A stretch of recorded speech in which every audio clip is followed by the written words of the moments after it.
Will the House come to order? Mr. Clerk? Aloha and good morning. Today's invocation will be delivered by Representative Sean Quinlan. Will the members who wish to participate please rise? Please stay seated. Okay, I'm taller than the Vice Speaker. Good morning. As you all know, 3 of our members will be leaving us at the end of this session: Cedric, Scott, and Bert. They're moving on to the next phase of their lives, the next adventure. They're moving on to the Senate, the Council, I assume a care home, respectively. And I had this opportunity to wish them farewell. I've got a microphone in front of me, I have a captive audience, and I'm pretty sure all of this is on YouTube. So I can say whatever I want up here. What kind of look does Psyche have on his face? But what I wanted to say to all 3 of you is thank you. Thank you for being my friend, and thank you for always being honest with me and always being there for me. I will miss you all a lot, and I hope I see you all very soon. Mahalo.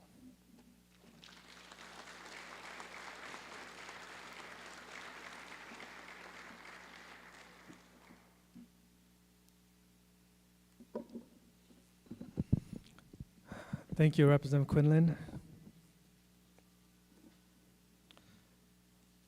We are currently on item 1, roll call. Mr. Clerk, please call the roll. Mr. Ayu, Mr. Alcos, Ms. Amato, Ms. Bellotti, Mr. Chun, Ms. Cochran, Mr. Evslin, Mr. Ganadin, Excuse. Mr. Garcia, Mr. Garrett, Mr. Gates, Mr. Hashem, Mr. Holt, Ms. Hussey Burdick, Ms. Ichiyama, Excuse. Ms. Kahaloa, Ms. Capella, Mr. Keela, Ms. Kitagawa, Mr. Kobayashi, Mr. Kong, Ms. Lachika, Ms. Lamosao, Ms. Lowen, Ms. Martin, Ms. Martinez, Mr. Matayoshi, Ms. Matsumoto, Mr. Miyake, Ms. Mizuno, Ms. Morikawa, Ms. Nakamura, Mr. Nakashima, Mr. Nishimoto, Mr. Onishi, Ms. Peruso, Mr. Pirik, Ms. Poepoe, Mr. Quinlan, Mr. Psyche, Mr. Sayama, Ms. Souza, Mr. Takayama, Ms. Takenouchi, Mr. Tam, Mr. Tarnas, Mr. Todd, Mr. Ward, Mr. Woodson, Mr. Yamashita, Mr. Speaker. Present. Mr. Speaker, 49 members are present, 2 are excused. Thank you. Item 2, reading of the journal. Representative Morikawa. Mr. Speaker, may this matter be deferred. So ordered. Item 3, Mr. Clerk, are there any messages from the governor? Yes, Mr. Speaker, we are in receipt of Governor's message number 10, recommending the immediate passage of the noted emergency appropriation bills. May this matter be received and filed. So ordered. Item 4, Mr. Clerk, are there any Senate communications? Yes, Mr. Speaker, we are in receipt of a communication informing the House that the Senate has reconsidered action and disagreeing to amendments proposed by the House, has moved to agree, and has passed the noted Senate bill on final reading. We are in further receipt of a communication informing the House that the Senate has agreed to amendments proposed by the House and has adopted the noted Senate concurrent resolution. We are in further receipt of a communication informing the House that the Senate has reconsidered action in disagreeing to amendments proposed by the House, has moved to agree, and has adopted the noted Senate concurrent resolutions. Lastly, we are in further receipt of a communication informing the House that the noted House bill passed final reading in the Senate. Members, are there any introductions? Representative Nakamura. Thank you, Mr. Speaker. It is with great pleasure and profound appreciation that I introduce and thank Virginia Beck. Can you please stand?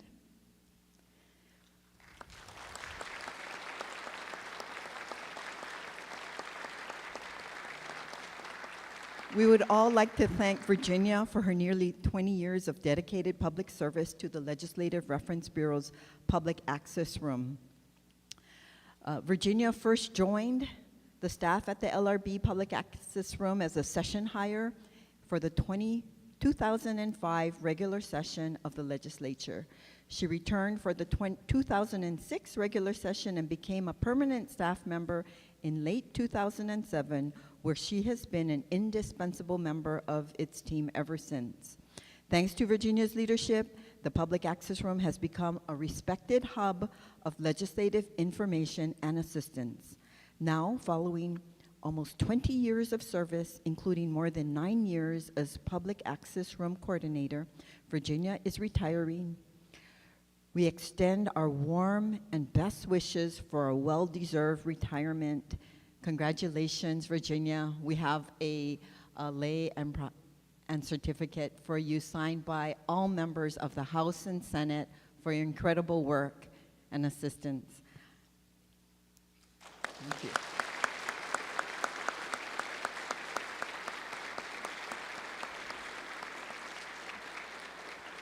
I would also like to recognize Charlotte Carter Yamauchi, LRB Director. Please stand. Andy Langhurst, ICULT, Incoming PAR Coordinator. Courtney Mrozinski, PAR Assistant Researcher. Keanu Young, PAR Assistant Coordinator. And I'd also like to take this opportunity to acknowledge and thank my Chief of Staff, Ben Viernes. And I see my son again in the audience, Reese Nakamura.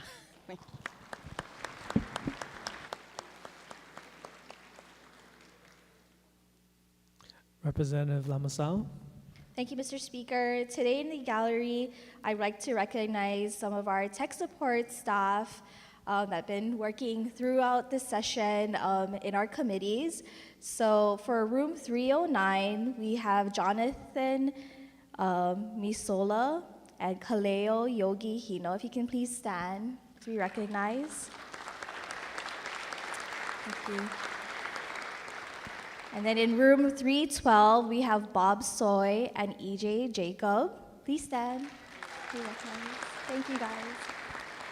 And in room 325, we have Maddie Mehuula, Nicholas Miyamoto, Pennywell. Thank you. Thank you, Mr. Speaker. Representative Ayu. Mr. Speaker, I'd also like to introduce some of our IT staff. In room 329, we have Alize Brash and Jay Bergman. From room 423, we have Sarah Chang and Ricky Mashida. And from room 430, we have Kia Durete and Niveen Bakaso. Thank you so much. Welcome to your House of Representatives. Representative Poi Poi. Thank you, Speaker. I wanted to introduce our District 13 staff, Charlotte, our office manager, Kira, our committee clerk, Ashley, our legislative analyst, and Nicole, our UH intern. This is the team that makes the dream work. Thank you.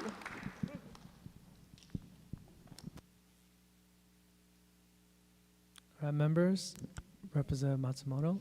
Thank you, Mr. Speaker. I am honored to extend a warm welcome to our local Air Force recruiting team. Their dedication and efforts have had a profound impact across the state of Hawaii, Guam, and Japan, and I'd like to introduce them to you now. First, we have Master Sergeant Derek Guerin.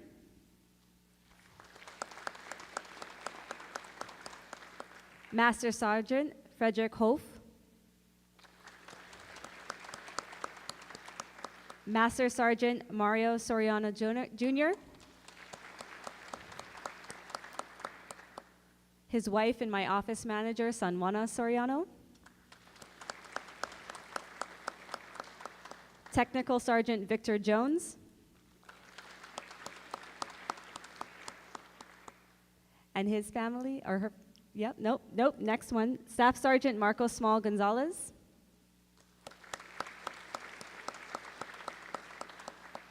And Geraldine K. Miggins.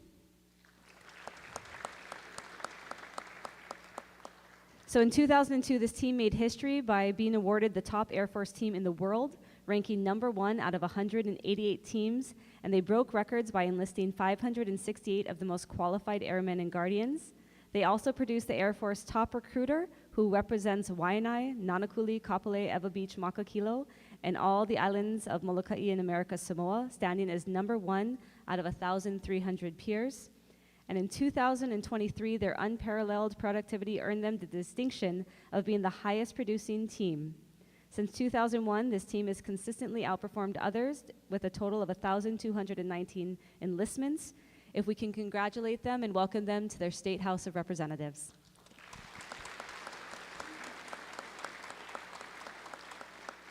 And if their names may be entered into the journal. So ordered. Thank you. Representative La Chica. Mr. Speaker, in the gallery is Deputy Attorney General Rich Stacy. If you may please stand. I got to work with Rich over many years on different policies to protect our youth from the harms caused by tobacco and vaping. Welcome to your House of Representatives.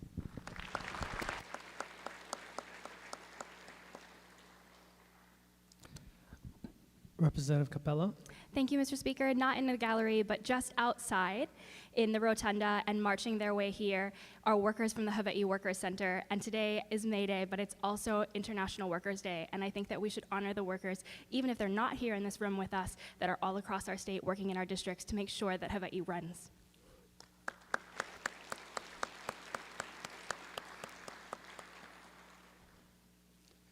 All right, members, if you don't mind, because I'm gonna get it if I go back to my office, I would like to introduce my office manager, the lovely Nikki Watts, and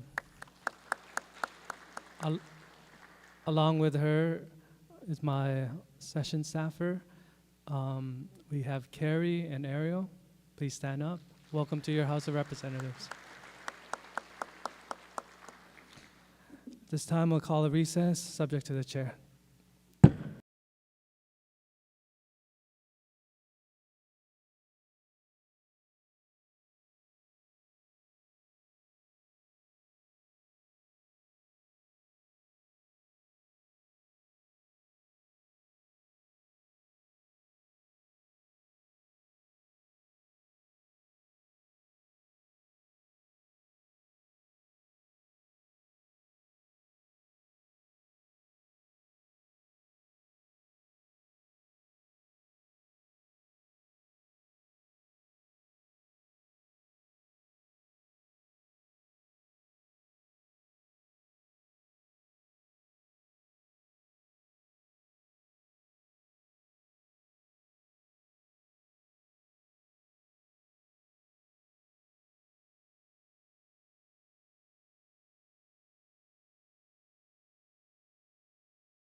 Will the House come to order? Representative Keela, would you do a late introductions for us? Thank you so much, Mr. Speaker. Colleagues in the gallery today, I would like to welcome the 11th and 12th graders from Nanakuli High and Intermediate School. Please rise when your name is called, and colleagues, please hold your applause until the last name is called. In the gallery today, I have Addison Acuna, Caleb Cobham, Richard Federico, Talitono Keohu, Dylan Levy, David Melkor, Kingston Salausa, Jaden Curley, Dennis Lolani, Angelica Marcos, Moana Bodomo, Raiden Akau, Anthony Fajardo, Annalisa Keller, Aslan Kalua, Rain Akau, Erica Falencigo, Kaleo Kalani McKeague, Xander Gueco, Kayla Palakiko, Trust Tinai, Sunny Ramos, and accompanying them is their EA, Selma Amaro, and Kumu Julie Reyes Oda. May you folks please stand to be recognized.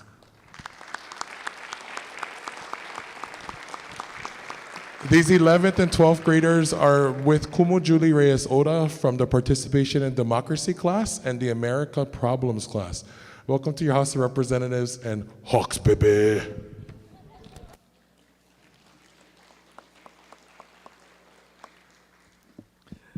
All right, members, we are on the order of the day. We will first take up a few measures out of order.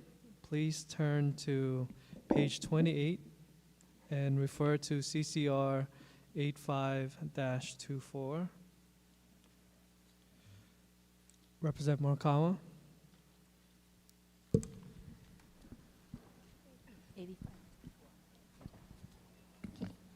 Mr. Speaker, I move to suspend the rules of the House in order to consider certain House and Senate bills for final reading by consent calendar. Representative Garcia. Mr. Speaker, I second the motion. Any questions? All those in favor say aye. All those opposed say no. The motion is carried. Representative Nakamura. Mr. Speaker, I move to adopt Conference Committee Report number 85-24 as listed on page 28 and that the accompanied Senate bill as amended pass final reading. Representative Morikawa. Mr. Speaker, I second the motion. Representative Todd. Mr. Speaker, I have a floor amendment to offer. Mr. Clerk, have copies of the floor amendment been distributed to the members? Yes, Mr. Speaker, copies of floor amendment number 8 have been distributed. Representative Todd. Mr. Speaker, I move for the adoption of the floor amendment. Representative Morikawa. Mr. Speaker, I second the motion. Discussion on the floor amendment. Representative Todd. Thank you, Mr. Speaker. In support. I just wanted to note that this is a very small floor amendment just to amend the date, just so that we're not interfering with any current RCUH contracts. So I would encourage you all to support this. Thank you. Thank you. Members will be taking a voice vote. All those in favor say aye. All those opposed say no. Floor amendment has been adopted. Members, please note that the 48-hour notice for this measure. Now let's please turn to page 40 and refer to CCR 182-24. Representative Nakamura. Mr. Speaker, I move to adopt Conference Committee Report number 182-24 as listed on page 40 and that the accompanying Senate bill as amended pass final reading. Representative Morikawa. Mr. Speaker, I second the motion. Representative Belatti. Thank you, Mr. Speaker. I have a floor amendment to offer. Mr. Clerk, have copies of the floor amendment been distributed to the members? Yes, Mr. Speaker, copies of floor amendment number 9 have been distributed. Representative Belatti. Mr. Speaker, I move for the adoption of the floor amendment. Representative Morikawa. Mr. Speaker, I second the motion. Discussion on the floor amendment. Representative Belatti. Mr. Speaker, this floor amendment does three simple things. It removes a requirement for fingerprinting and query report by the National Practitioner Data Bank, as well as makes an effective date of January 1st, 2025. I ask members to support this measure as it streamlines the process for temporary licensure for nurses. Thank you. All right, members will be taking a voice vote. All those in favor say aye. All those opposed say no. The floor amendment has been adopted. Members, please note the 48-hour notice for this measure.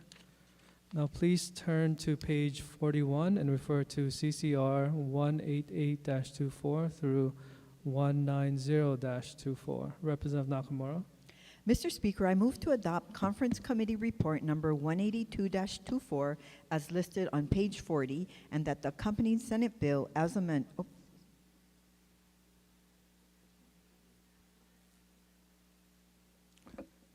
Members will be taking a recess. Recess.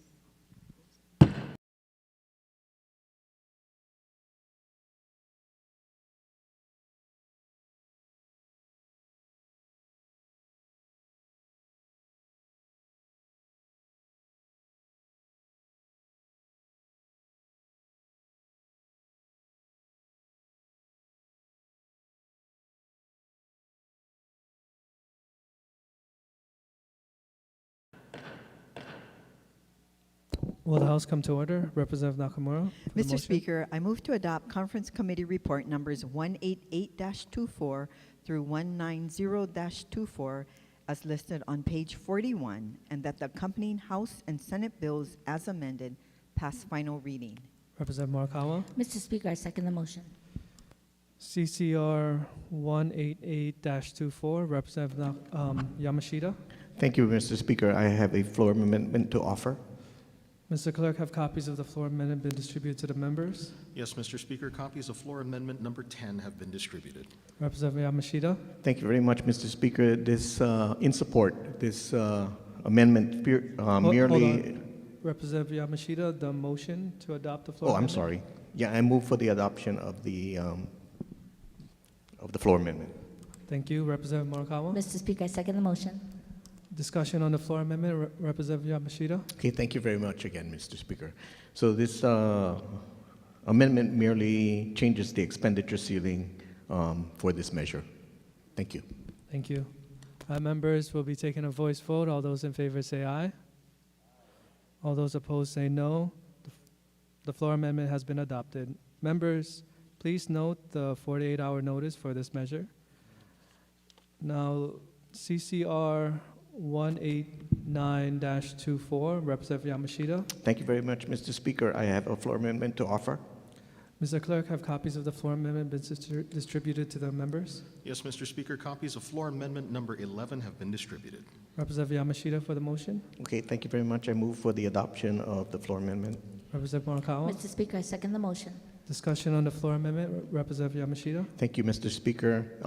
This amendment adds $230 million from the Rental Housing Revolving Fund and the DERF fund that was inadvertently left out in CD1. Also lapses 185 from the School Facilities Authority, which also was inadvertently left out in CD1. Makes corrections to the appropriations to HMS for 6 federal positions for case disaster management, and to DEF, DEF, 6 general fund positions, and for emergency support, and for $424,344. Also amends the expenditure ceiling and other technical non-substantive changes. Thank you. Members will be taking a voice vote. All those in favor say aye. All those opposed say no. The floor amendment has been adopted. Members, please note the 48-hour notice for this measure. Representative Matayoshi.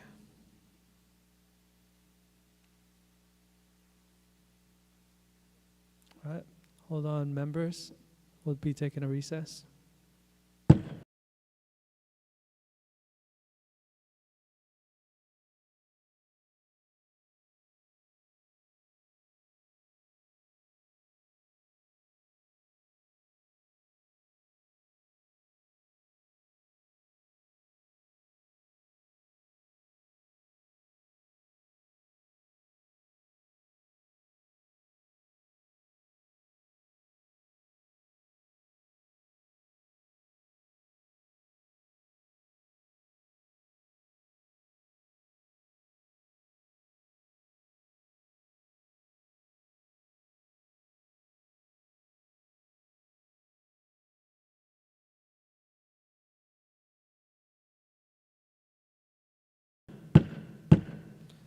Will the House come to order?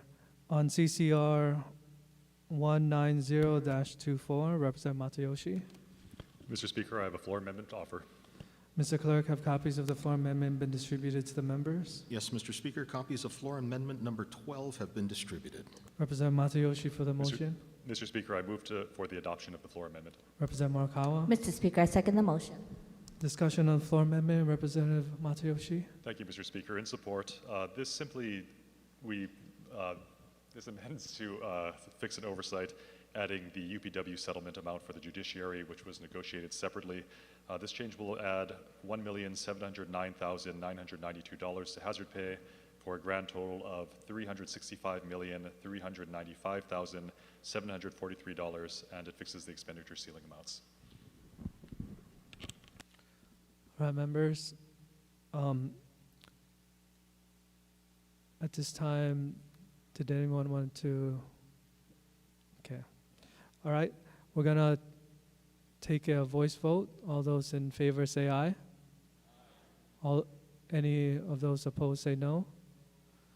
The floor amendment has been adopted. Members, please note the 48-hour notice for this measure.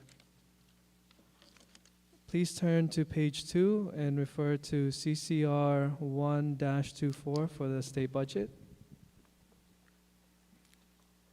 Representative Nakamura. Mr. Speaker, I move to adopt Conference Committee Report number 1-24 as listed on page 2, and that the accompanying House bill as amended pass final reading. Representative Morikawa. Mr. Speaker, I second the motion. Representative Perrick, you have a floor amendment.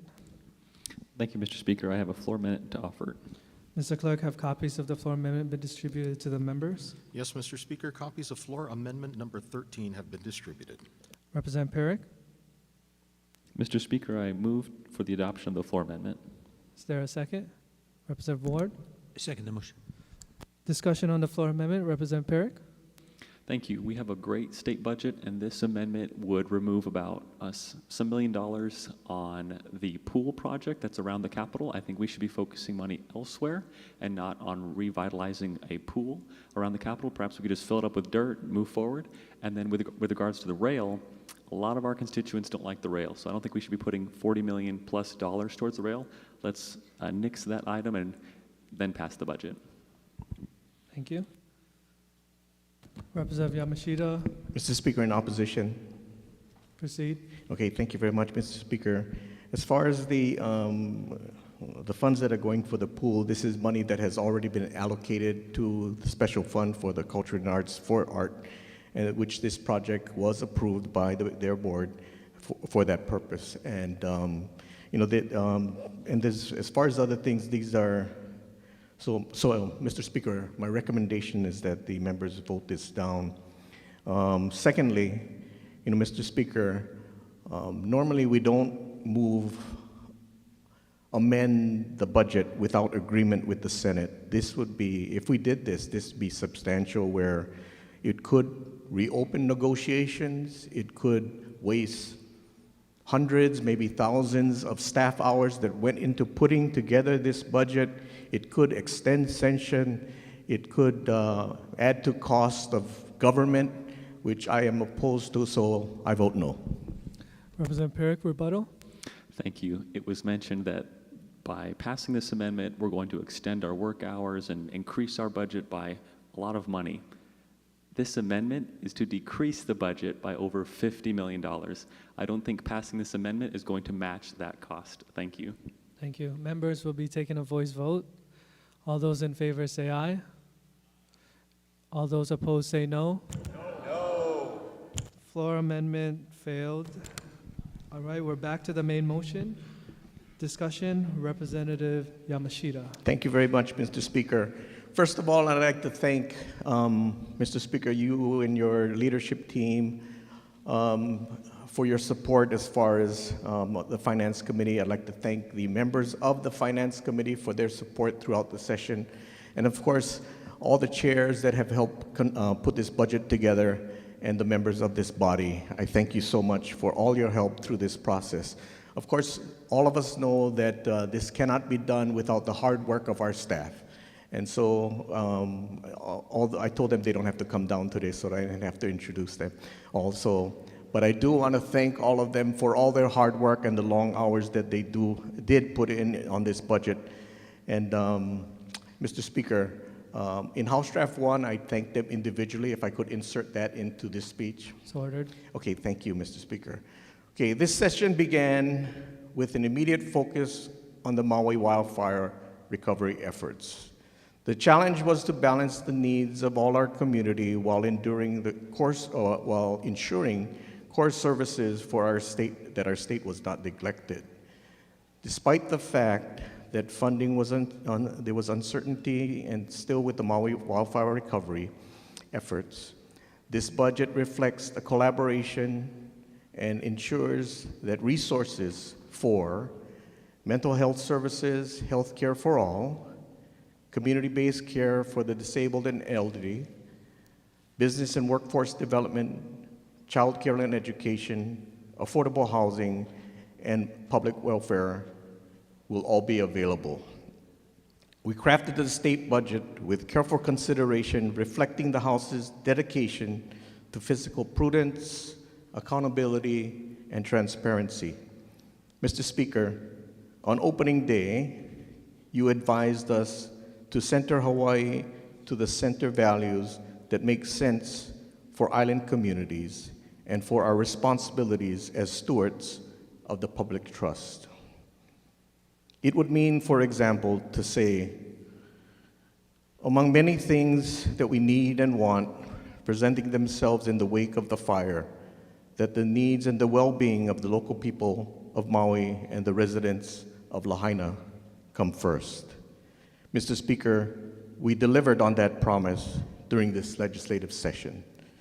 We put significant resources and investments into this year's budget to support Maui's communities. $1 billion appropriations in 2024 and 2025 for Maui wildfire addressed food, housing, mental and health care, infrastructure, recovery management, debris removal, and hazard mitigation. On behalf of my island home and my fellow representatives from Maui, I'd like to extend my deepest gratitude for this body for placing Maui at the forefront of this year's budget.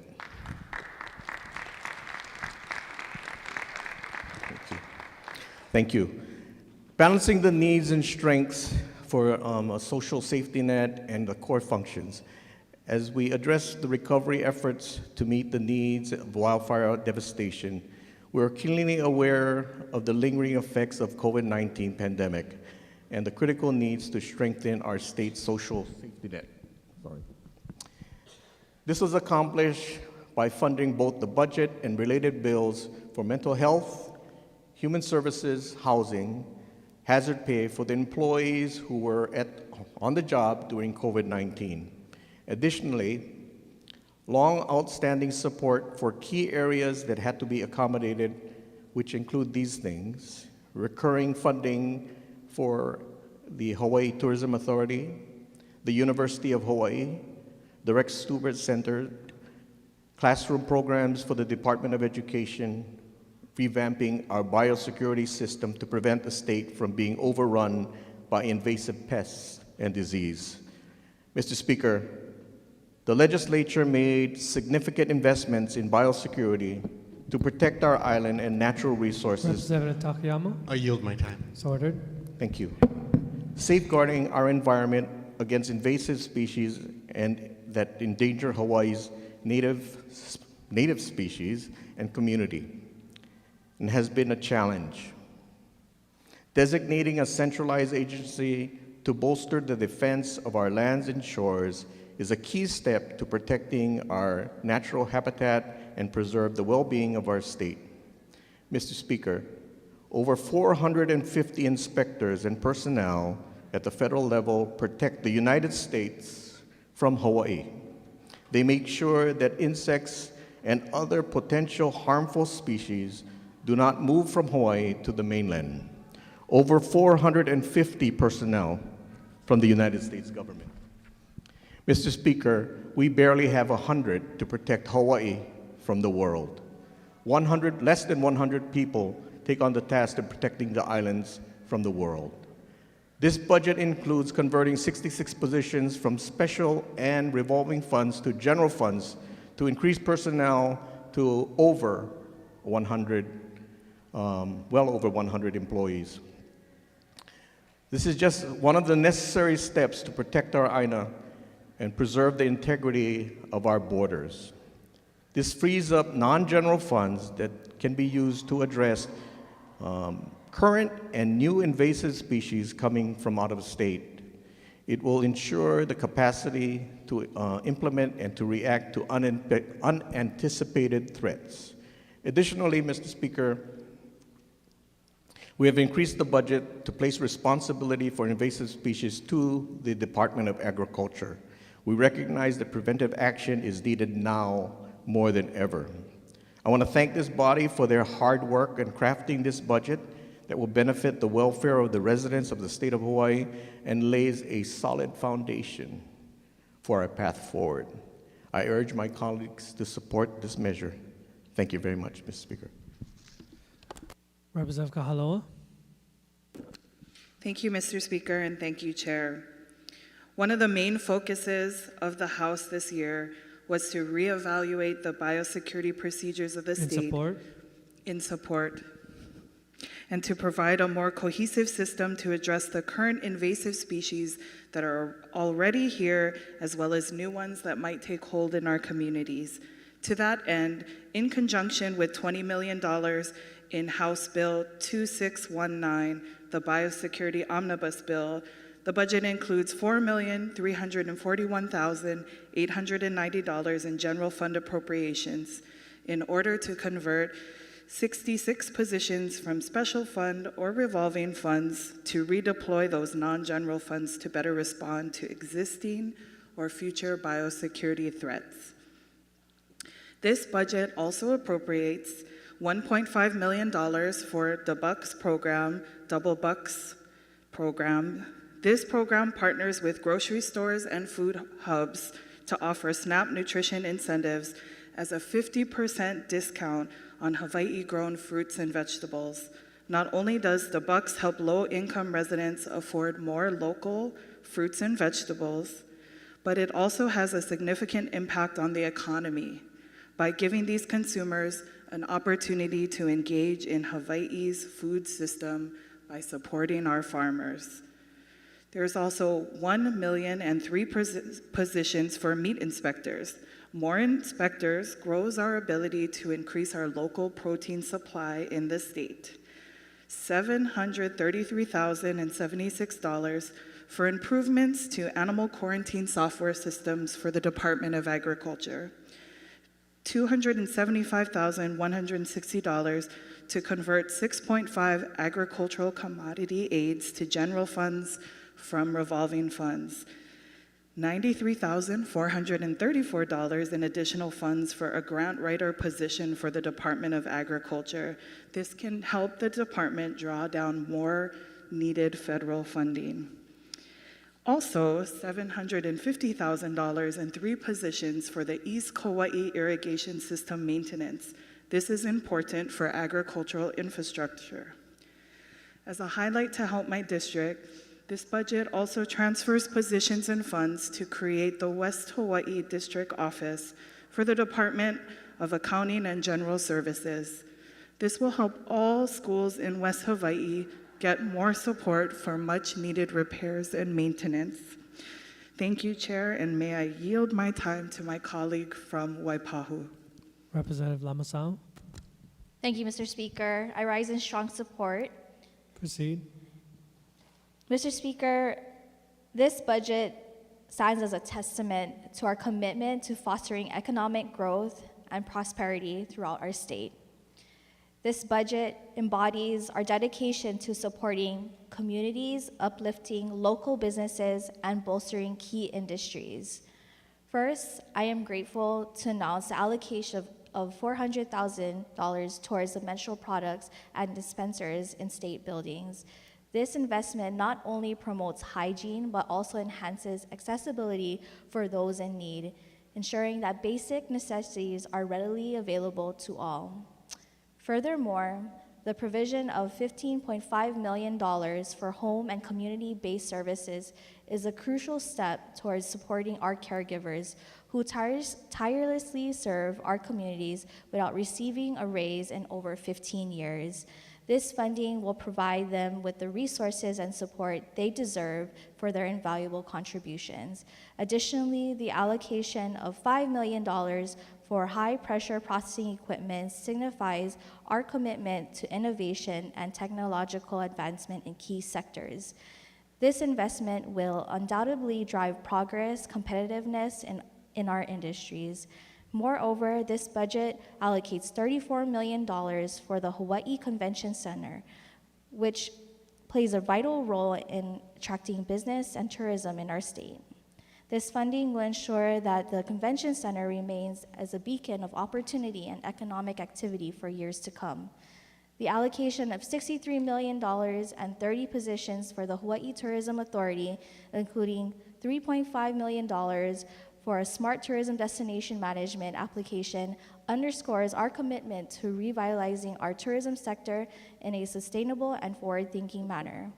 Furthermore, the allocation of $13 million for a state match for broadband deployment signifies our dedication to bridging the digital divide and ensuring equitable access to essential services for all residents.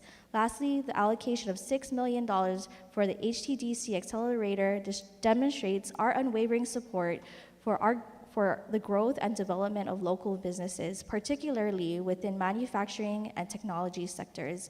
This investment will empower entrepreneurs and drive innovation, further solidifying our state as a hub for opportunity and progress.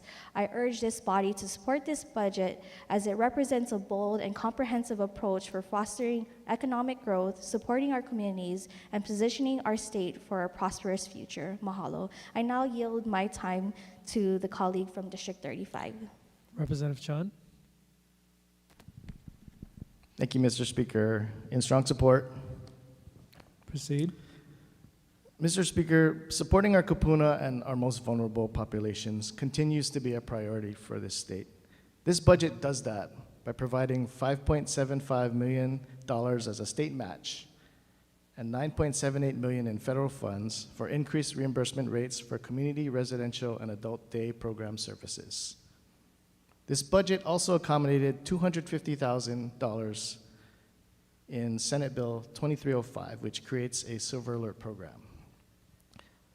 Also, $400,000 for the Healthy Aging Partnership Program, and $250,528 and 3 positions to continue the Windward Community College Education Program and Women's Community Correctional Center.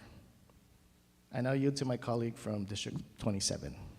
Representative Takanouchi. Thank you, Speaker. In strong support. Proceed.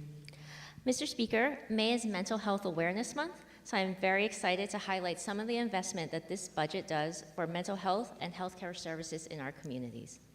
We're at a critical point where we need to expand access to care and strengthen our safety net services. This is an excellent starting point, and I hope we'll continue to build momentum to care for the people of our state. This budget provided over $32 million to address mental health in the state, as well as improvements at the state hospital, including $6.6 million in general funds for the Iwilei Behavioral Health Crisis Center and supportive housing services to get immediate care for the public and ensure individuals are able to get the appropriate level of care. There's also $971,119 for 10 positions for new forensic psychologist positions and $528,531 for pay increases to our existing forensic psychologists statewide. This budget also includes $8.8 million for new and existing group homes to provide community-based care, $6.8 million in contracts for additional forensic beds at Castle, and $9.5 million for forensic beds at the Hawaii State Hospital. This budget also has $2,150,665 for 4 positions at our state hospital for increased security and improvements after the tragedy that happened last fall. Lastly, it has $18.8 million for increases in child and adolescent mental health division contracts to support our service providers doing work in the community. I urge the body to support this budget, and I would also like now yield to my colleague from Speaker. Manoa. Hold on. Representative Garrett. Thank you, Mr. Speaker. Rising in support. Proceed. Thank you. This budget reflects this body's commitment to reducing vacancies in state government and investing in the professional development of our workforce. Among other things, this budget includes the following. For the Department of Human Resources Development, $730,080 for 5 positions and marketing funds to assist with the recruitment backlog. For the Department of the Attorney General, about $526,000 and 5 positions for the Criminal Justice Division, about $337,000 and 4 positions for the Civil Recoveries Division, and about $2.4 million for the Career Criminal and Victim Witness Assistance Program.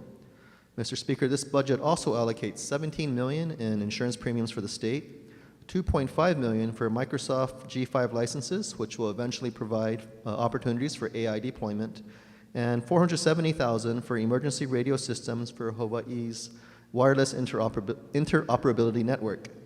Mr. Speaker, we won't solve our vacancy problem overnight, but this budget represents a step in the right direction. I'd now like to yield to my colleague from House District 32. Representative Value. Thank you, Mr. Speaker. In support. Proceed. This budget continues to invest in affordable housing and demonstrates our ongoing commitment to creating more affordable rental and for-sale housing for low and moderate income families in Hawaii as we address the housing crisis.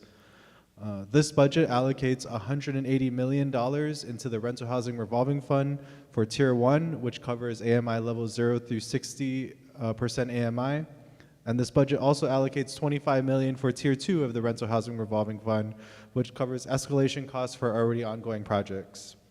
This budget allocates $560,000 in 3 positions to the Hawaii Housing Finance and Development Corporation to administer these programs, $10.5 million to the Hawaii Housing Public Authority for repair and maintenance, $1.3 million for homeless program office contracts, and $1.5 million for state rental housing supplement program. Thank you, Mr. Speaker, and I now yield to my colleague from District 44. Representative Keela. Thank you, Mr. Speaker, in support. Proceed. Mr. Speaker, the legislature before you is in a time where our infrastructure is now needing maintenance and repair from far before.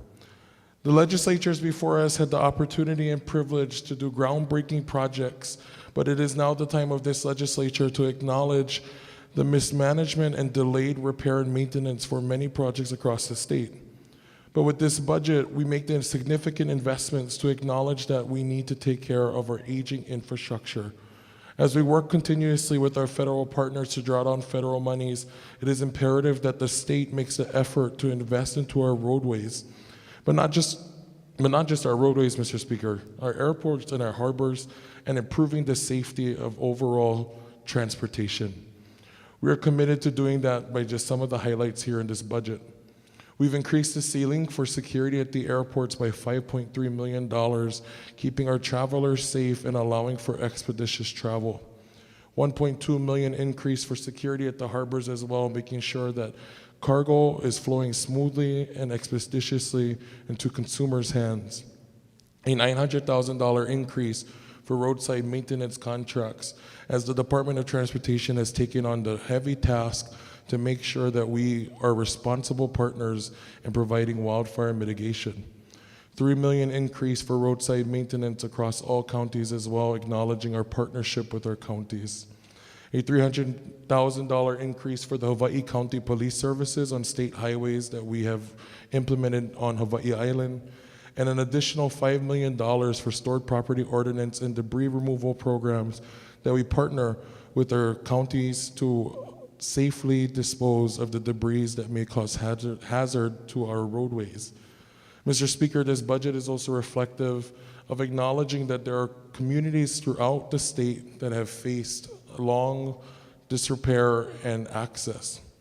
Mr. Speaker, I'm very grateful to our colleagues for acknowledging that and allocating CIP monies for land acquisition and design to allow the full access of the Pa'akea Road emergency parallel route. This was years in the making, and now we are finally at the finish line. So I'm grateful to my colleague from Waianae and the colleagues of Nanakuli who have sat in the seat before us. And at $3.45 million, this emergency bypass route will allow residents to safely traverse in and out of the coast in any time of despair.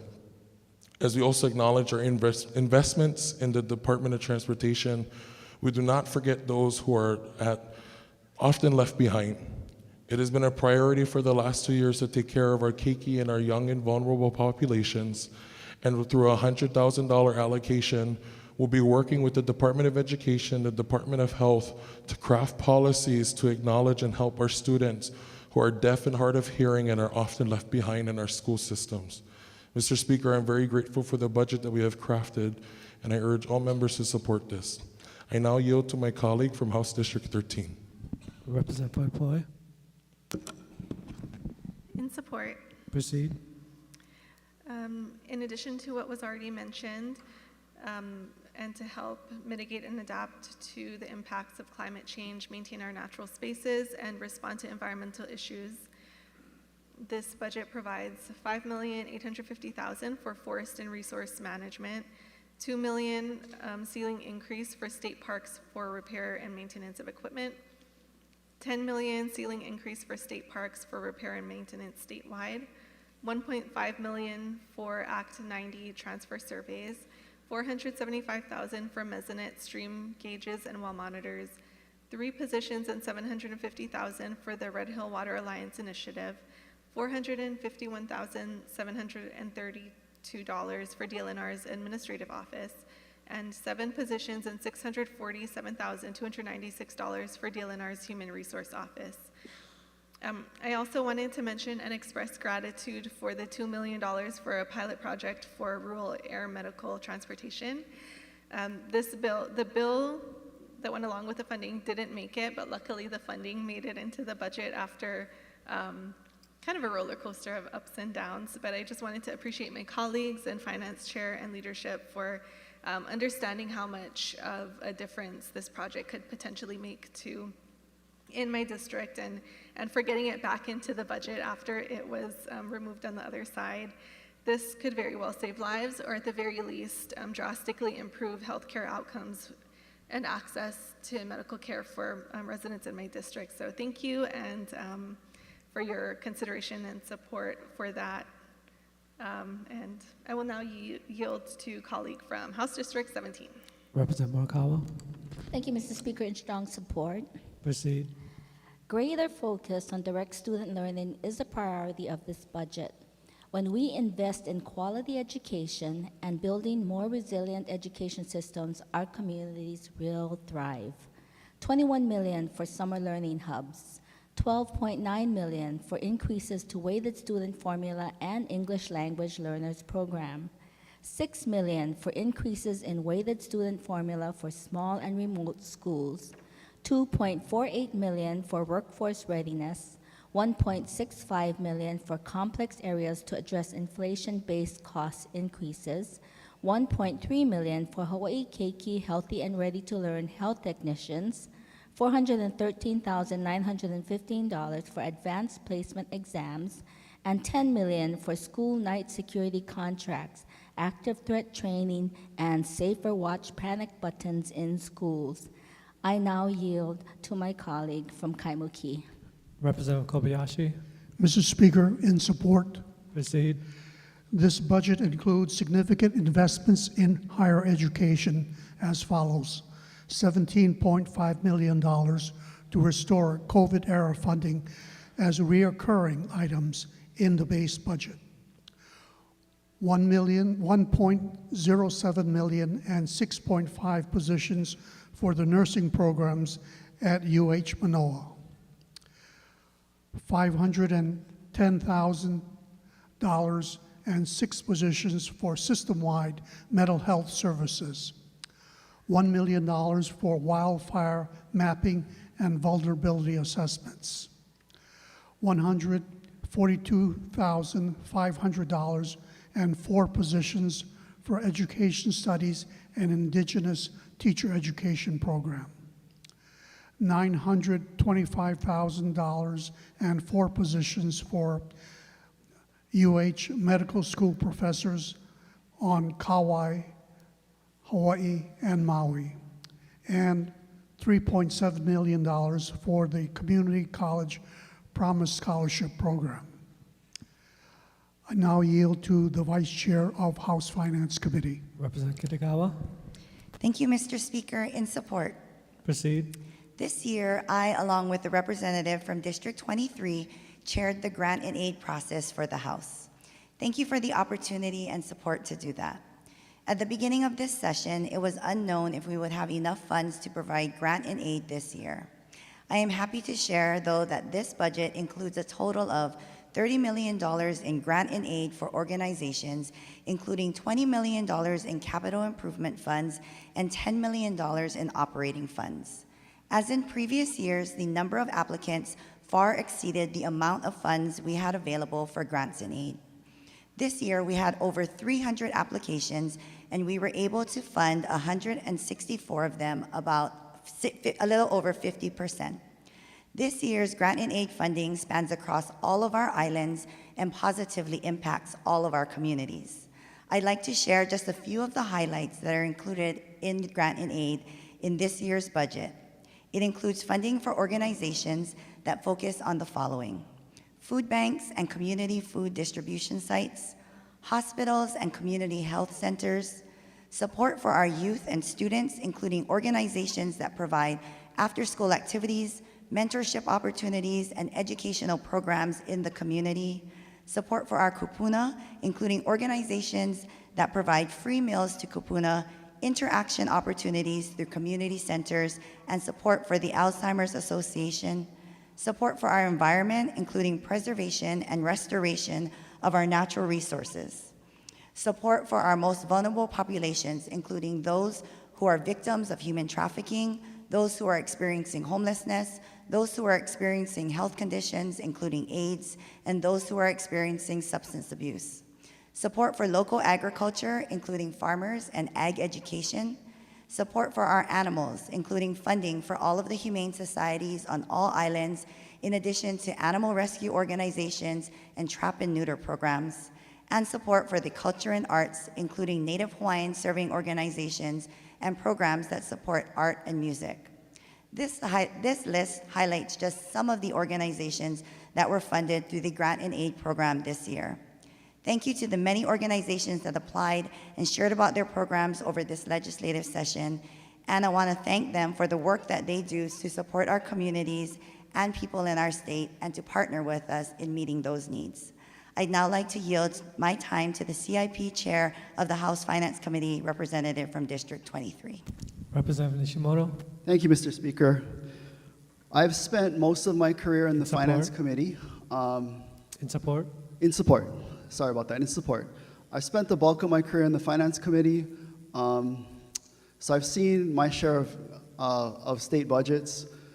This year was a particularly challenging year for us crafting the state budget, not because of lack of money per se. In past years, we've had huge budget shortfalls, which made it very challenging.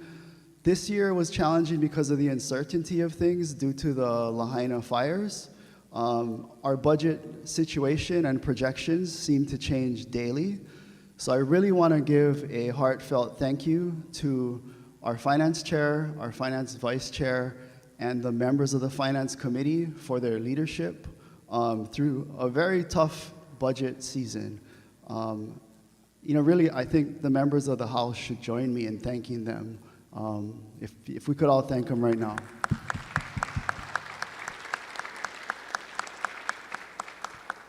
They did great work, and I think it needs to be recognized. Okay, Mr. Speaker, I once again thank you for being your CIP chair this year. I appreciate the faith and the members have put in me, and I think we came out with a great CIP budget that we can all be proud of, using the guiding principles of putting the focus on education, on health and welfare, and with an eye to the future. So what's in the CIP budget? Okay, so we have $31 million for a new enterprise financial accounting system, which will be the accounting system for the entire state, and will make it run smoother. In the Department of Agriculture, we have a total of $41.7 million for improvements to state irrigation systems and the reservoir system. We have $230 million for affordable housing statewide, $15 million for clean energy initiatives, which would be a solar battery storage loan program, $10 million for siren and emergency notification system modernization and maintenance, $1.28 billion for the Department of Education, which includes over $70 million for Title IX gender equity and ADA compliance projects. We have $60 million for the state library system, $40 million for a comprehensive child welfare information system in the Department of Human Services, a historic level, I'm told, of funding for the state hospital system at $191.7 million. And then we have almost $30 million in improvements for the state laboratory, including a new biosafety level 3 laboratory, which does all our disease testing and monitoring. And finally, Mr. Speaker, we have over $400 million for the University of Hawaii this year.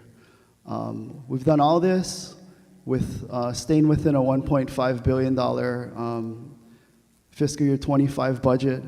And I would be remiss if I did not mention that we've got $118 million for Lahaina direct projects and ancillary projects. So thank you to the members. Representative Ward. Thank you, Speaker. I wasn't sure the filibuster was going to end. But having said that, I rise with support with some mild reservations. And I would start by saying what we've seen at a micro level, we have to look at a macro level. We have to kind of go up to 3,500 feet and look at the budget as something that if I was a member of the budget, I am a member of the Finance Committee, but if I was a member of the public, deciphering what's in that budget from a macro level is very, very difficult. I mean, just to figure out that it was $20 billion was something to add up all the figures and not understanding that I'm not alone, because 5 out of 4 members of Americans in this state have problems with mathematics. 5 out of 4 don't know what they're talking about. That's supposed to be a joke, everybody? Okay. Having said that, Mr. Speaker, one of the disappointments is I stood here when Iniki and Kauai was asking for $3 billion. I find it disappointing when we've got only $1 billion for Maui. This was going to be Maui-centric. The budget doesn't look Maui-centric. And my sense is it's going to catch up with us in other session, and it's going to be a little bit money that's coming lately. I would have loved to see that a bit more frontal. That is a bit of a problem. The other problem is, and everybody gave nice speeches about the budget, but what we don't do, we don't measure the efficacy of the money that we're putting or the money that we're throwing at some of these problems. Everybody knows in the Finance Committee, I always ask metric questions. How are we moving the ball down the field? Instead of, like for health, are we actually getting healthier or worse? I think we're getting worse, but the numbers are not specific to build into our budget process. We know the governor stood there and said, we're going to cut homelessness in half. I really appreciated that metric. But the point is, we've gone over budget with the, I forget how much it was for the expenditure override. But are we going to measure how well we do with that? I'm not sure of that. I would like to see that's something built in as performance indicators as it goes. Mr. Speaker, there's a couple of other things that I want to mention, and that is some of the conspicuous things absent in this budget that's going to hurt this budget. And I mention this because we could be losing L&L Drive-In, we could be losing Zippies, we could be losing Servco. Those are the guys, look, 80% of all the jobs in Hawaii are from the private sector. They feed our economy. Those guys don't have a deduction because of this session for their estate taxes. They are now subject, instead of going from generation to generation, to having the big boys who come in from the mainland buy them out, and then we suddenly sell ourselves to others. The second thing that I think is conspicuously absent in here, and it has to do with HECO. Our power grid is in danger. The bill that was supposed to securitize or help them get the funding to support themselves with, I think now, 105 lawsuits, there's nothing in here to help HECO. I would love to have seen that. For those reasons, Mr. Speaker, I think it kind of is summarized. If any of you read the Star Advertiser and the questions they have in the Pulse, for those of you who have been beating on your chest, please absorb these numbers. In terms of how well the state legislature is doing, not well and below average, 69%, Mr. Speaker. 69%. Not well or below average. That means flunking. We are, in our own eyes, doing fantastic. In the eyes of the public, not so. Okay, how many are doing average or fair? 27%. And in the final analysis, Mr. Speaker, please confine remarks to the budget, which is the subject matter at hand. Representative Ward. I'm confining my remarks to the confines of the budget by the way that we reacted in our Okay, Representative Ward. Continue. Filibuster. I'm trying to give some reality, Mr. Speaker. These are the realities. Those are the people who see the budget, not the way that everybody stood up and praised the budget, but the way that there are other people, other than we, the minority. Having said that, Mr. Speaker, we're not doing well enough in the eyes of the public. We're underperforming, and Mr. we're not Speaker, I meeting yield the my time. needs of. So ordered. Thank you. And we're not meeting the needs because we don't measure them and we don't give them a sense of how we're progressing. Otherwise, why would we be 69% in failure? I know we had a favorable rating of 18%. My point is this: if we've got this money that we're spending and we're not meeting the needs of the people, Mr. Speaker, there's some disconnect of this budget and the needs that are out there, maybe too much defined by us rather than defined by the people of the state of Hawaii. But the point is, Mr. Speaker, we can do better, and I'm going to end on what to me is heart-wrenching. When the governor stood there and spoke about 63% of the Hawaiian community being Alice families, I'm not sure this budget is going to help those who are the working poor. And for those reasons, Mr. Speaker, this is a bill that goes through the motions. It's not Maui-centric. It leaves out the power grid. It leaves out a lot of our small businesses. And finally, Mr. Speaker, we can always do better. For those reasons, I yield to my colleague from Kapolei, who's going to give his one-sentence vote. With reservations. Hold on, Representative Garcia. Oh, thank you. Representative Baladi. Thank you, Mr. Speaker. In support, with brief comments. Proceed. And before I give my comments, may I request permission to insert written comments as well? So ordered.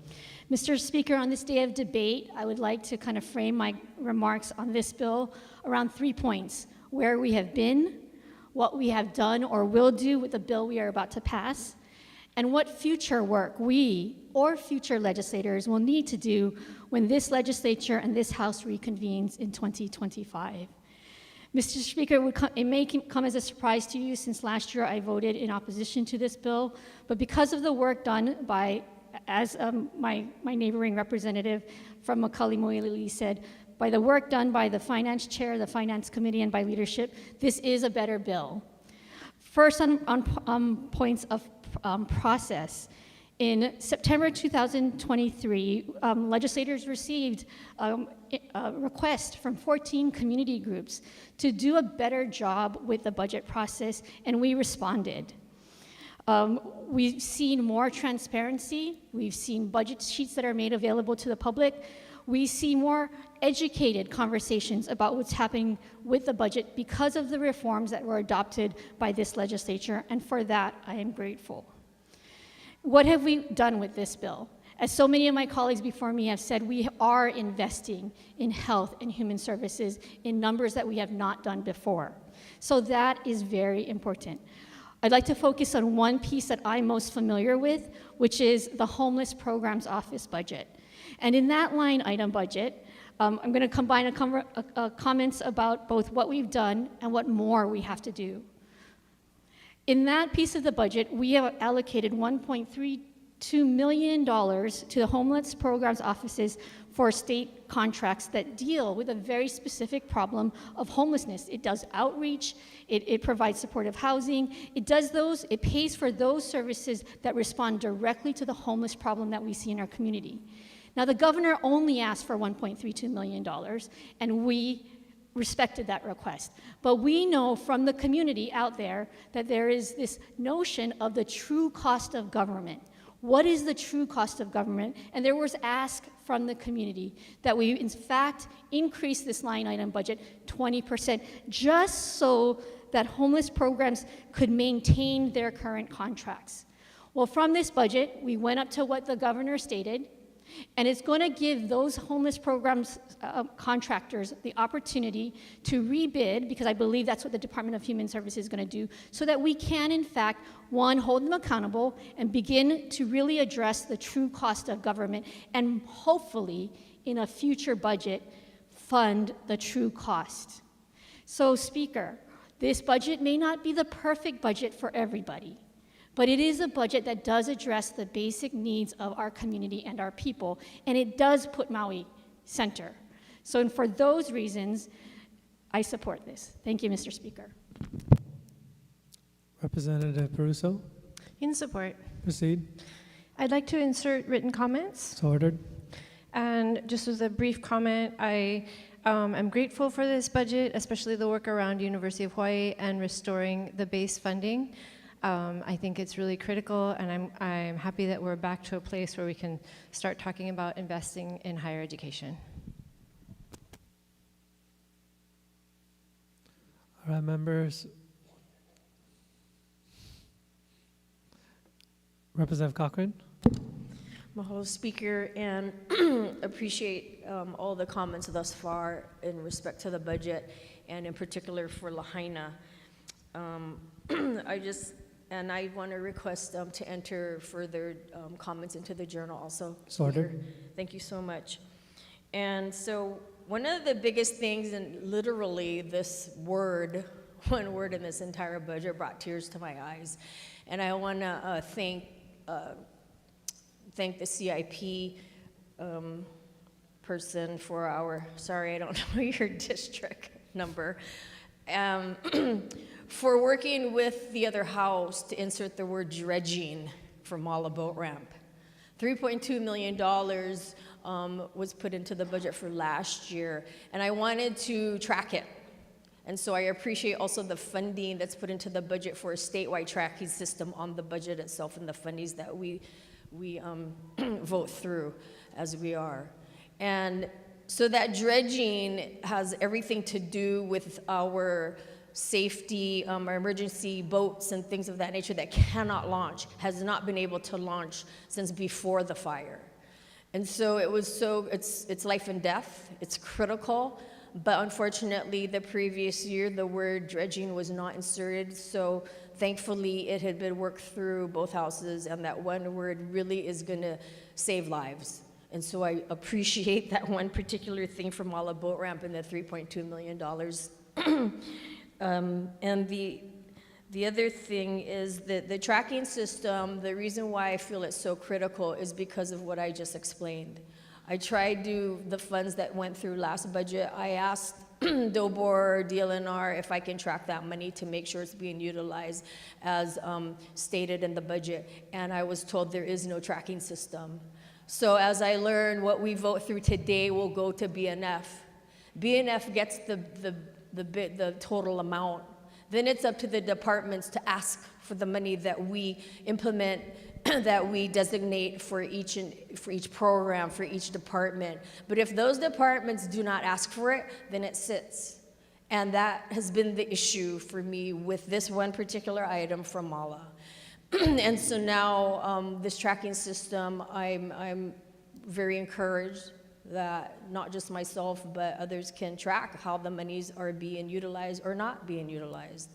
So I appreciate that. Those are my brief comments at this time. I appreciate everybody's work, and in particular, also the water reuse planning statewide. I've always said it, that it's a wasted resource, and Maui County really has to focus on doing this, and it can help for fire suppression and everything else, and also funding for the fire, for erosion efforts and fire prevention. So again, I will put more words into the journal, but I just want to thank everybody for their focus, love, and support for Lahaina. Mahalo. So ordered. In support, right? Sorry, yes, in support. All right, members. Representative Morikawa for the vote. Mr. Speaker, on the measure before us, all majority members vote aye. Representative Garcia. On the measure before us, all minority members vote aye. Have all votes been cast?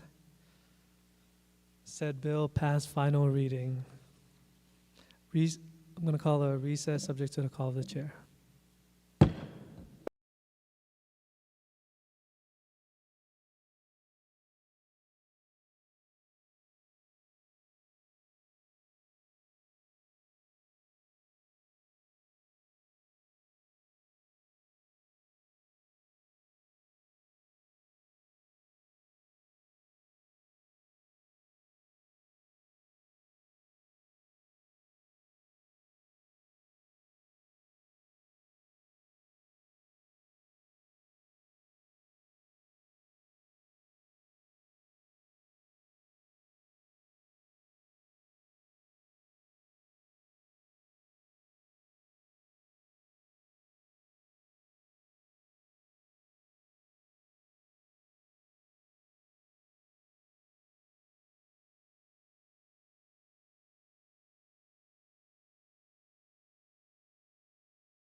The House will come to order. Mr. Clerk, are there any announcements? Yes, Mr. Speaker, I have been informed by a representative of the President of the Senate that the Conference Committee report for House Bill number 1800, House Draft 1, Senate Draft 1, Conference Draft 1, was adopted, and said House bill relating to the state budget passed final reading in the Senate at 6:48 p.m. on April 26, 2024. In addition, I have been informed by the Assistant Clerk of the House that at 11:11 a.m. on this day, House Bill number 1800, House Draft 1, Senate Draft 1, Conference Draft 1 was duly transmitted by the legislature to the governor pursuant to Article 7, Section 9 of the Hawaii State Constitution. All right, thank you, Mr. Clerk. Mr. Clerk, could you also notate all of the dress code violations on the floor today? Thank you very much. All right, members, we're on page 2, part 1. This is the consent calendar. So for the motion to pass final reading, Representative Nakamura. Mr. Speaker, I move to adopt the conference committee reports listed on pages 2 through 17 and that the accompanying House and Senate bills as amended pass final reading. Representative Morikawa. Mr. Speaker, I second the motion. All right, members, there is no discussion on these items that were agreed to by the body for placement on the consent calendar. So with that, Representative Morikawa for the vote. Thank you, Mr. Speaker. On the measures before us, all majority members vote aye with the exception of the following. On page 2, Conference Committee Report number 7-24, HB number 2070, HD1, SD2, CD1. Rep. IU votes no. Representative Garcia. On the measures before us, all minority members vote aye. All right, members, have all votes been cast? If so, said bills pass final reading. Members, please remember to submit to the clerk the list of House and Senate bills on the consent calendar for which you will be inserting written comments in support or in opposition, and this must be done by adjournment of today's floor session.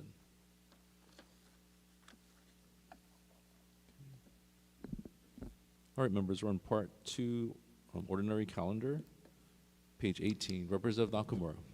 Mr. Speaker, I move to adopt the conference committee reports listed on pages 18 through 25 and that the accompanying House and Senate bills as amended pass final reading. Representative Morikawa. Mr. Speaker, I second the motion. All right, members, any discussion beginning with on page 18, CCR 2-24? Any discussion? Right. Mr. Clerk, please note that the chair has some written comments in support of CCR 2-24. We're on 324. 424, 524. Representative Purick. In opposition. Please proceed. This bill has a great intent behind it.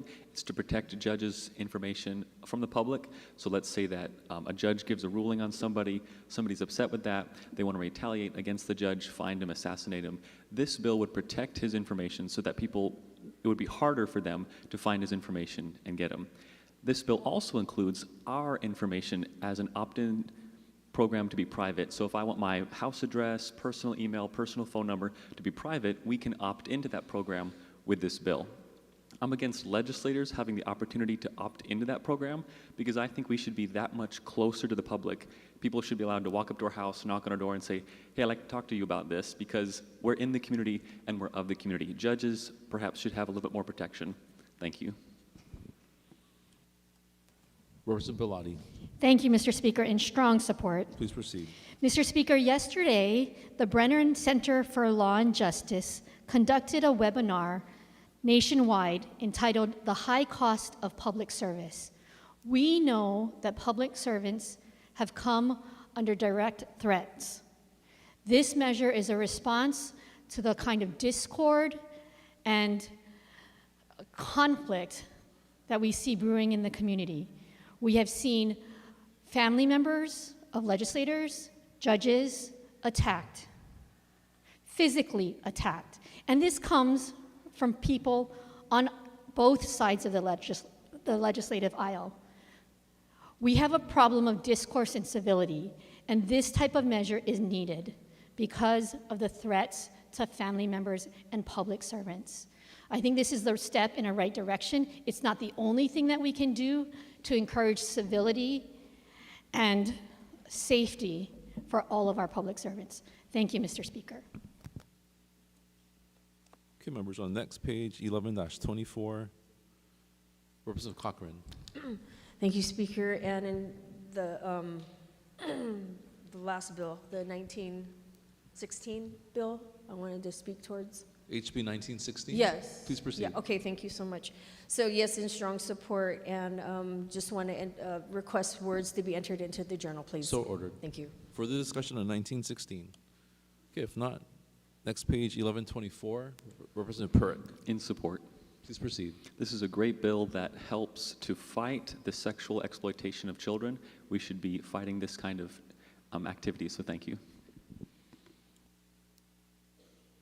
Okay, 1224, 1324, Representative Ward. Reservations, please. On 1324. Or 1224. Sorry, 1224. Okay, so ordered. Further discussion on 1224? Okay, if not, 1324, 1424, 1524, Representative Plessy Burdick. 1424, no Please vote and brief comment. In support, opposition? No vote, brief comment. Please proceed. Mr. Speaker, this bill is a gift to people who intentionally drug and take advantage of women, and it terrifies me. This bill shifts the burden of proof to the victims of involuntary intoxication. That means the people who were drugged would have to prove that beyond a reasonable doubt. How is anyone who has slipped a roofie in a bar supposed to be able to prove that? In their drug state, they're supposed to hold on to the cup and take it from the bar so they can use it in court later. I recognize that the scope of this bill is very narrow in terms of using it as a defense when the drugged victim then goes on to commit another crime. But let's think about the situations this would impact. If a person was drugged, maybe even someone who was the designated driver, otherwise completely sober, if they started driving a car before the drug kicked in, they would not then be able to use involuntary intoxication as a defense unless they could prove they were drugged beyond a reasonable doubt.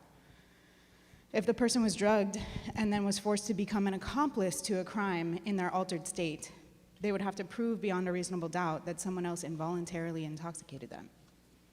Mr. Speaker, people get drugged and forced into prostitution. The bottom line is there's no way I could possibly predict all the truly terrible ways that this bill is going to harm victims of involuntary intoxication, but I know that it will. Thank you. Representative Purick. Thank you, Mr. Speaker. At the appropriate time, can we go back to 1224? Okay, let's finish 1424. Any discussion on 1424? If not, 1224, Representative Purick. Thank you. In opposition? Please proceed. So this bill prohibits anybody under 21 years old from having ammunition. So if you're 20 years old, 21 years old, 19 years old, 18 years old, you can't have ammunition. Ammunition is a valuable thing because you can put it in the gun to defend yourself. Let's say you're a female, you're 18 years old, and somebody's coming at you to rape you. If you pull out your gun, you can potentially prevent yourself from being raped. This same body passed Senate Bill 1, now Act 1, where a 14-year-old can have an abortion. From different perspectives, you can kill your baby inside the womb. Please confine your remarks to this measure. Thank you. The topic is ammunition. Ammunition is a self-defense tool, and we're talking about people under 21 years old with regards to this. There's an inconsistency with this bill and the rest of our laws in our state that say that a 14-year-old can terminate the life of their child. Purick, please confine your remarks to the measure before us. Thank you. But the 14-year-old girl can't arm herself. Purick, please confine your remarks to the measure before us. Thank you. I am. The 14-year-old person can't use ammunition to defend themselves from rape, which will cause the pregnancy. So we need to be allowing people to arm themselves with ammunition to prevent themselves from getting into these kinds of things. Thank you. So further discussion on 1224. Mr. Speaker. Representative Tarnas. Thank you. In support. This measure. Please proceed. This measure makes it clear that we already have on the books that you have to be 21 or older to own a firearm. This makes it clear that if you have to be 21 or older to purchase ammunition. We're just being consistent. The representative who just spoke asked for consistency. This bill makes our statutes consistent so that those who are 21 and older are the only ones that can purchase firearms, and that 21 and older are the ones that can purchase ammunition. So I urge all members to support this. Thank you, Speaker. Okay, is there further discussion? If not, we're on 1524. Next page, 1624, 1724. Representative Garcia, In opposition. please proceed. Mr. Speaker, SB 2333 allows the chief election officer to use accurate copies of paper ballots rather than the originals when conducting a precinct audit of the electronic voting systems tally in this conference draft 1. As I said before on this floor, Mr. Speaker, we the people, we own the Office of Elections. And there is a reason why we have enshrined in law the requirement for a precinct audit. And that is to ensure that that the election results which are given from those machines are indeed accurate. It was said that the reason for using digital copies is a matter of convenience. Mr. Speaker, that's a lame excuse given by Scott Nago.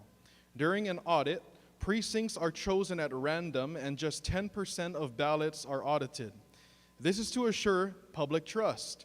We the people deserve transparency. And it's my firm belief that the original paper ballots are to be counted and used during precinct audits.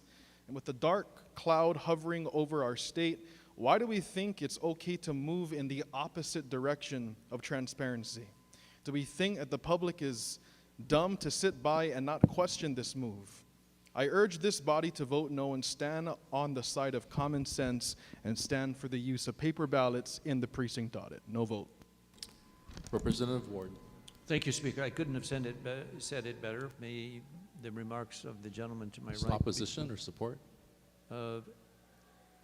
According to his remarks, obviously in opposition. Please sir. proceed. And may I have his words, may I adopt his words as if they were So my ordered. own? I couldn't have said it better. Thank you. Representative Tarnas. In strong support. I will say it better. This measure clarifies and updates the conduct of the audit used with modernized voting equipment and technology for elections by mail. Should an issue arise during the conduct of the post-election audit, which impacts the results of the election, the audit may be expanded to include first additional contests and further additional precincts. There are additional safeguards in this measure of checks and balances, including logic and accuracy tests of the voting equipment before and after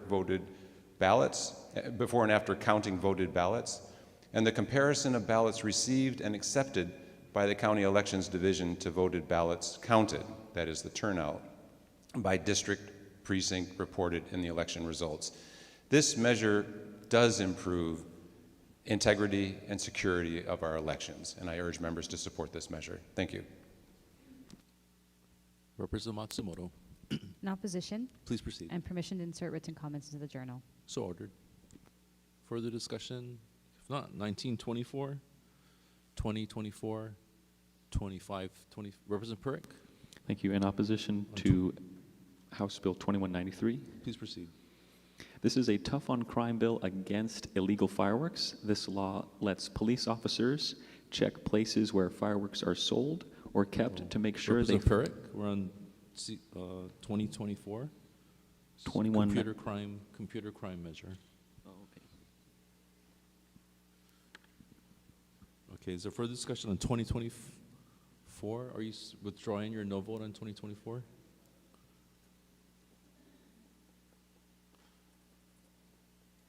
I'm in support, sorry. Okay, so noted. Further discussion on 2024? If not, 2524. Next page, 2624, 3024, 3224. Mr. Speaker. Representative Gannon. Regarding SB 2557. Please proceed. In opposition, Mr. Speaker. I'm not sure if this bill is constitutional. This removes the Office of the Public Defender from representing individuals who are subject of a petition for involuntary medical treatment under Chapter 353. I'm really so grateful to the body and to the governor's office for putting so much more emphasis into mental health and to the efforts of moving people out of pretrial incarceration and into services like those offered by the state hospital. The unfortunate thing is that when people have these hearings, they are going to be committed law states that commitment is the equivalent of imprisonment. Since I believe 1956, the law of the United States says that if you are facing potential imprisonment, you get an attorney if you cannot afford one. Of course, when a right is given to an individual, it is rarely pulled back by the government. I think that we should defer this measure until a future session in which we can work with the judiciary to create an appropriate court-appointed program that does not yet exist for civil attorneys who do this kind of practice. And until then, unfortunately, the next best option is having individuals represented by the Office of the Public Defender. Thank you. Representative Tarnas. Thank you. In support. Please proceed. I want to make sure that the members know that this measure allows a court to appoint an attorney for the subject of a petition for assisted community treatment if the interests of justice require one to be appointed. So the judge has that authority to appoint counsel for that individual. Yes, this measure does repeal language that entitles the subject of a petition for assisted community treatment to legal representation by a public defender, but the court can name a court-appointed attorney to represent that individual. So I urge members to support this. Thank you, Speaker. Representative Gandon. Second time. First off, I want to thank the Chair of Judiciary for hearing this and for all his work. This is one of the, I think, only instances in which we disagree. I am not sure that the judiciary yet has a program in place to appoint court-appointed counsel for these kinds of instances, and they will, and because that program is not in place, individuals who are facing potential charges and potential commitment may be housed in pretrial imprisonment for a duration unknown. For that reason, again, not in support. Okay, is there further discussion? If not, 3324, 3524, next page, 3724, Representative Amato.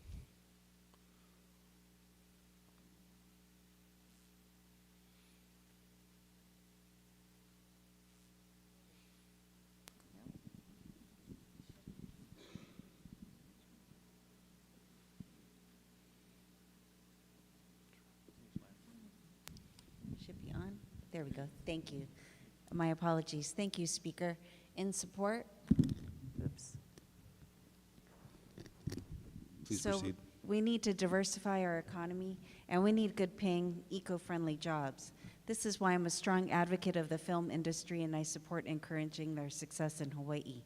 Encouraging compliance with the motion picture, digital media, and film production income tax credit requirements is a win for the industry, helps fund good jobs, and is a win for Hawaii and its people. I urge my members to join me in supporting this. Thank you.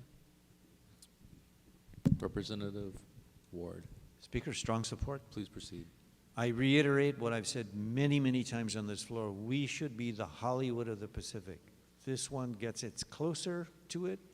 But, Mr. Speaker, it's rather embarrassing to know that Kentucky and Georgia beat us out every year. We're still in the top 5. We can do much better. We have the perfect environment, and we should be unequivocally the Hollywood of the Pacific. Hopefully next time we will even ratchet up our attractiveness as this bill does right now. Thank you. Further discussion, Representative Cochran.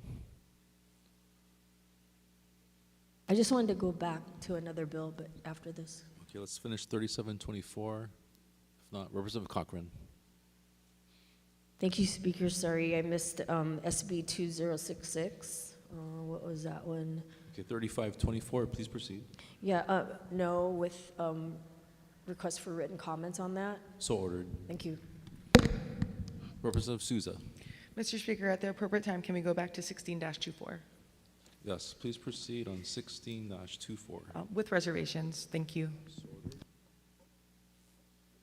Okay, members, we're back on page 2240-24.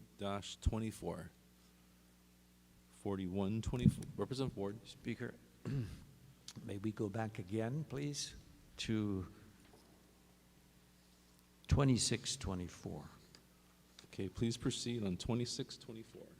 Thank you, Mr. Speaker. This is regarding Hawaiian succession.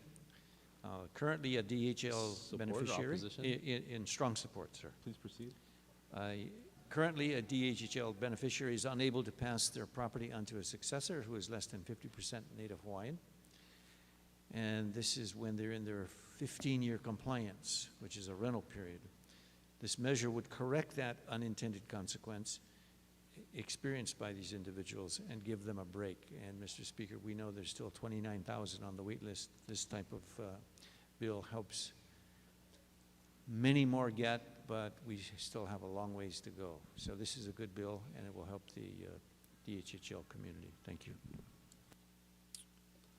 Okay, members, we're back on page 22, 40-24, 41-24, 44-24.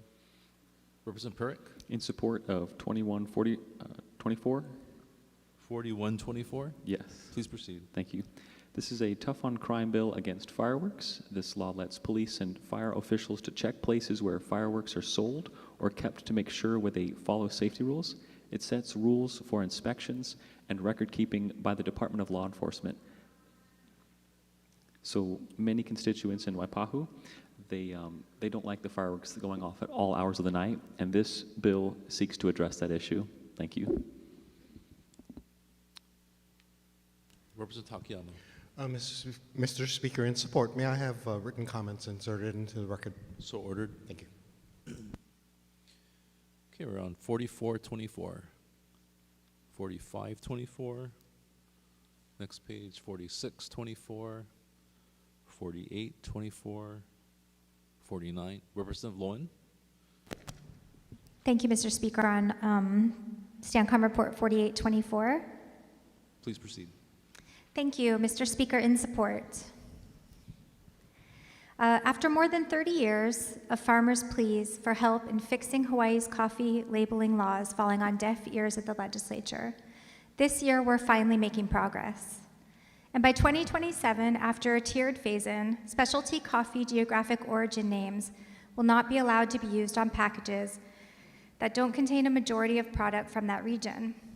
So if coffee has the name Kona or Ka'u or Kauai on it, it will be at least 51% from that region. This increase from 10% to 51% is progress. It's huge progress. But while we are here today to celebrate this victory, and I am incredibly grateful for it, it has also taken us too long to get here. For more than 30 years, Hawaii has been the only region in the world to allow the use of regional names on packages of specialty ag crops with only 10% genuine content. And this marketing devalues the product, damages the economic interest of Hawaii's farmers, and deceives consumers. You can't buy local eggs where only half of the eggs in the carton are local and the rest are imported. You can't buy Georgia peaches that are only 51% from Georgia, or Idaho potatoes that aren't all from Idaho. You can't buy champagne that's not from Champagne, or Bordeaux that's not from Bordeaux, and we wouldn't spend extra money buying French or Italian wine, only to later realize that it's made from grapes that are 90% from California. And further, a recent study and a 2010 study on the economic impacts of our labeling laws reinforce what farmers already knew, that allowing these blends to bear origin names harms farmers. I've given a speech about coffee labeling just about every year that I've served, so I could have pulled up my notes from past speeches and used those. But those are already in past journals and don't need to be said again. So what I'd like to add this year is that we should all think long and hard about why it took us so long to get here, to take a half step toward doing the right thing. Because we have issues here in Hawaii that can't afford to wait 30 years. And we have plenty of things that we are dealing with today that might be better if we had taken action 30 years ago. So whatever it is that causes this inertia, in the way that we run things here, that makes it easier for us to do nothing than to do something, day after day and year after year. We should really think about that and try to do better. So again, mahalo from me, and I know from the coffee farmers, to everyone in support of this bill today. The farmers will be back, undoubtedly, to fight for 100%, and hopefully it won't take 30 more years to get there. Representative Kahaloa. In strong support. Please proceed. As people around the world get to know our regional coffees, from Ka'u all the way to Kauai, and to my personal favorite, Kona coffee, in these hallowed chambers, things do not happen without 51% of the members in this body. So as we all know, 51% or a majority is important. This is also important for agriculture when we choose to use regional names to label Hawaii coffee. Passing this bill means we provide truth in labeling to all bags of Hawaii coffee by moving the percentage to 51%, as our representative from Kailua Kona stated before. This bill is 3 decades in the making, and all Kona legislators have fought for coffee, including our current governor, when he was in the legislature. Thank you, members, for your support. You don't know how much this means to our coffee farmers all across the Pai'aina, but including in Kona. Thank you. So, Representative Kahaloa. Representative Capella. Thank you, Mr. Speaker. In strong support, Please proceed. I'd like to adopt the words of the representative from Kailua Kona as if they were my own, and I would also like to adopt the words of the representative from Hualoaloa as if they were my own as well. I'm so grateful to every single member who has helped get this across the finish line. 30 years. It's taken 30 years to adopt something that truly helps our farmers, that truly helps agriculture. So for me, all I can think about is the incredibly hardworking farmers that live on Hawaii Island, who have come back year after year after year, who are now old and gray, but still so kind and still carry so much love for the land every single time they've stepped into this building. Thank you for supporting them. Is there further discussion on 4824? Representative Gates. In strong support. Please proceed. May I adopt the Vice Chair of Agriculture's words as if they were my own? So ordered. Thank you. Okay, before the next report, Representative Gates has an introduction. Representative Gates. Thank you, Mr. Speaker, for the late introduction. In the gallery today, we have constituents from the Waianae Coast. We have Jesse Mikasobe Kiali'i Noho Moku. He is the Elapau Social Service spearhead for all of the different programs being administered by Waianae Comprehensive Health Center. Joining him within the gallery is Ian Ross, who's the Public Information Officer for Waianae Com. Welcome to your House of Representatives.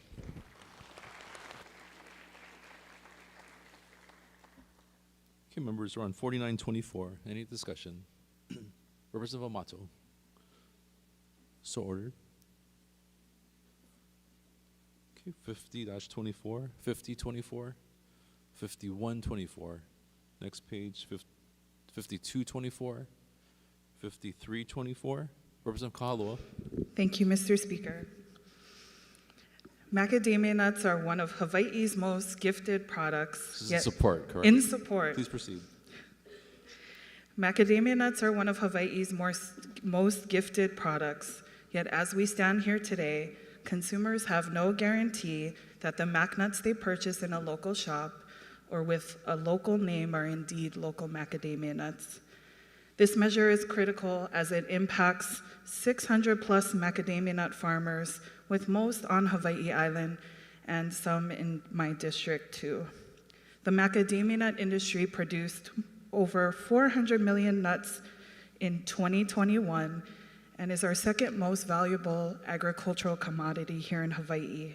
However, in 2022, our state's production declined by 29% from the year prior. This is why we looked at protecting this commodity last session, to make sure that this industry stays viable and that we keep farming jobs and macadamia nut manufacturing facilities here in Hawaii. This measure simplifies current mac nut legislation and requires a disclosure label on primary macadamia nut products. Over 2,000 pages of testimony on this bill worked its way through session.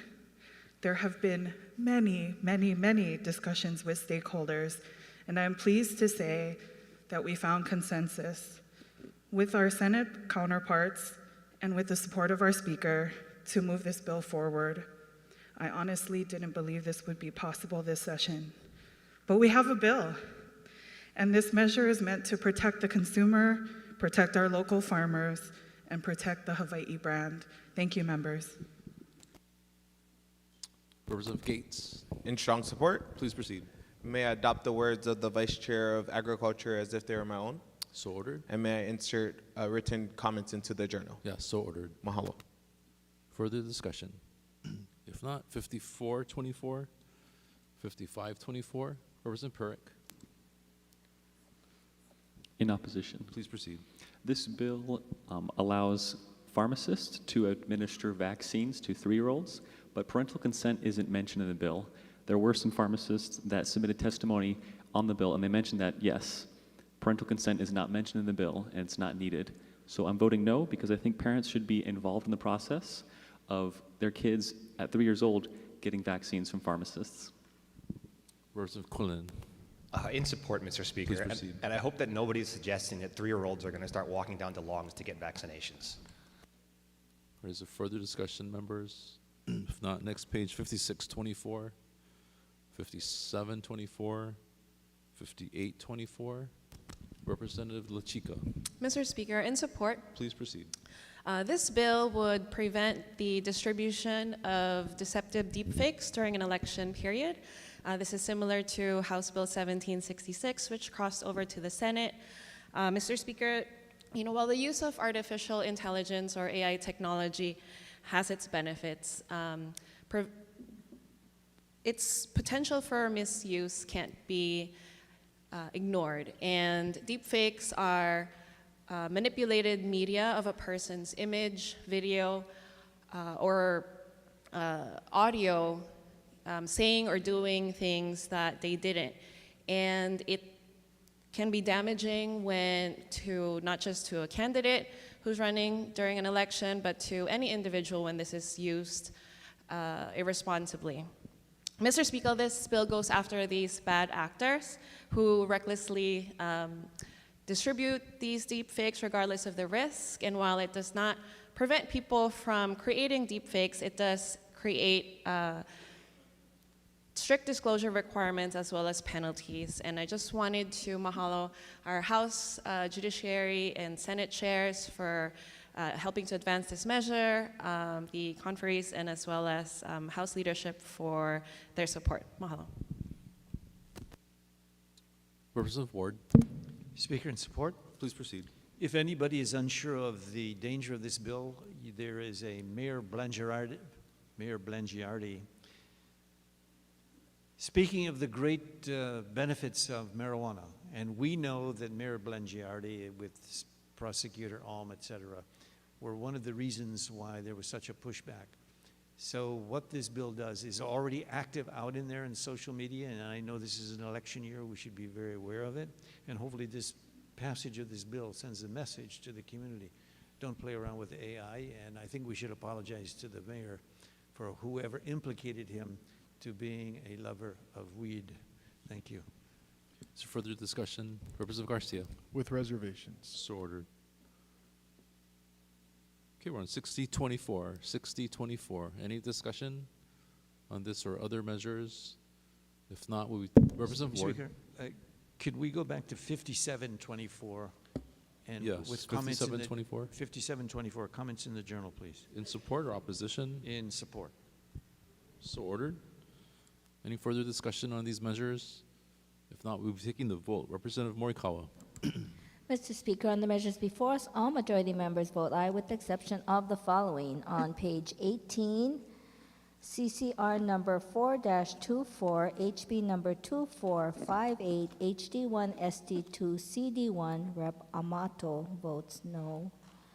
On page 19, CCR number 12-24, SB number 2845, SD2, HD1, CD1, the following vote no. Gates, Kila, Kong. For CCR number 14-24, SB number 3034, HD1, CD1, the following vote no. Amato, Hussey Burdick, Capella, Peruso, Poi Poi. On page 20, CCR number 16-24, SB number 2347, HD1, CD1, the following vote no. Amato, Hussey Burdick, Capella, Peruso. For CCR number 20-24, SB number 2193, SD1, HD1, CD1, following vote no. Amato, Hussey Burdick.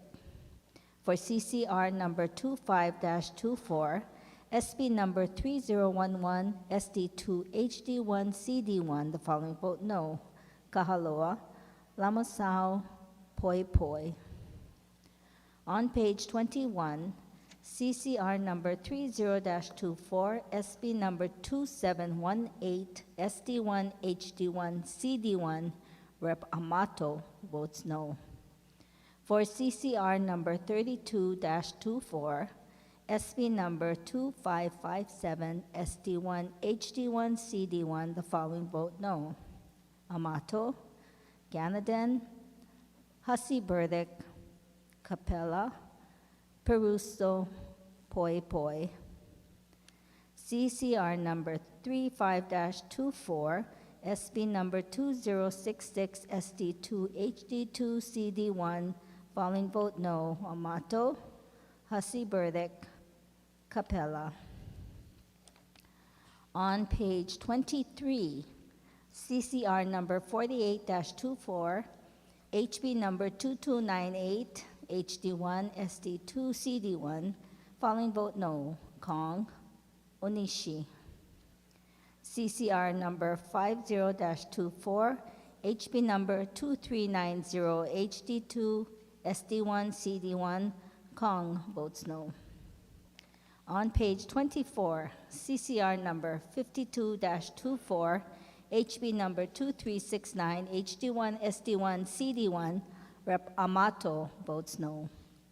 For CCR number 55-24, HB number 2553, HD2, SD2, CD1, following vote no. Kila, Kong.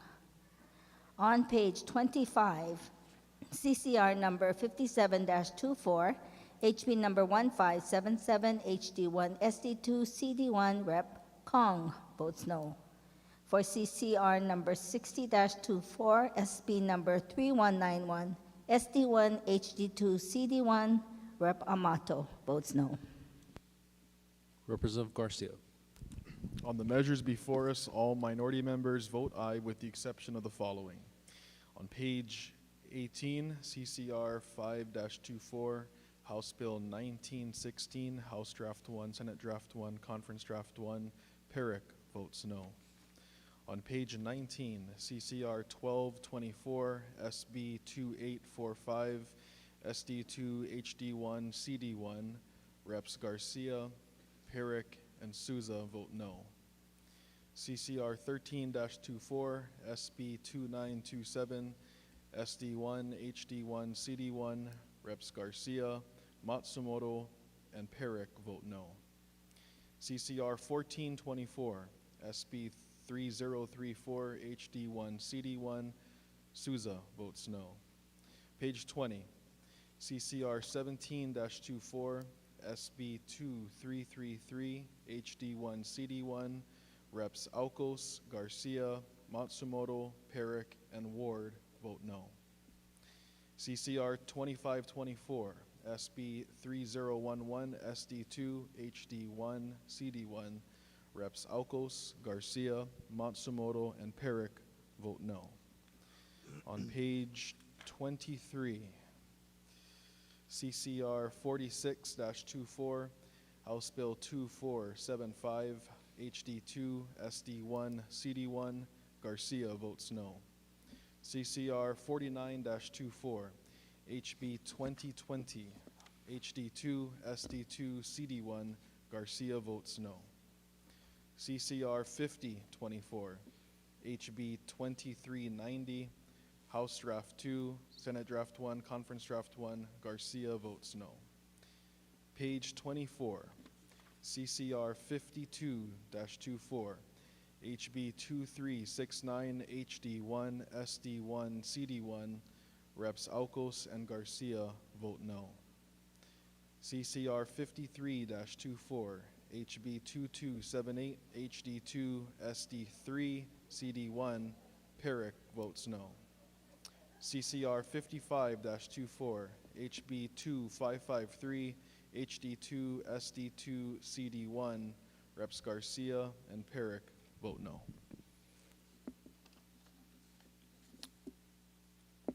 Representative Cochran? Thank you, Chair. Can I add in a correction or add in? Yes, CCR 3524. Oh, no, sorry. This is just, no, going back.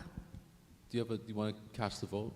Yeah, it's CCR 14-24, 3034, SB 3034. No. Yes. Do you have a no vote? Oh, is it? Okay. Do you have a no vote? I do. I needed. Okay, Yeah. we'll record a no vote for you on And- CCR 1424. Yes, please. And then Speaker, just making sure that CCR 3524, SB 2066 is also notated as an opposition? Yes, so Okay, noted as a got no it. vote. Okay, thank you very much. Members, have all votes been cast? Representative Hussey Bordick. Is CCR 73-24 in this batch or the next one? Could you repeat the number, please? 73-24. 73-24. It's the next Okay, thank you. motion. Members, have all votes been cast? Okay, if so said, measures pass final reading. Members, could we take a 45-minute recess until 1 p.m.? Recess subject to the call of the chair.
Will the House come to order? Members, we have an introduction. Representative Cochran.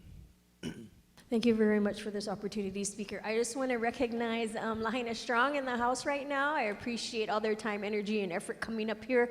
So mahalo, everyone, for being here. Please stand and be recognized, and welcome to your House of Representatives. Mahalo for everything. Aloha. Okay, members, before we take up the first motion, could you please note that CCR number 99-24 will be placed at the end of the calendar today. Representative Nakamura for the motion. Mr. Speaker, with the exception of Conference Committee Report numbers 85-24 and CCR 99-24, I move to adopt the Conference Committee reports listed on pages 26 through 33 and that the accompanying House and Senate bills as amended pass final reading. Representative Morikawa. Mr. Speaker, I second the motion. All right, discussion members, CCR 61-24, 63-24, 66-24, 68-24, 70-24. Representative Garcia. 6824 with reservations. So ordered on 6824. 7024. Next page, 7124. Representative Ward. Speaker, I rise in opposition, strong opposition, in fact. Please proceed. Mr. Speaker, this bill is about an emergency. It's about handcuffing the governor. And I think we have to first realize what an emergency is, particularly as we have Maui Strong here. They know what an emergency is, and they know what a crisis is. According to the HRS, an emergency is defined as an occurrence or imminent threat thereof which results or may likely result in substantial injury or harm to both life and or property.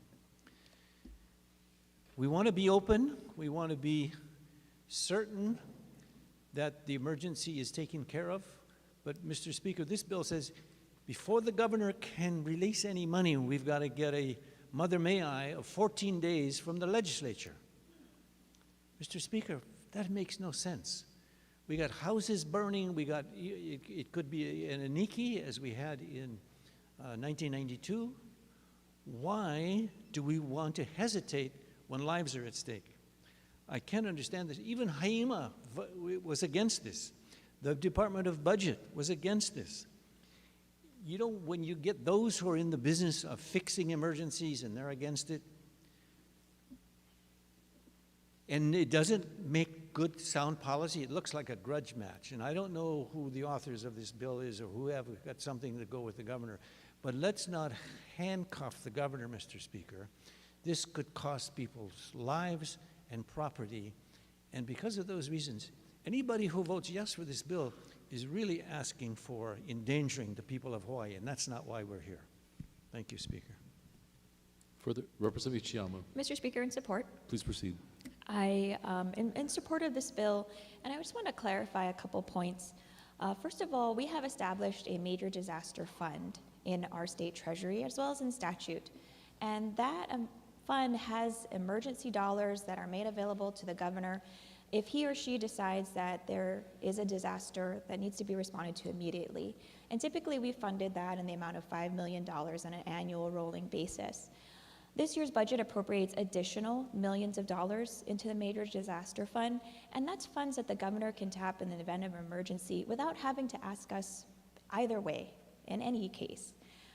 But when I think the administration uses their emergency powers in a way to move additional millions of dollars, potentially from existing appropriations, then this body, the legislature, has the right to know about that because that will affect appropriations in future budget years. And that we will have to account for and also make sure that we set aside money for in the future. So I'm in support of this bill. Thank you. Is there further discussion on 7124? If not, 7224, 7324, 7424, 7624. Next page, 82. Representative Ward. Speaker, back to 7324. 7224? Wait a minute. 7324. Please proceed. with reservations. Thank you. Okay, we're back on page 28, 8224. Representative Amato. Reservations. So ordered. Okay, to 8324.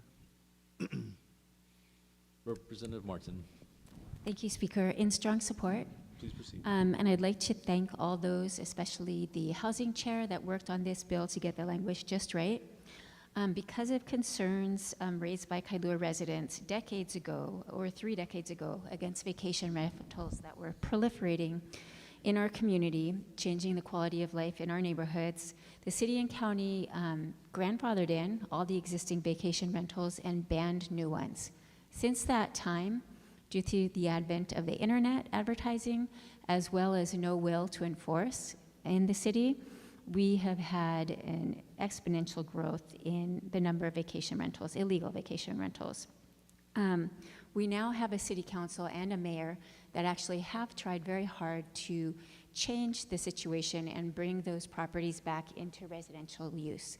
Unfortunately, because of the way our state law was written, they were challenged in court by investors who find that doing a rental once a month, every 30 days, is still good business. And this law will allow them to change the duration and hopefully bring those properties back into residential use. Thank you. Okay, further discussion on 8324. Representative Pirik. Thank you. In opposition? Please proceed. There's a lot of great people that have submitted testimony in support and in opposition to this. My team sent out a mailer to every single home in our district, and we received a bit of response. More people responded that they wanted me to vote no on this bill. So what should I do? I should vote no on this bill because the community, my community, when I surveyed them, they asked me to do that, so I'll be voting no. Thank you. Further discussion? If not, we're on Representative Ward. Speaker, could we go back to 8224? Okay, hold on. Representative Cochran first. Thank you, Speaker. In super strong support, and I give a lot of credit to my fellow Lahainians of Lahaina Strong, who has been, walking the halls here days on end and just weeks and tirelessly. So I appreciate all their efforts to getting us to this point. And with that, I am in super strong support. Thank you very much. Okay, further discussion on 8324. Mr. Clerk, please note that the chair has written remarks in support of 8324. Representative Ward. Just comments to the journal in On which? 2974. Sorry, that's SB 2974. Okay, CCR 8224. 8224 Representative Ward. CCR, yes. Thank you, sir. Those were in support or opposition? Okay, we're on CCR 8524. We have a motion.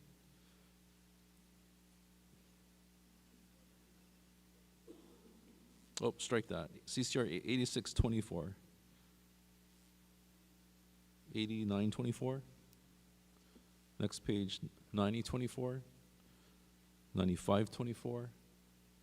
9624. 9824. Next page, 100. Representative Ward. Speaker, could we go back to 8924, please, and just comments to the journal? 8924? Yeah, in opposition, 8924. So ordered. Thank you. Representative Pirik. Thank you. At the appropriate time, can we also stay on 89?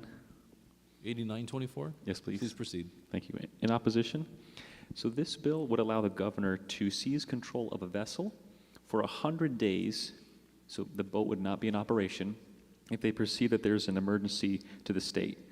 Our state survives largely in part to goods being brought in by boats and ships, and if the governor is going to reach his power and seize a boat, he could be inhibiting our commerce in our state. So we don't need that, we don't want that, so I'll be voting no so that we can have free commerce. Okay, further discussion? Mr. Speaker, Representative Kilo. in support on 89-24. Please proceed. Regarding the previous remarks from the Speaker in the conference draft, there was an exemption made to the vessels that do commerce, so they will not be affected by this measure. Thank you. Representative Gates. In strong support. Please proceed. May I adopt the words of the Vice Chair as if they were my own? So ordered. And I would just like to say to my colleagues that this bill is very important because we have let invasive species run rampant throughout our communities unchecked for so long. And this is one of the tools that we are going to use to really get a grasp on a lot of the issues like coconut rhinoceros beetles, little fire ants, so forth, and new invasive species that may be coming to our shores. So in strong support, thank you. Representative Ward. Speaker, second time, this is in defense of everything that said I agree with. The only thing is, why 100 days? I think that's too long. We can't get the job, we can't find these guys out within at least a week or two or so. 100 days is like a shutdown. I mean, that's too extreme. If it was modified, I would agree, but to shut down Matson and Pasha and all the other guys, which, as my colleague said, we are dependent upon 90-some% of everything that we have.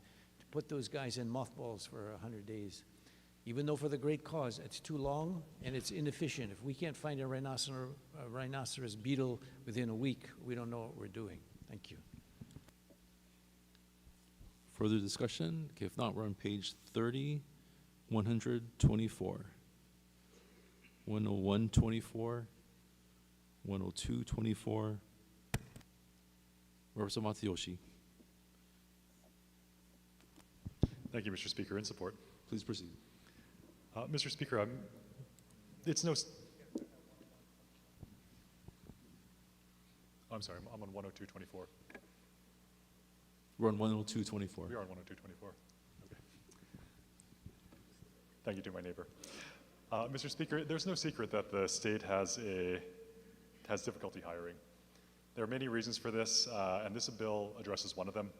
This bill addresses trying to get DHERD or the minimum qualification review to get done sooner. Right now, departments like DOH have 700 plus openings, have 700 plus vacancies. That puts an undue pressure on the employees that are currently working at DOH, and also just leaves a lot of services that DOH cannot render.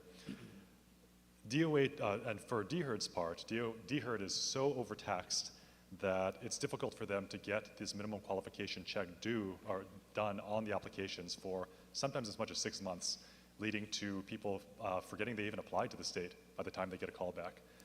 What this bill attempts to do, again, is to provide relief to not only DHERD, but to all of the departments that have come to me in the last couple of years asking for relief for this hiring problem, asking for relief and asking for our help to fill these vacancies that just pepper their departments.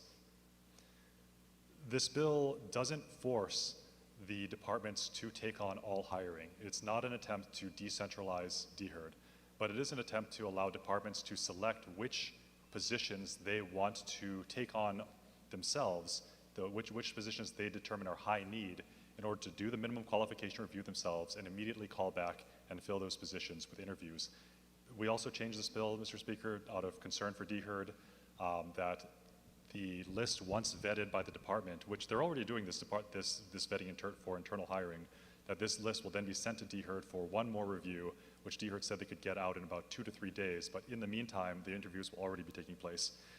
I am in strong support of this bill. I think that this bill is, again, not a magic bullet. It's not going to fill 700 plus vacancies at Department of Health, but I think it's a good start, and I'm very proud of us as a legislature for moving forward with this and bringing some relief to our departments. Thank you. Representative Perrick. Thank you. In support? Please proceed. I'd like to have the words of the previous representative from Kaneohe adopted as if they were my own. So ordered. And reiterate that this is a good bill because it reduces red tape in the government and allows the individual agencies in our states to process their applications versus another department. Okay, 104.24. 106.24, we have a motion to recommit. Representative Nakamura. Mr. Speaker, I move to recommit Conference Committee Report number 106-24 and the attached proposed conference draft to Conference Committee. Representative Morikawa. Mr. Speaker, I second the motion. Any discussion? Representative Perrick. In support? Please proceed. I'm very grateful that this body is doing that. This is a gut and replace bill, and in order to basically get this out of our record of having done that, we're recommitting that, so thank you. Representative Ward. further discussion? Okay, if not, we'll take a voice vote, members. All those in favor say aye. All opposed say no. The motion is carried. We're on page 31, 10724. Representative Takayama. Mr. Speaker, in support. Please proceed. This measure addresses a long-standing problem in my district of an abandoned cemetery that has been the target of thefts and desecration by trespassers. This measure will enable our community to enact security measures and will hopefully turn a community eyesore into an asset. So on behalf of myself and my fellow Pro City representative, I'd like to thank members for their support. Thank you. Representative Chun. In support. Please proceed. I'd like to have the words of the representative from Pro City adopted as if they were my own. So ordered. Thank you. Representative Amato. Thank you, Speaker. In support. So this bill authorizes the DCCA to appoint a limited owner of a cemetery in need of perpetual care or protection. I thank the CPC chair for the opportunity to work on this bill, as well as my conference committee co-chair, and for the excellent staff that helped me in learning through the process as we completed this bill in conference committee. With this bill, we set a precedent of protecting and respecting our cemeteries and our loved ones who are placed there. Mahalo. Representative Souza. In support, and I would like the words of the introducer to be inserted into the journal as my own. Thank you. So ordered. Representative Lamasau. Thank you, Mr. Speaker. In support, I'd like to adopt the words from the representative from Pearl City as if they were my own. I'd like to also insert additional comments. Many of my constituents have their ancestors buried in the Sunset Memorial, and so I just want to commend the hard work of this body for passing this important measure. Mahalo. Okay, so ordered on the submission. Representative Kila. Mr. Speaker, in support. I'd like to thank the introducer for this measure, as there is a constituent in House District 44 whose family member is buried at the cemetery in Sunset Memorial.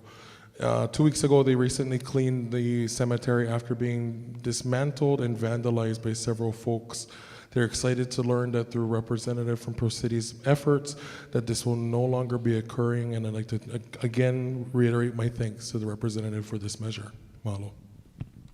Representative Kong. It's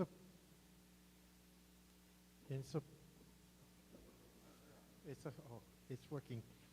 Sorry, I have my earplugs. I'd like to adopt the words of the representative from Pro City as if they're my own, and I'd like to add from IAEA too. Thank you very much. So ordered. Further discussion? Okay, if not, 111-24, 113-24, 115. Representative Perrick. 113 in support.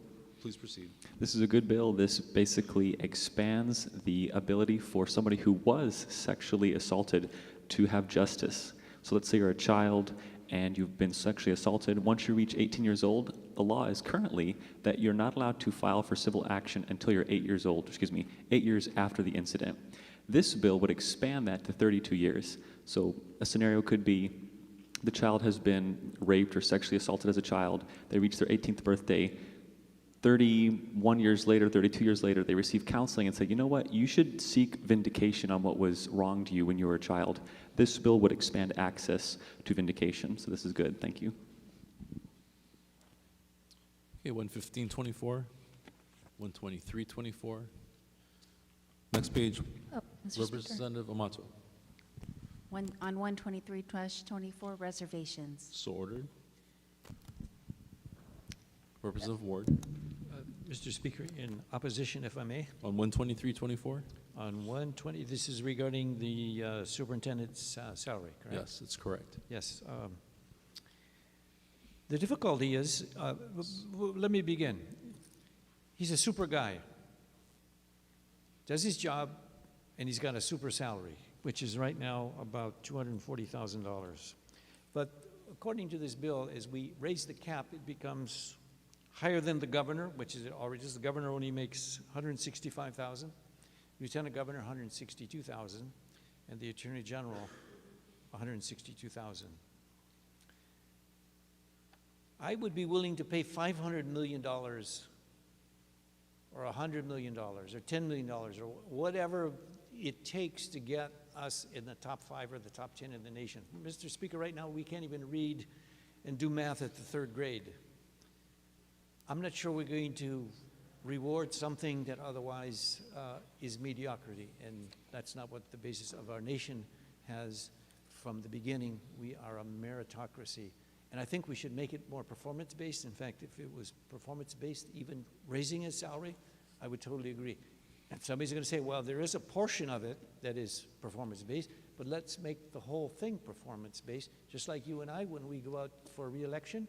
What did we do as the representative? It's either up or down, and I think it should be the same with the superintendent. Again, who is a nice man, but in terms of the salary, I don't think he's deserving to go any higher. Thank you. Representative Woodson. Thank you, Speaker, in strong support. Please proceed. The previous speaker's comments are antithetical to prior comments he has made with regards to market rates and government intervention. So he typically argues the inverse, which is that the market should not be dictated by government. In this situation, he's saying the inverse, so I'm perplexed by that. Also, just to correct the record, actually, the state of Hawaii and some of our student bases is in fact in the top 10. That is a direct result from the superintendent, his team, our teachers, our principals and vice principals. I want to make that point clear. Furthermore, if we do not pass this proposal, it means that the superintendent's salary will revert by statute to a maximum of $150,000. To me, that's not fair, that's not justified, and as I referenced before, a superintendent that makes, a superintendent with comparable qualifications with a similar school size earns $356,000 annually. And so what justification do we have for that position to only yield 40% of what the market is bearing? That is not fair to me, Speaker.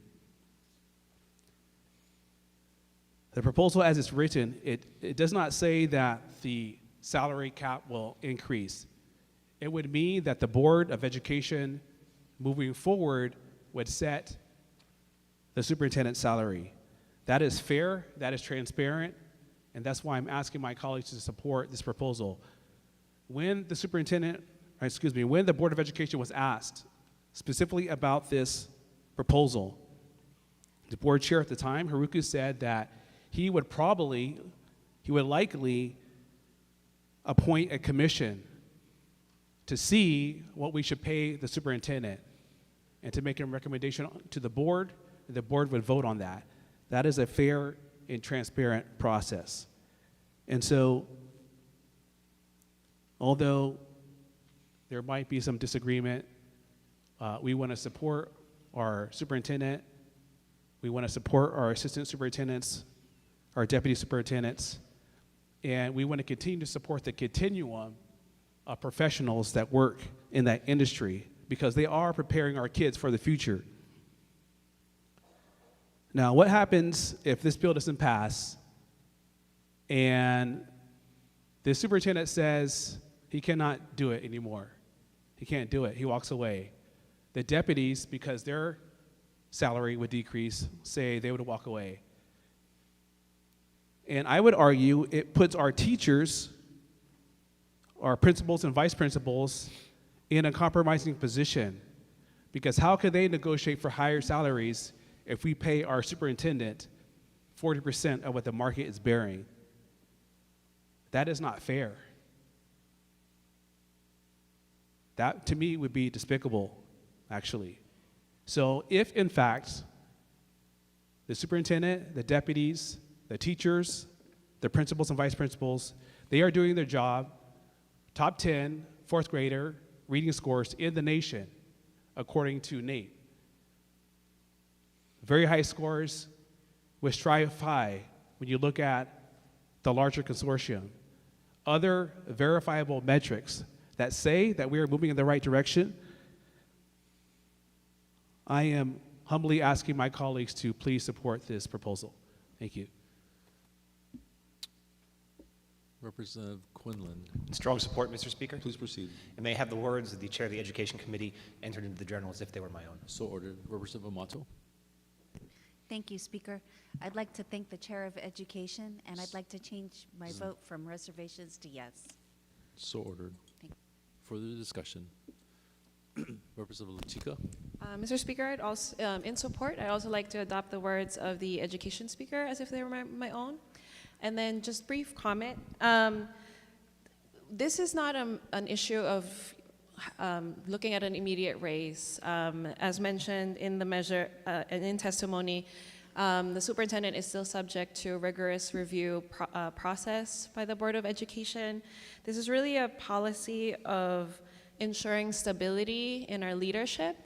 And because of the domino effect that it would trigger by reducing the salary back to $150,000 because of the sunset on June 30, 2024, this might create an exodus of, the great administration and the leaders that we already have. And just noting that they're already doing this work and this hard work overseeing 20,000 employees in the department. So for the future of our Kiki and to deliver the best quality education possible, I urge my colleagues to support this measure. Okay, further discussion? If not, next page, 12624. Representative Bellotti. Thank you, Mr. Speaker. In support, request to insert written comments. So ordered. 12724, 12824, 13024, 13124. Okay, next page. Mr. Speaker. Representative Lamasau. For 3124, in strong support. Please proceed. We recognize that access to language resources is crucial for disseminating information effectively to migrant communities, especially in times of crisis. Ensuring language accessibility becomes even more imperative. The Maui wildfires have highlighted the importance of providing resources in multiple languages to ensure that all members of our diverse population can access vital information and resources. Moving forward, we must prioritize the development and dissemination of multilingual resources to better serve and support our migrant communities during emergencies. Mahalo. Representative Cochran. Thank you. And yeah, I want to echo my colleague next to me in relationship to this bill. Strong support. Please proceed. As going through the fires and realizing in the early days that the language barrier, in particular for our Filipino community, which makes up the brunt of where I live, had huge challenges. And I would hope that in the future, FEMA and all these other outside entities that come to wherever in the world, that they research the culture, the people, the languages that are affiliated in the areas that they come into to help, because they had 0 interpreters. There was no one there to bridge that gap for the language barriers. And I know today that a lot of our Filipino speakers lost out on benefits, lost out on help because they didn't realize they could appeal. They didn't realize they didn't have the opportunity to ask questions and to learn what the details and repercussions of their decisions were.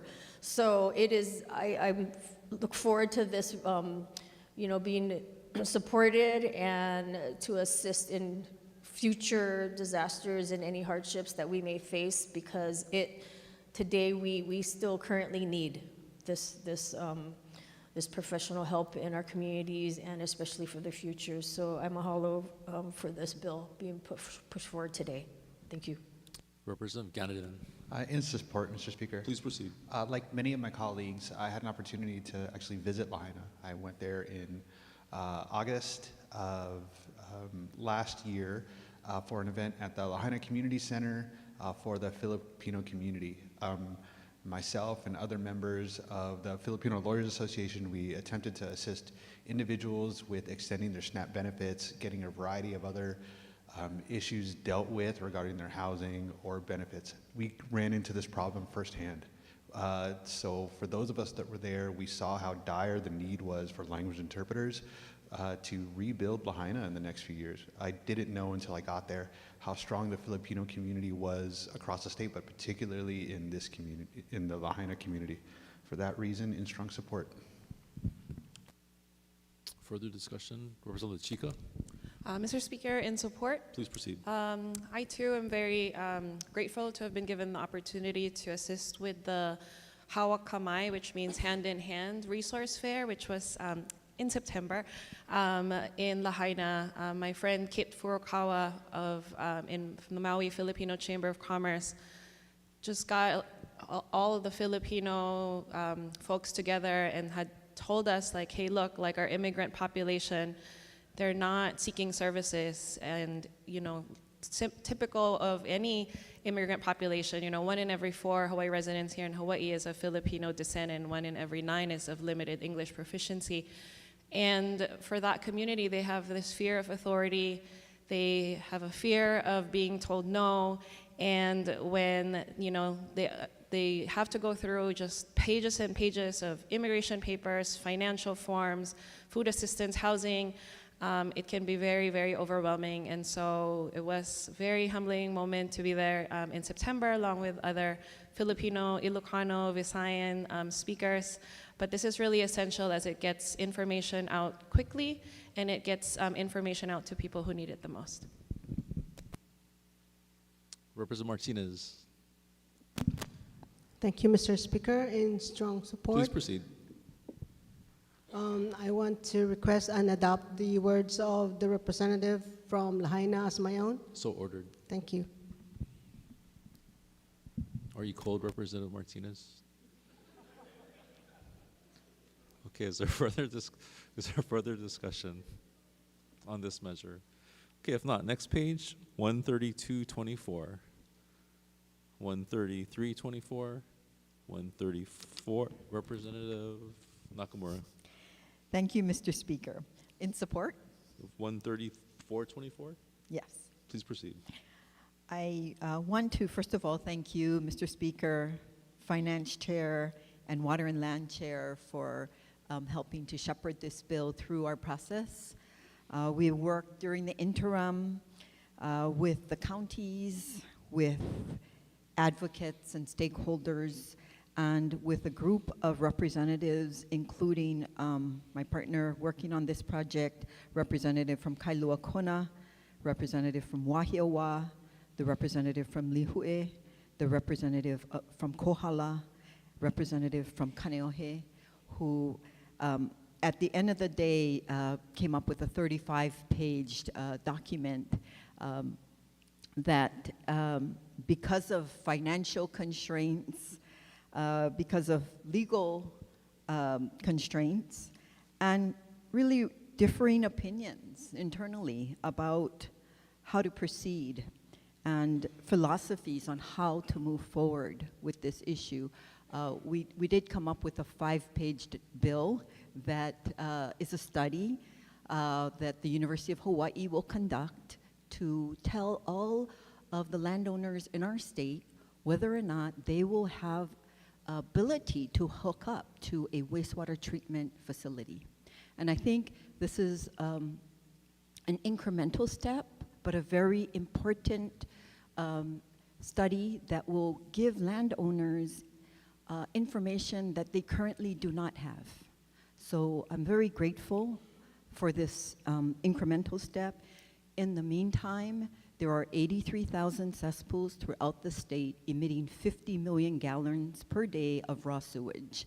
And I'm very hopeful that in the interim to come, that we can continue the dialogue to expand the discussion internally, and that we can find solutions that are going to make a difference for our environment and for all of the homeowners that are impacted with a cesspool that what government said was okay to have many, many decades ago. So thank you so much for the opportunity, and I hope that members will support this bill. Thank you. Representative Cochran. Thank you, Chair, and appreciate this effort also. I just want to add in reference to current... support? Oh, in support, yes, sorry. I just want to add in relation to cesspools, and since the wildfires in Lahaina, in particular the Wahikuli Terrace area, which is a priority 1 area. Now that literally the slate has been wiped clean of the homes and things, that we're just down to the bare bones dirt. And now is the time, if we're going to convert these properties out of cesspools and into sewering with the county, I think hopefully this study and this discussion will incorporate that, because I think the discussions occurred perhaps way before the fire had occurred, so now we're looking at a very different landscape, and I think we have a great opportunity today to revisit the cesspool situation in the Lahaina area. Mahalo. Okay, further discussion? If not, 13524. Representative Chun. Thank you, Mr. Speaker, in strong support. Please proceed. Thank you. Mr. Speaker, this session I was able to work with a remarkable group of stakeholders who are also members of the Legislative Kupuna Caucus, along with our Senate counterpart, the senator from Ala Moana and Waikiki, with one goal: to take a hard look at our long-term care system. Changing our long-term care system is so important because we are spending more money on long-term care than ever before, but the outcomes of that care are not improving. Quite simply, spending more money will not get us where we need to go in terms of delivering better care. Our goal of making things better for the people who need long-term care, whether in an institutional or community-based setting, begins with this bill. The Executive Office on Aging, in coordination with the State Health Planning and Development Agency, will begin the crucial task of creating a long-term care master plan for the state. I want to thank the Chair of Human Services and the Chair of Finance for supporting this bill and also the funding for it. And I look forward to continue working on this issue with interested stakeholders so that we can provide our kupuna with a long-term care system that works for everyone. Thank you. Okay, we're on 13724. Any discussion? Representative Belatti. Thank you, Mr. Speaker. In support, request to insert written comments. So ordered. Representative Martin. Thank you, Speaker. In strong support, and I just wanted to express my deep gratitude for this body. The Majority Caucus supported this initiative, recognizing Windward Community College, who has embraced the fact that they host the state hospital on their campus and set up a program to train entry-level workers in that hospital in collaboration with the hospital, and are now wanting to extend that training to grow our own mental health care providers across the state. I also wanted to thank the majority leader for not giving up on this bill once it died in the Senate, and most particularly to the Vice Chair and the Chair of Finance that allowed it to come back at the last moment. Thank you. Okay, is there further discussion on this measure or any other measure before we take the vote? If not, for the vote, Representative Morikawa. Mr. Speaker, except for CCRs 85-24, 99-24, and 106-24, all majority members vote aye with the exception of the following on page 26. CCR number 68-24, SP number 2350, SD2, HD2, CD1, Rep. Kila votes no. On page 27, CCR number 73-24, SP number 2342, SD2, HD3, CD1, the following vote no. Gates, Holt, Hasiberdak, Kong. CCR number 74-24, SP number 3157, SD2, HD2, CD1, following vote no. Amato, Belatti, Hasiberdak, Capella, Peruso, Poi Poi. On page 28, CCR number 82-24, SP number 2974, SD2, HD1, CD1, Capella votes no. CCR number 83-24, SB number 2919, SD2, HD2, CD1, following vote no. Kong, Onishi, Tam. For CCR number 86-24, SB number 2337, SD2, HD2, CD1, Rep. Hussey, Burdick, votes no. On page 29, CCR number 98-24, HB number 2467, HD1, SD1, CD1, the following vote no. Amato, Bellotti, Hussey, Burdick, Peruso, Poi Poi. On page 31, CCR number 115-24, SB number 2725, HD1, CD1, following vote no. Cochran, Hussey, Burdick, Capella, Peruso, Poi Poi. CCR number 123-24, SB number 3207, SD2, HD1, CD1, following vote no.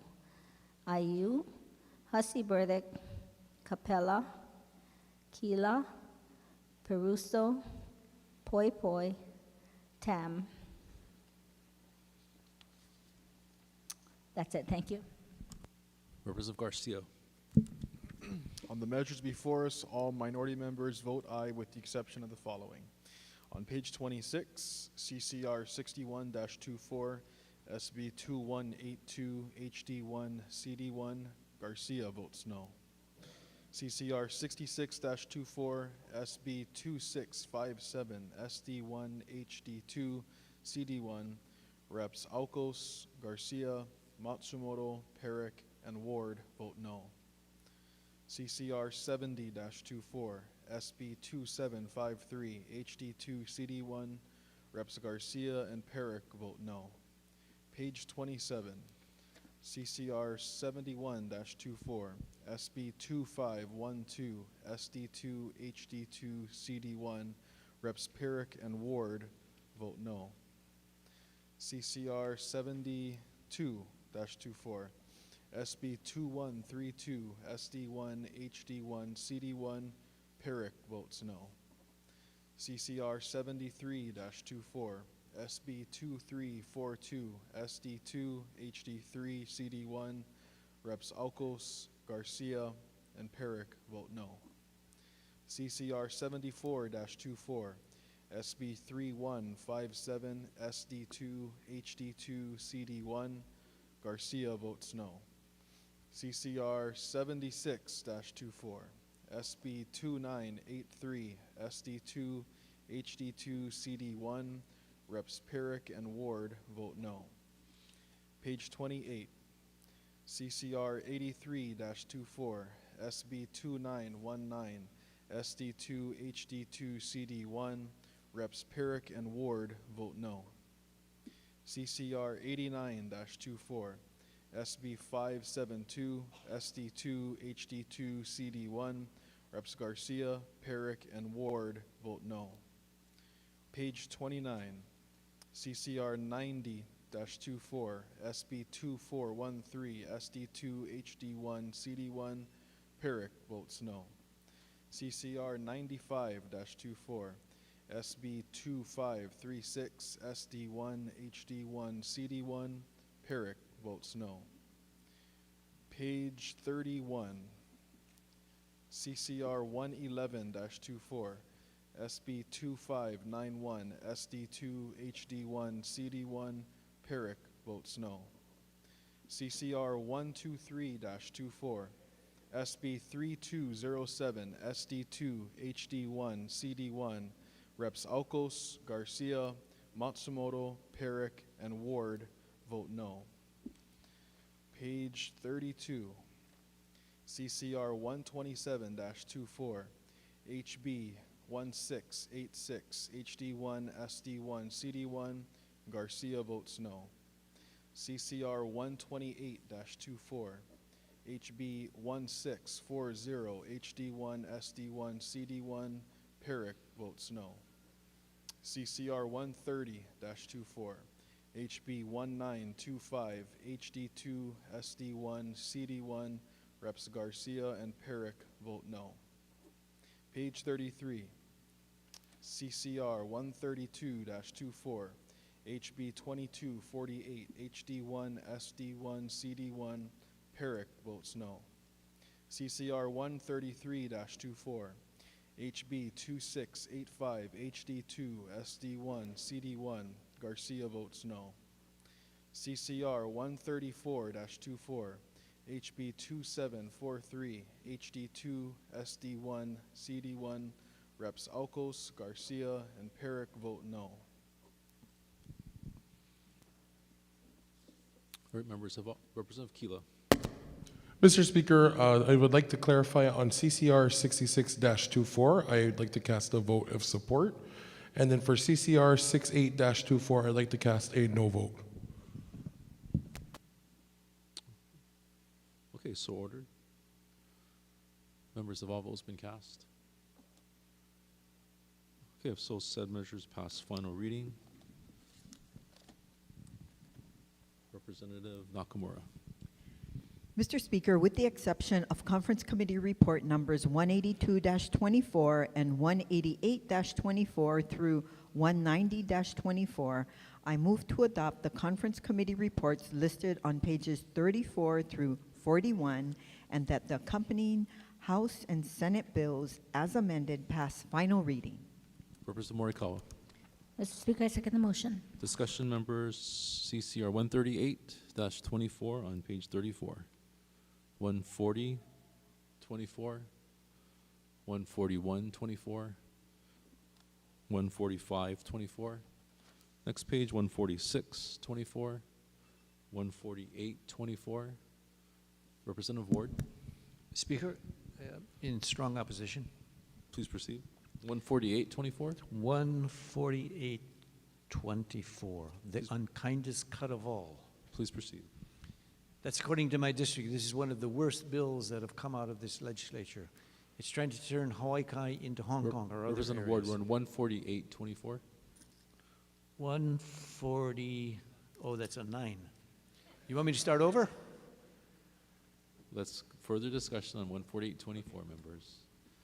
Okay, if not, Representative Ward, 149, 24. I don't have to repeat the unkindest cut of all. Hold on, Representative Cochran. Sorry. Okay, so 14824, SB 1170? Please proceed. Yes, no votes, please, and a request to put comments into the journal. Is it no vote? No vote. Okay, so ordered. Thank you. Further discussion on 148, 24. If not, 149, 24. Representative Evslin. In support. Please proceed. Thank you, Mr. Speaker. In 1961, the very first Hawaii State Legislature passed Act 187, which was a groundbreaking, first and only of its kind, dual state and local zoning code. And this is known as our Hawaii State Land Use Law. And at the time, Hawaii was facing rampant development of agricultural land in ways that were disconnected from existing town centers. And the legislature took bold action at the time. And the stated intent of our Hawaii State Land Use Law is to preserve and protect agricultural and conservation zone land while making it easy to develop housing in our existing areas where housing exists currently. And to implement that, the state developed 4 state land use districts. There's the agricultural and conservation districts, which encompass 95% of land in Hawaii. There's the rural district, and then there's the urban state land use district, which is 4.5% of land in Hawaii. And then the state delegated zoning authority to the counties in varying ways in those state land use districts. And in delegating that authority, the state very clearly in the preamble to Act 187 retained zoning authority. At the time was sort of the heyday across the country in the 60s and 70s of single-family zoning. And so all of the counties in adopting their municipal zoning codes in the urban state land use district adopted zoning codes which essentially restricted multi-generational households in the urban district. Right? This was different than the development pattern in Hawaii previously, Our plantation towns, our plantation camps were developed traditionally with multi-generational households. And this is different than essentially humans have lived for all of human history, right, in multi-generational households. And now fast forward 60 years to today, we have essentially filled up our urban state land use district with predominantly single-family homes. And as UHERO has shown, we have the highest regulatory burden of any state in the country on the housing development. And because of it, we are developing far too few homes in our urban state land use district, far fewer homes than needed even for our natural-born population. And we're pushing development into our agricultural districts, right? So in my opinion, at least, we are failing on the twin tenets of our Hawaii state land use law, right? We are not preserving and protecting agricultural land, and we have not made it easy to develop housing within the urban state land use district. And this is having just tremendously negative consequences throughout Hawaii. Every single day, 180 people are moving to the mainland, right? In a lot of ways, these are economic exiles from Hawaii. You know, graduation season is coming up, and I used to be a high school teacher, and I always go to graduation with really mixed emotions, right? On the one hand, I'm so proud and filled with joy at these high school graduates who have worked so hard to get to the point where they're at. Some who have, you know, done everything right to get to that point. Some who have overcome just tremendous odds. And they're standing there at the stage, and at the same time, you know, filled with profound sense of loss and sadness that for so many of these, this will be the last time that they are full-time residents of Hawaii. Those who go to college, many, if not the majority of them, will never be able to return because there are no housing options for them when they come back. And those that stay, like many in my generation and all the generations that have come after, will have to work 2 or 3 jobs just to remain in Hawaii. And so I think that this is the greatest public policy challenge of our time in how do we fulfill, again, the twin tenets of our state land use law, make it easy to develop housing in the urban state land use district, preserve and protect agricultural land. SB 3202 is not going to solve the housing crisis, but it's a step in the right direction. And there's been a lot of misinformation out there about the bill, so I just want to clarify some aspects of it. The bill does require the counties to take action on ADUs. Based on the feedback from my colleagues here, based on feedback from the Senate, based on feedback... Speaker, I yield my time. Based on feedback from 2 Honolulu City Council members, the bill has changed to, while the counties have to take action to allow ADUs, they have a lot of flexibility in how they allow those ADUs to be developed. They can allow ADUs in a significantly less than the entire urban state land use district if they choose. There are no development restrictions on the allowance of those ADUs, so counties can continue to impose all of their existing development standards or impose new development standards.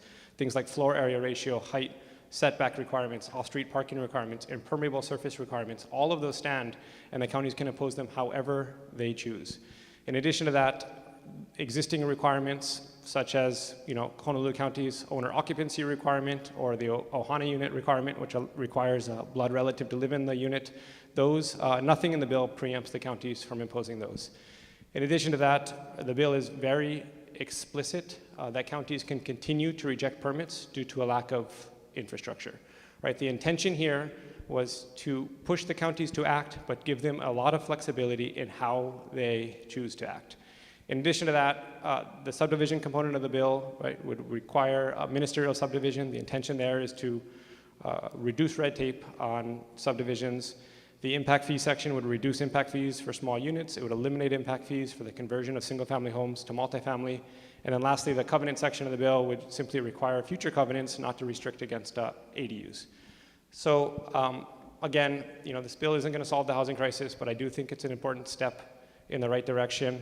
And I also want to just thank my colleagues here for, you know, the ongoing dialogue on the bill, the feedback that I've gotten from the bill, the debate that we've had here on the floor about the bill. I also want to thank the many, you know, stakeholders and advocates, both in support and against the bill. I've learned a lot through this process, and the bill has changed throughout the process based on their feedback. At the end of the day, I hope that every member here can vote their conscience, do what's right for their communities, and do what's right for as they see for Hawaii. Thank you. Representative Ward.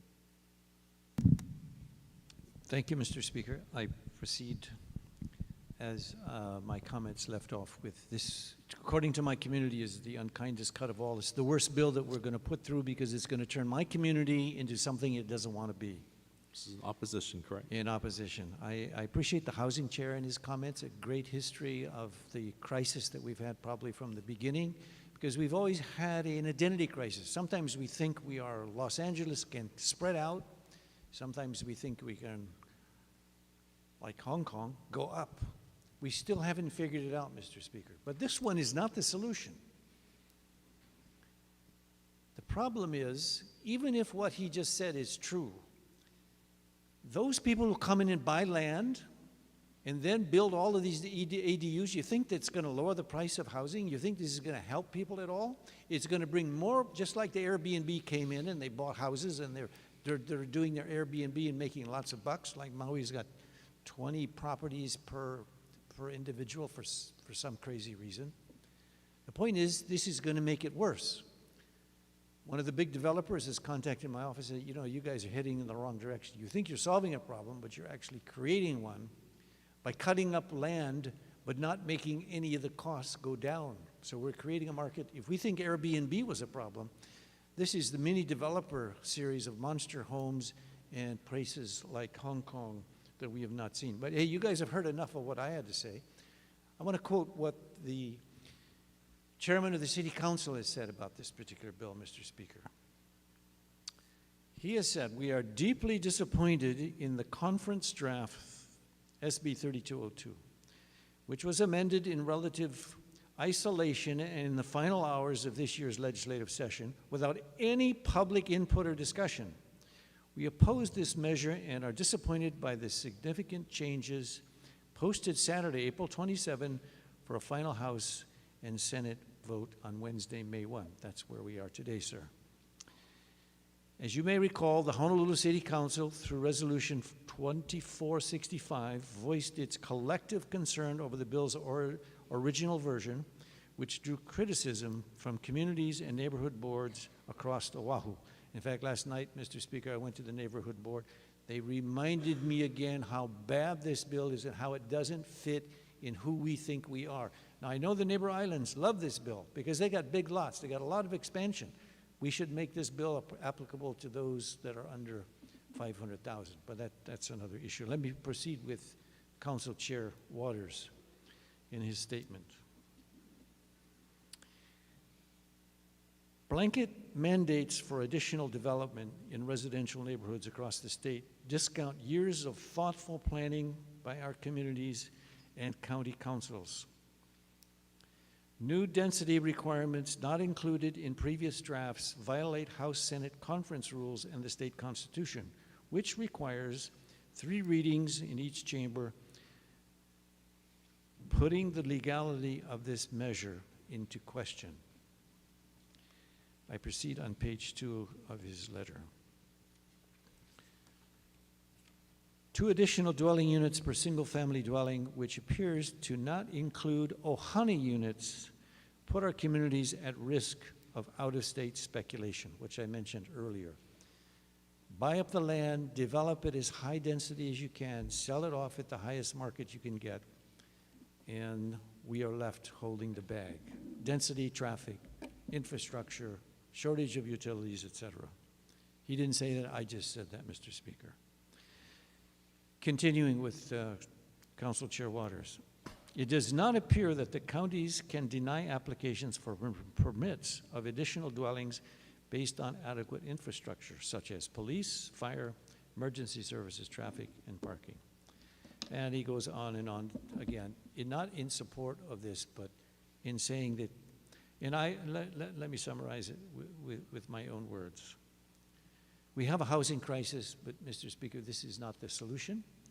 We have problems with already monster houses, which we're trying to shut down. We're trying to shut down Airbnb.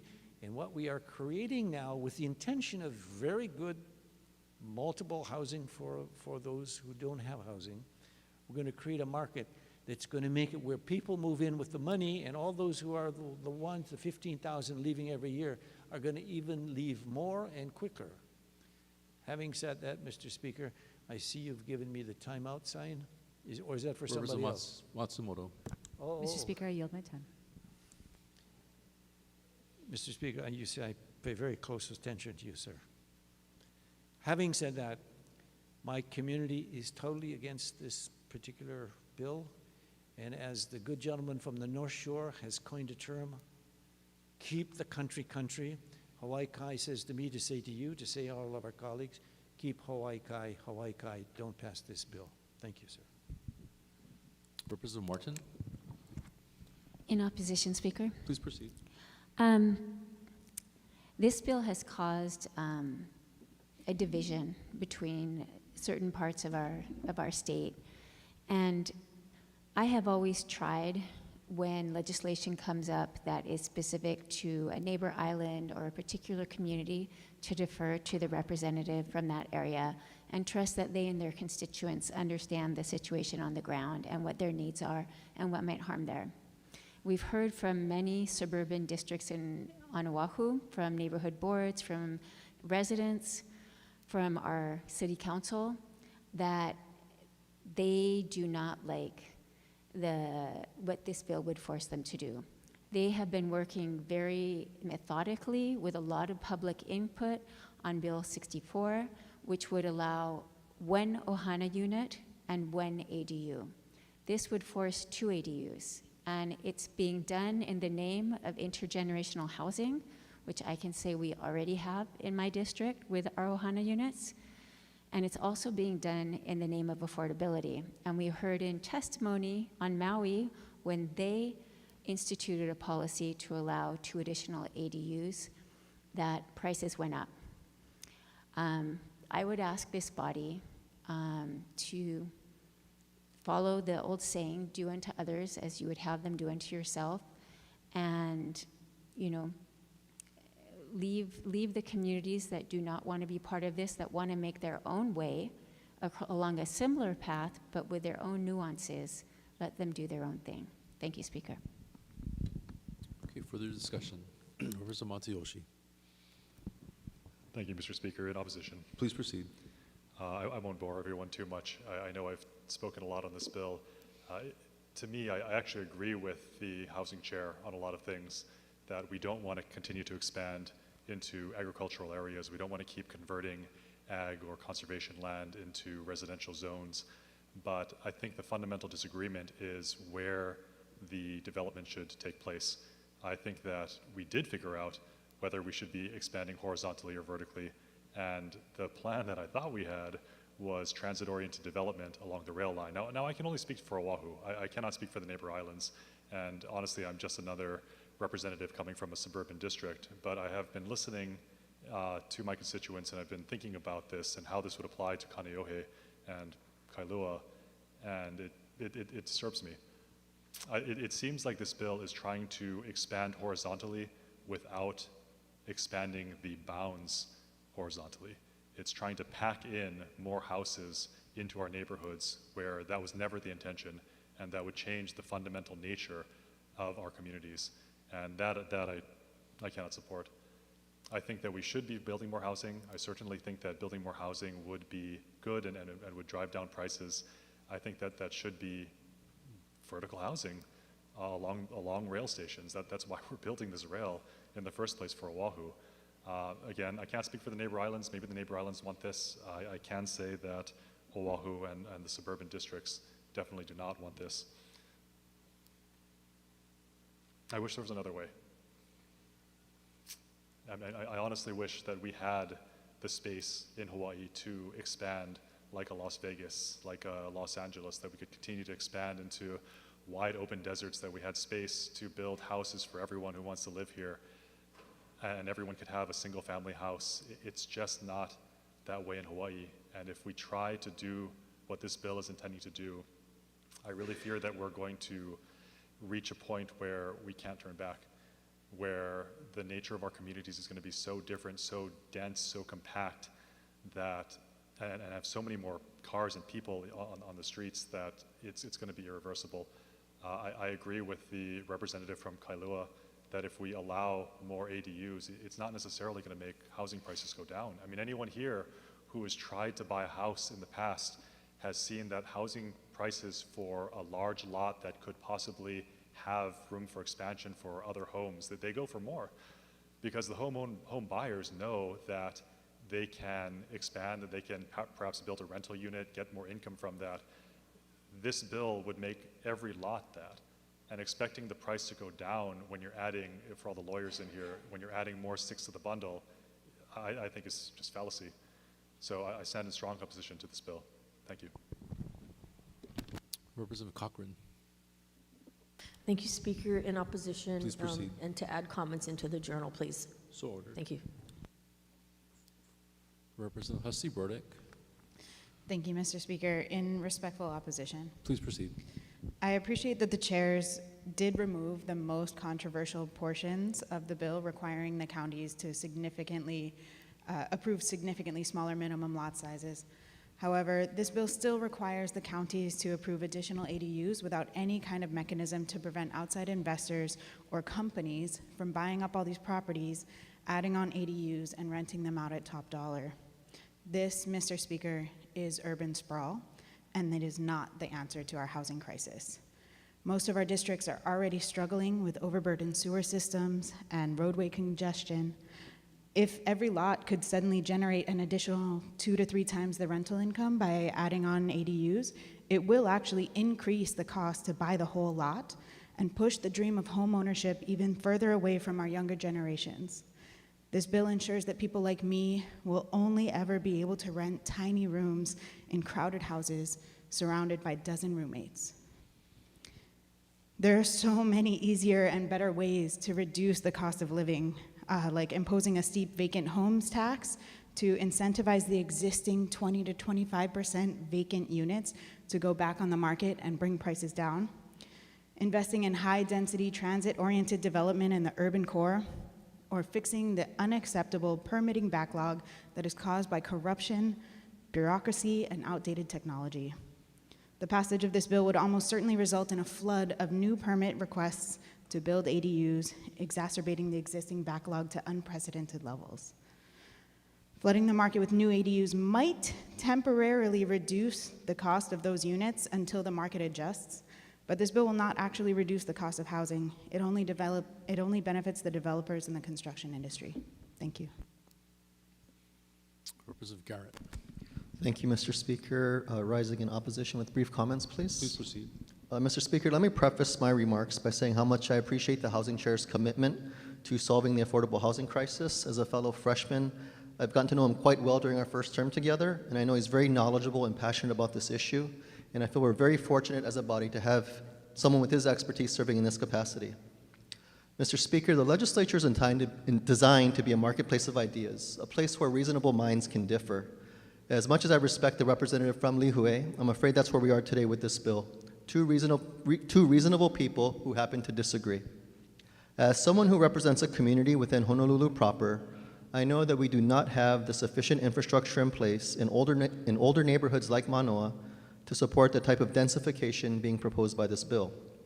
As pointed out previously, there are no assurances that this bill will lead to an increase in our affordable housing inventory. Rather than stress communities throughout urban Honolulu and to help keep the country, I believe the more prudent course of action would be to focus on transit-oriented development projects to meet our affordable housing needs. Mr. Speaker, I do vaguely recall a member of this body saying the Aloha Stadium site could serve such a purpose, but I digress. Lastly, we voted just a short while ago on Senate Bill 2919 that strengthens the county's ability to rein in short-term rentals, which I support.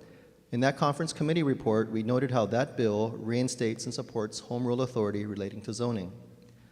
Mr. Speaker, I'm concerned that our credibility as an institution is questioned when we selectively use the home rule argument to suit a particular need. If we believe that the counties are best positioned to address housing on a county-by-county basis, we should not impose restrictions on their planning and zoning authority in a piecemeal manner as SB 3202 does. As this bill made its way through conference, I was hoping it would be amended to exempt the City and County of Honolulu, But since no such amendment was included, I'm afraid I have no choice but to continue my opposition to this bill. Thank you. Representative Kila, In support, Mr. Speaker. please proceed. From the beginning and inception of this measure, I have stood up in support. And as we have been bombarded by the hundreds of emails in opposition, I have read this. I have supported this measure from inception, and I encourage you to email your representative if they are in support or opposition of this measure. I have been bombarded from many folks in the Oahu urban core and outer core opposing this measure.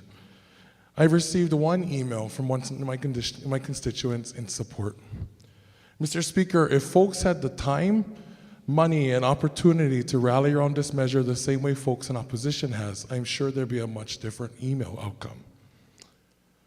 Mr. Speaker, the lots awarded by the Department of Homelands right now rest at 5,000 square feet, and that is the reality for lessees being awarded lots.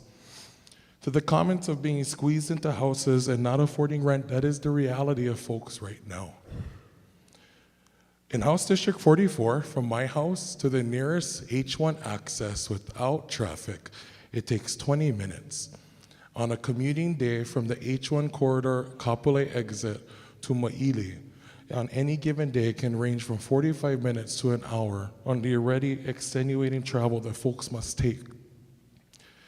I understand full-heartedly that folks have had to oppose this measure based off of the concerns of constituents, but time and time again, the legislature has been asked to tackle this issue, and I would like to find a way that we can move this measure forward. I understand the concerns that have been raised, but I raise the concerns of what's the reality happening now. With the opposition of urban sprawl, we've now faced rural sprawl. You have lots in my district and homes in my district worth nowhere $200,000-$300,000, but have now been uprising by 100 and even at times 150%.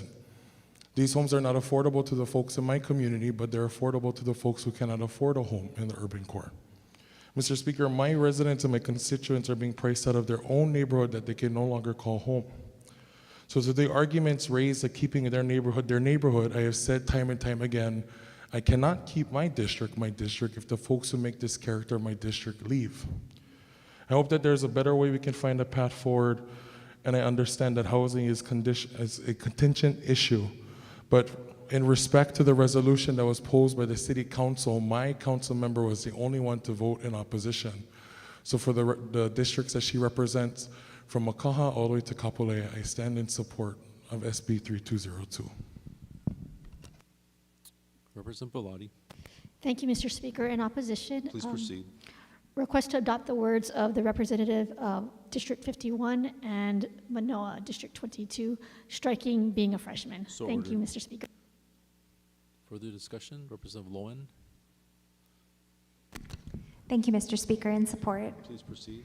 And I want to adopt the words of our housing chair and just say I appreciate his hard work on this issue that, is really a attempt to tackle one of the most important and most challenging issues in our state. We continue to not make enough progress on this issue, and sometimes moving forward is hard. And yes, increasing density means you also have to look at traffic and infrastructure and other things, but we can't continue to use the need for all those things at the same time to be an excuse to take action on anything. So I appreciate the hard work put into this session. I think a really sincere attempt to do something good for the state. Representative Amato, Thank you, Speaker. I would also like to adopt the words of the housing chair in support. so I've received hundreds of emails like everyone else in opposition, but the ones that actually did come from my district, mind you, there are only about 3, but each of them were saying, please, yes. So for that reason, still in support. Thank you. Representative Takunuchi, In opposition, permission to enter written comments. so ordered. Representative Garcia, With reservations. so ordered. Representative Ward, Thank you, Speaker. Is it possible to adopt all the remarks in the opposition to be in the journal as if they were comments of my own? Some really good points have been made, Speaker. they'll be adopted by reference. Okay, I will choose the gentleman from Kaneohe. So ordered. Can I choose another one? Okay, now, Maybe, it's getting late in the afternoon. My point is, Mr. Speaker, this is not about us, it's about the people out there who, in my district, people think, oh, you guys are so well off. No, they work their tails off to pay their first and second mortgages. And that's why they're so insistent upon keeping Hawaii Kai, keeping their neighborhood part of their own. It's the king of the castle or the queen of the castle. So it's about quality of life. Quality of life is deteriorating, we already know that. And this is one of the ways, and I forget which person said, we should exempt Honolulu County.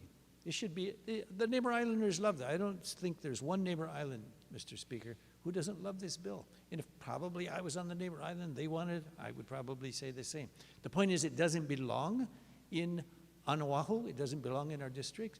And you could tell by the opposition that if we're listening to our constituents, there should be a negative vote on something that seems to be, for many reasons, obviously still on the docket to be voted for.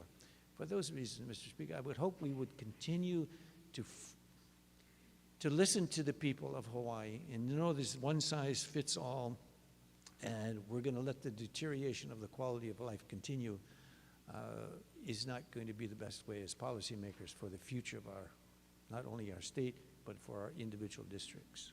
Thank you. Is there further discussion? Representative Ichiyama, Thank you, Mr. Speaker. I rise in opposition, please proceed. and I'd like to adopt the words of the representatives from Waimanalo and Manoa as if they were my own. So ordered. Thank you, Mr. Speaker. First I want to begin by acknowledging the hard work of the Housing Chair on this bill. I think he's been very diligent throughout session, and this bill is much different than the form that it was introduced in. However, I oppose this bill as it's currently drafted for two reasons, but really it comes down to fairness. The first reason that I cannot support this bill as currently drafted is because our Honolulu City Council has said this is not the right way for them to implement accessory dwelling units. In fact, they've said, let us do it our way, let us do it in accordance with our statutorily required general plan, and we're moving in this direction. I think they said that very loud and clear when they passed their resolution earlier this session.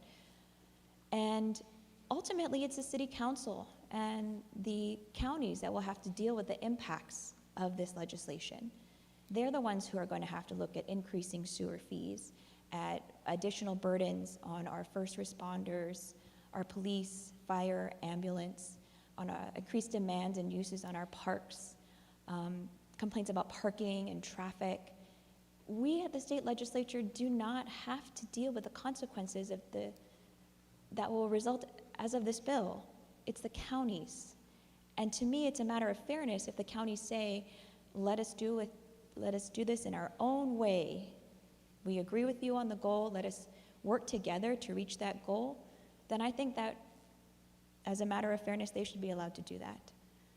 And the second reason, Mr. Speaker, is that there is a path in this bill that treats Oahu differently than the rest of the counties. And that is a mandate that if they choose not to adopt an ordinance requiring 2 additional dwelling units or the reasonable equivalent, that they have a second option. They have to meet a certain number of minimum units as outlined in the 2019 housing study. And for all of the counties, they have to meet 50% of the need or half of the need of units outlined in that study. But for Oahu, we have to meet 150% of that need. 50% of that through additional dwelling units and 100% of that need through apartment units. And I think it's unfair for Oahu to have a different standard than the rest of our sister counties. And just to be clear, looking at this 2019 study, the estimated need for Oahu is 22,000 units. So Oahu is being required potentially under this bill to add another 30,000 units. And I think, Mr. Speaker, that's unfair. Thank you. Representative Onishi, Yes, thank you, Speaker. In opposition. please proceed. Thank you. We addressed this issue in the CPC committee, and I had the opportunity to question the planning director from the Hawaii County. I personally am somewhat offended that this legislature is being used to circumvent opposition of a bill like this by our own Hawaii County Council. The planning director basically admitted that he's coming to the state legislature and to the proponents of this bill because he cannot get similar requirements passed by the county council. And that really offends me because we always talk about home rule and the ability for our county councils to do what is best for the people within the county, and that we should be looking at general policies that enhance or work together in tandem with the counties. But this is a bill that really goes against the will of our sister body, the county councils. And, you know, despite the fact that it may seem like the neighboring counties all support this, I don't actually believe Hawaii County's county council supports this type of a measure, and they have not chimed in. But it really is a concern of me when the planning director is saying, I can't get this past Hawaii County, so therefore, can the state do it for me? So with that being said, I'm in strong opposition. Thank you. So further discussion. Representative Gates. In support. Please proceed. May I adopt the words of our housing chair as if they were my own? So ordered. Just a brief comment. Housing and homelessness in our communities, especially mines of District 45, has been a top priority. And I know that any tools that we can provide our state to address our housing crisis is something I'm in strong support.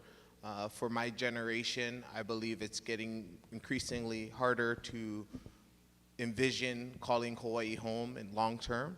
And I hope that this measure will help us achieve that, and that is why I'm in support. Mahalo.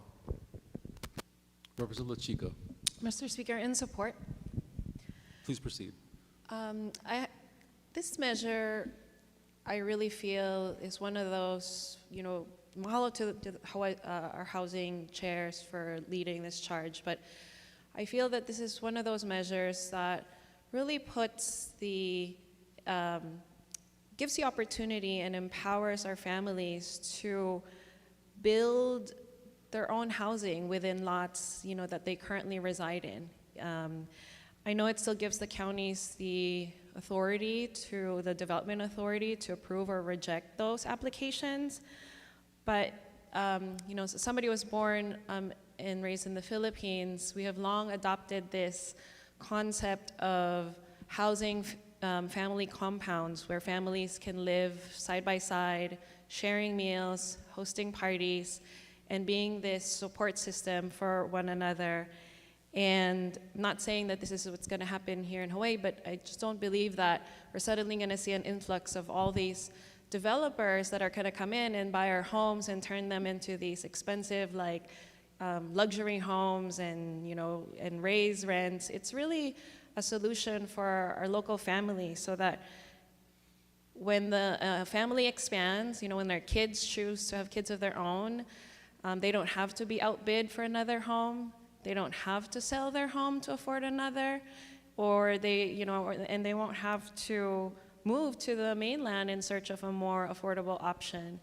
And this is really about multi-generational housing for me. That's why I feel like, you know, this is a bold policy that's enabling legislation, because I also don't feel like, you know, our counties would really like just suddenly, you know, kind of do things, because it has taken us decades to get to this point, and we haven't really addressed this solution, and we haven't really enabled our families to build their own housing for our own families. So for these reasons, I support this measure. Representative Kobayashi. Mr. Speaker, in opposition. Please proceed. I really appreciate the good work of the housing chair to amend the bill from what it was when it stipulated minimum lot sizes of 2,000 square feet and 1,200 square feet. I think those were eye-awakening numbers. But overall, I think that this bill is a one silver bullet kind of solution to the housing problem. all solutions need to be on the table, whether it's expanding into agricultural land, whether it's expanding more into commercial business areas, and also, of course, whether we treat the counties differently. This is a problem, I think, especially for Honolulu in this bill. Honolulu has two options, but option B, that of growing into the possibility of developing 30,000 more units, is not a real option for Honolulu. And so I think that the mandate for at least 2 accessory dwelling units or the reasonable equivalent will lead to greater densification to the detriment of the current lifestyle and the current traffic parking problems. The city and county seems to be fully aware that densities must be increased. They are willing to go for 1 more accessory dwelling units, but having at least 2 is too much. At least 2 could mean 3, 4, whatever. And I think that all of this is compounded by the fact that there is no easy mechanism to make the cost of housing and real property in Hawaii less with this bill. Thank you. Representative Nakamura, In support. please proceed. Mr. Speaker, with a 50,000 unit shortage of housing throughout the state of Hawaii, we need all kinds of strategies. This strategy is one option. SB 3202 started off very differently from what this final bill is turned out to be. There are many safeguards put in place for the counties. The counties have a lot more authority to figure out whether or not additional density is suitable in any given neighborhood, given either site constraints, parking limitations, infrastructure limitations, the list goes on and on. There are many guardrails added to this bill from when we first started. With the cost to build an affordable housing unit in Hawaii, the high cost of labor, the supply chain issues, the high interest rates, it ranges from, if you have low-income housing tax credit financing, maybe $125,000 per unit, and up to 500, 600,000 units these days to build an affordable rental unit. And we simply don't have all the resources at the state and the county and the federal levels to accommodate this need. And that's why we need all kinds of strategies. SB 3202 is not the fix.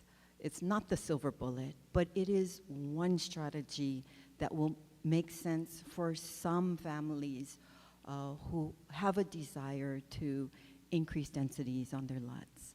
But I think we need multiple strategies. I think members mentioned strategies around transit-oriented development.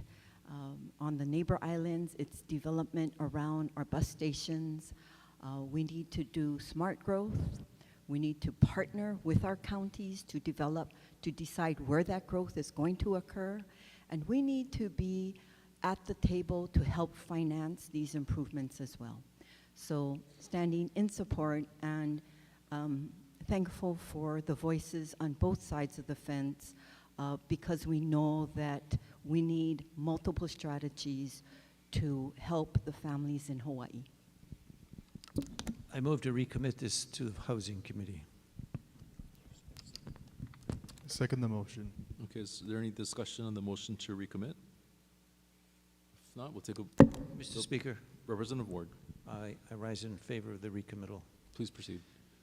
Mr. Speaker, I think we've heard from probably almost 24 people and those who haven't spoken, but this is, as you can see, Oahu-centric in its position against this, which generally is not a wise strategy. We are a state legislature. We should have all counties involved. I'm not saying that if the chair was from Oahu, there would be a different bill. Maybe it would be a little bit different. They would perhaps have carved it out. But I think this is a very divisive bill, given what we have heard from so many different people. And I owe an apology to the gentleman from the Big Island. I said there was nobody from the neighbor islands against this. My apologies to the gentleman. The point is we can do better, and I think going back and not rushing through this, but have it back into the Housing Committee would be the more prudent thing to do. It would be where discretion is the better part of valor, I think Shakespeare said. For those reasons, Mr. Speaker, recommittal is a simple process. Let's go back to the drawing board. Let's get a better bill out. Thank you. Representative Nakamura. Mr. Speaker, in opposition to the Please recommittal, proceed. we have spent the entire session debating this bill.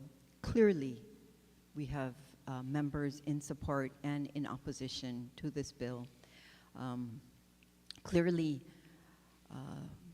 you know, we've gone through the process. I do not believe we should continue to repeat this process again next session. All right, members, we'll take a voice vote on the motion. All those in favor of the motion say aye. All opposed say no. Say no. The noes have it, and the motion is defeated. Can we move on to 150-24? Any discussion? Representative Amato, Thank you, Speaker, in strong support. please proceed. Healthcare is a human right. And on Maui, Maui is in crisis in many ways. Even before the pandemic and fires, we had a 43% shortage of doctors. In the last 6 months, we have had 6 anesthesiologists resign. One of our only 2 neurosurgeons quit, and the second will likely follow. And 1 obstetrician just moved to the continent.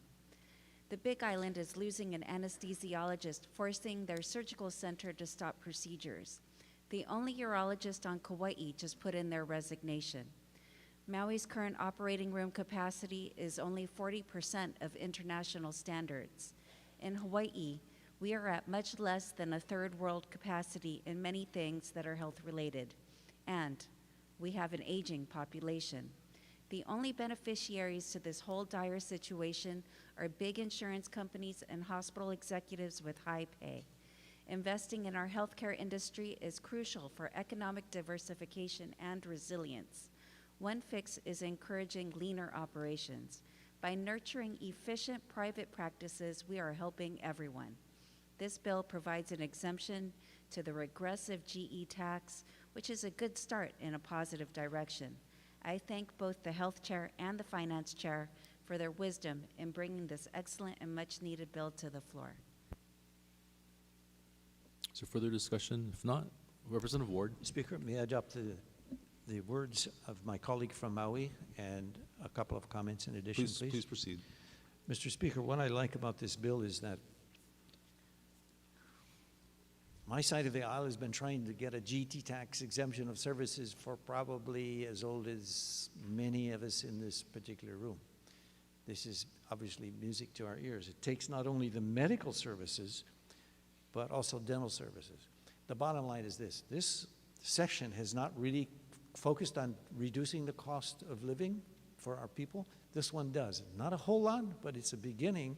And that's one of the biggest concerns from every poll that is taken in the state, do the cost of living. And that's why I said earlier, 69% don't think we're doing a good job here. You know how many percent, I forgot to mention, you know what percent says we're doing a great job or better? 4%, Mr. Speaker. That's something we need to contemplate. But this is a great bill. It's a great beginning to get the cost of living down. Thank you. Representative Matsumoto, In support please proceed. and permission to insert written comments into the journal. So ordered.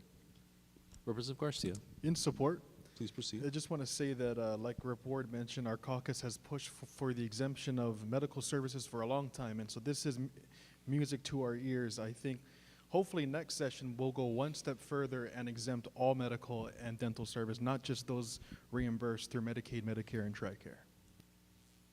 Further discussion? Representative Bellotti.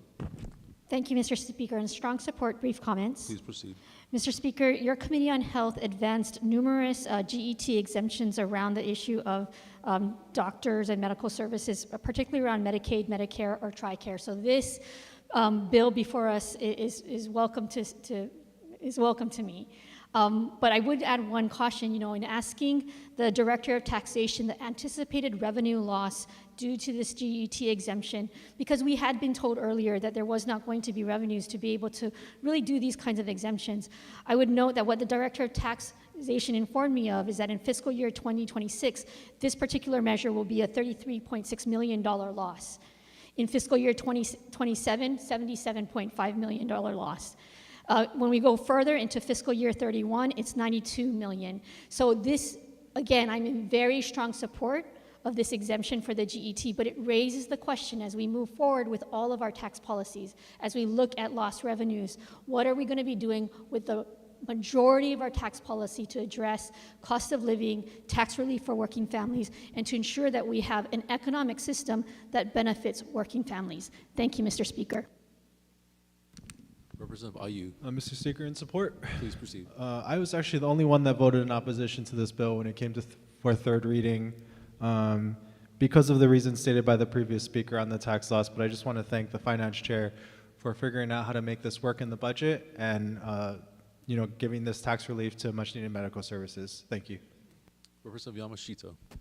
Thank you, Speaker. In support, Please just if I could add written comments. So ordered. Thank you. Representative Purick. Thank you. In support. Please proceed. It was previously mentioned that $90 million will be not in the state budget due to this bill, and I think that is music to my ears. That means $90 million will be in the hands of the residents of Hawaii versus ours. Okay, next page, 15224. 15424. Representative Chun. On 15224. Please proceed. Thank you, Mr. Speaker. I rise in strong support. Please and proceed. A brief comment. Thank you, Mr. Speaker. Today is May 1st, which is not only Lay Day, but it also begins the start of Mental Health Awareness Month. As the purpose of Mental Health Awareness Month is to shed light on the mental health issues and stigmas that people face, it is fitting that we are discussing this measure today. Mental health touches a lot of issues we face as a society, as causes of some people facing homelessness, to our criminal justice system, workplace productivity, and truancy, just to name a few. It is something that as policymakers we cannot ignore. As mental health became a priority for the Majority Caucus this session, it was important that we addressed issues of access and provider shortage. Mr. Speaker and colleagues, this bill is one step in easing those provider shortage burdens. Each profession in this bill, psychologists, social workers, and marriage and family therapists, work tirelessly every day to meet the mental health needs of our state. But becoming a fully licensed professional is not an easy journey. Many prospective mental health professionals leave the islands to pursue their clinical hours, oftentimes due to the cost of living issues combined with having the ability to be reimbursed for their services in other states. Just like prospective doctors, who are more likely to stay in Hawaii when pursuing their medical residency here, mental health professionals who complete their clinical hours here are just as likely to stay. That is why this bill is important, to give these professionals the ability for reimbursement while pursuing their clinical hours. Mr. Speaker and colleagues, I want to truly thank you for prioritizing mental health by assisting these individuals who dedicate themselves to becoming mental health professionals. As we look at the needs of not only our keiki, but every person in need of mental health services, this bill takes a step forward to ensure that we have these professionals ready to help. Thank you. Representative Nakamura. In support. Please proceed. I'd like to adopt the words of the representative from Waipahu as my own. So ordered. And I'd just like to thank him for all of his work during the interim to make sure that all of the stakeholders and all of the concerns raised last session were addressed in this year's bill. Thank you. So for the Representative Bellotti. Thank you, Mr. Speaker. In strong support, and may I have the words from the representative from Waipahu entered as if they were my own. So ordered. Okay, we're on 154-24. Representative Kahalua. In support. Please proceed. This bill is in honor of the late Representative Cliff Suji, who served alongside many of you here in this very chamber, representing his beloved island home. In his 75 years, he saw the consequences of invasive species and fought tirelessly for biosecurity during his tenure as Ag Chair. This bill recommits our state to protecting our environment, our food security, and our way of life against invasive species. It places the leadership of all biosecurity efforts on the Department of Agriculture and starts to give them the tools they need to be successful in this endeavor. This bill funds nearly $20 million in staffing and programming to help manage and eradicate invasive species like the coconut rhinoceros beetle, little fire ants, rose-ring parakeets, coqui frogs, two-line spittlebug, and so many more. Let us not surrender in the battle against invasive species and keep up our efforts in biosecurity. We want our keiki to be free to play safely on playgrounds without fear of being bitten by little fire ants. And we want our scenic Hawaiian landscapes to behold and proudly display coconut trees across Hawaii.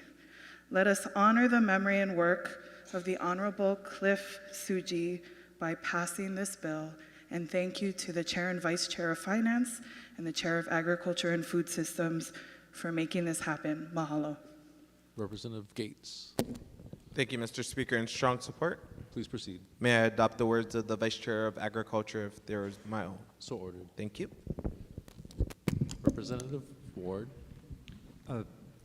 Speaker, strong support, comments in the journal. So ordered. And to note that Cliff Suji was a dear friend, and I was his vice chair long, long ago, if people can remember that. They don't really.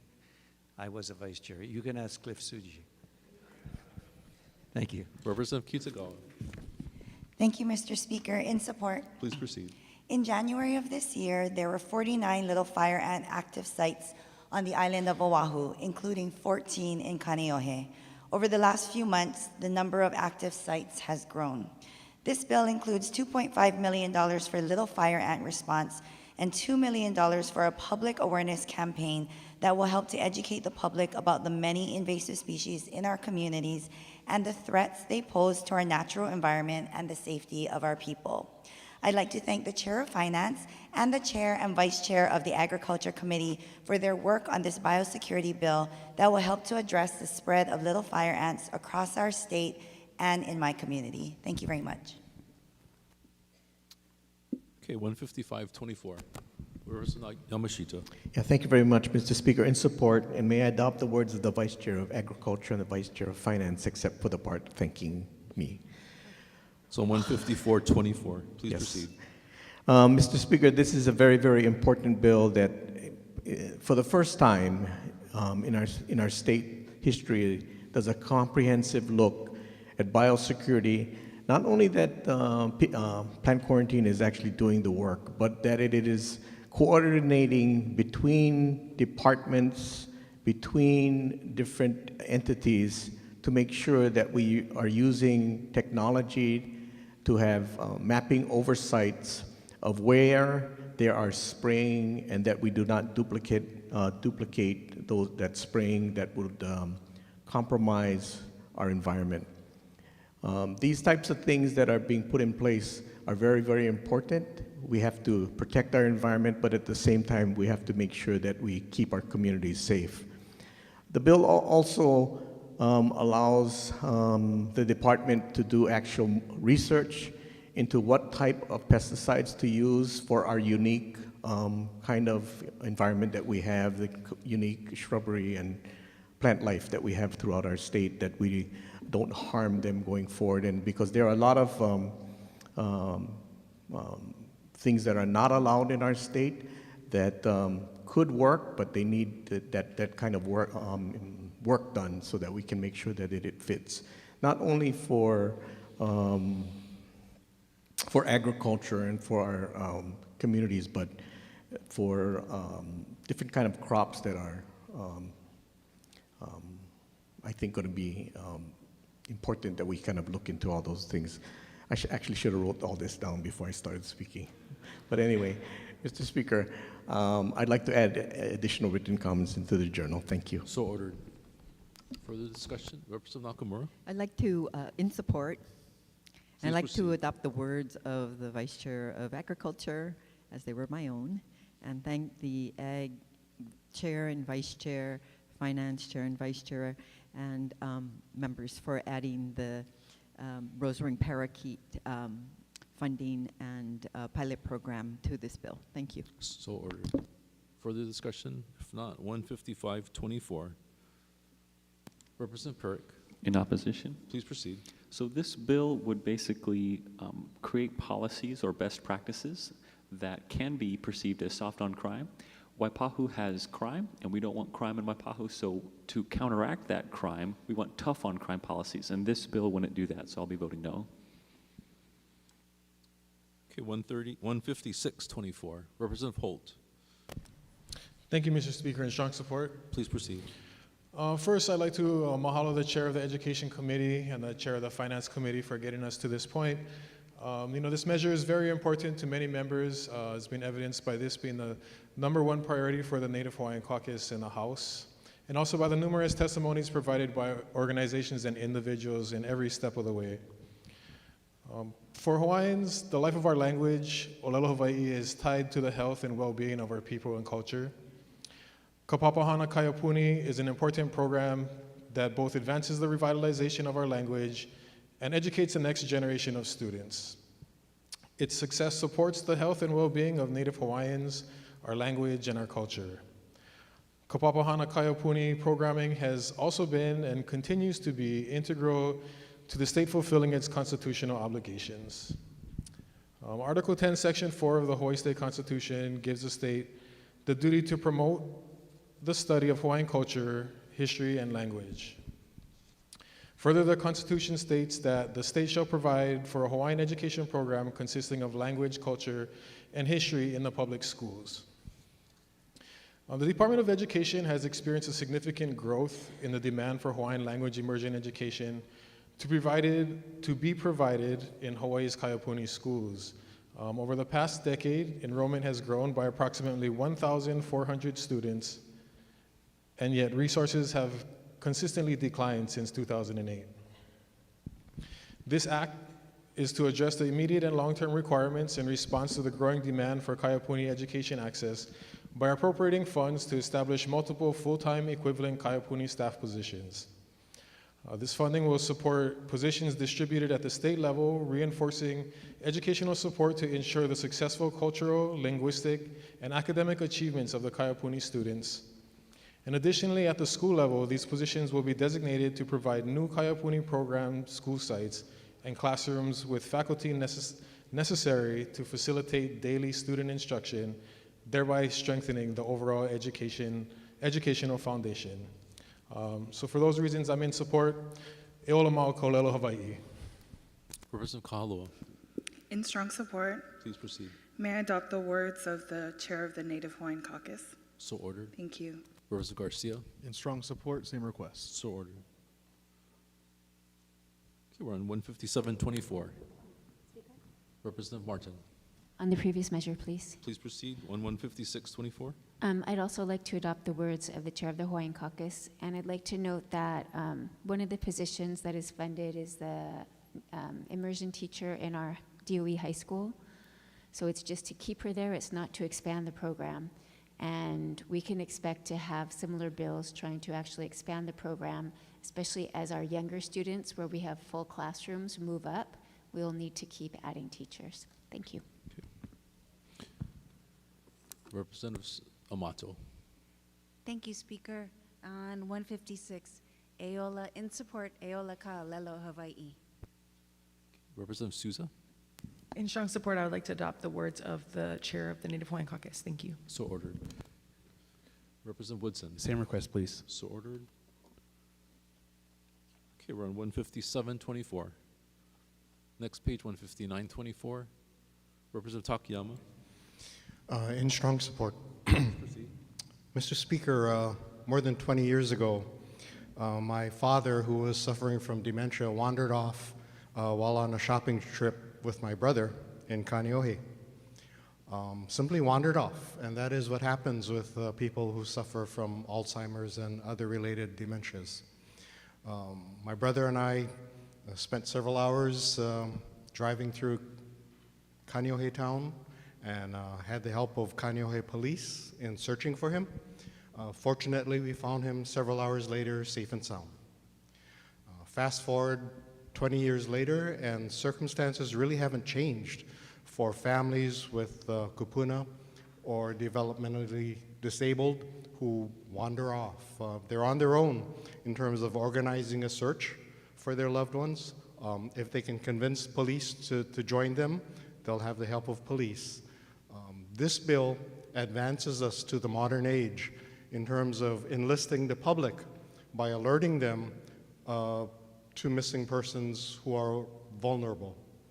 And for that, I'd like to thank my pro-city colleague, who is the co-convener of the Kupuna Caucus, for advocating this bill. And I'd also like to thank the Chair of Finance Committee for funding it in the budget. And with that, I'd like to ask my fellow members to support this bill. Thank you. Representative Chun. Thank you, Mr. Speaker. In strong support. Please proceed. Mr. Speaker, this measure creates a Silver Alert program designed to send out a message to utilize the community's help in locating our kupuna and vulnerable individuals when they go missing.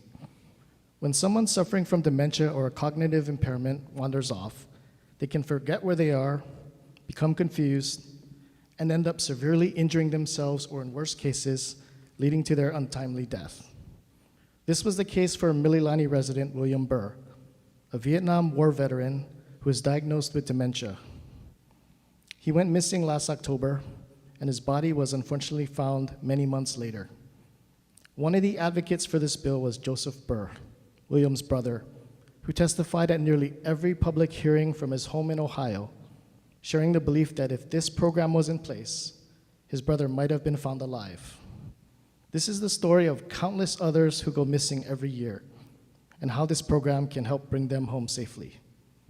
Mr. Speaker, I want to give a shout out to the Alzheimer's Association of Hawaii for really championing this measure, along with the State Council on Developmental Disabilities, Executive Office on Aging, as well as many other community and governmental agencies. This effort began last year with meetings, including with the Department of Law Enforcement, that was open to housing the program, as well as with the California Highway Patrol and the Arizona Department of Public Safety, who both shared their mana'o on their state Silver Alert systems. Finally, Mr. Speaker, I want to thank the Chair of Human Services and the Chair of Finance for helping to get this bill through.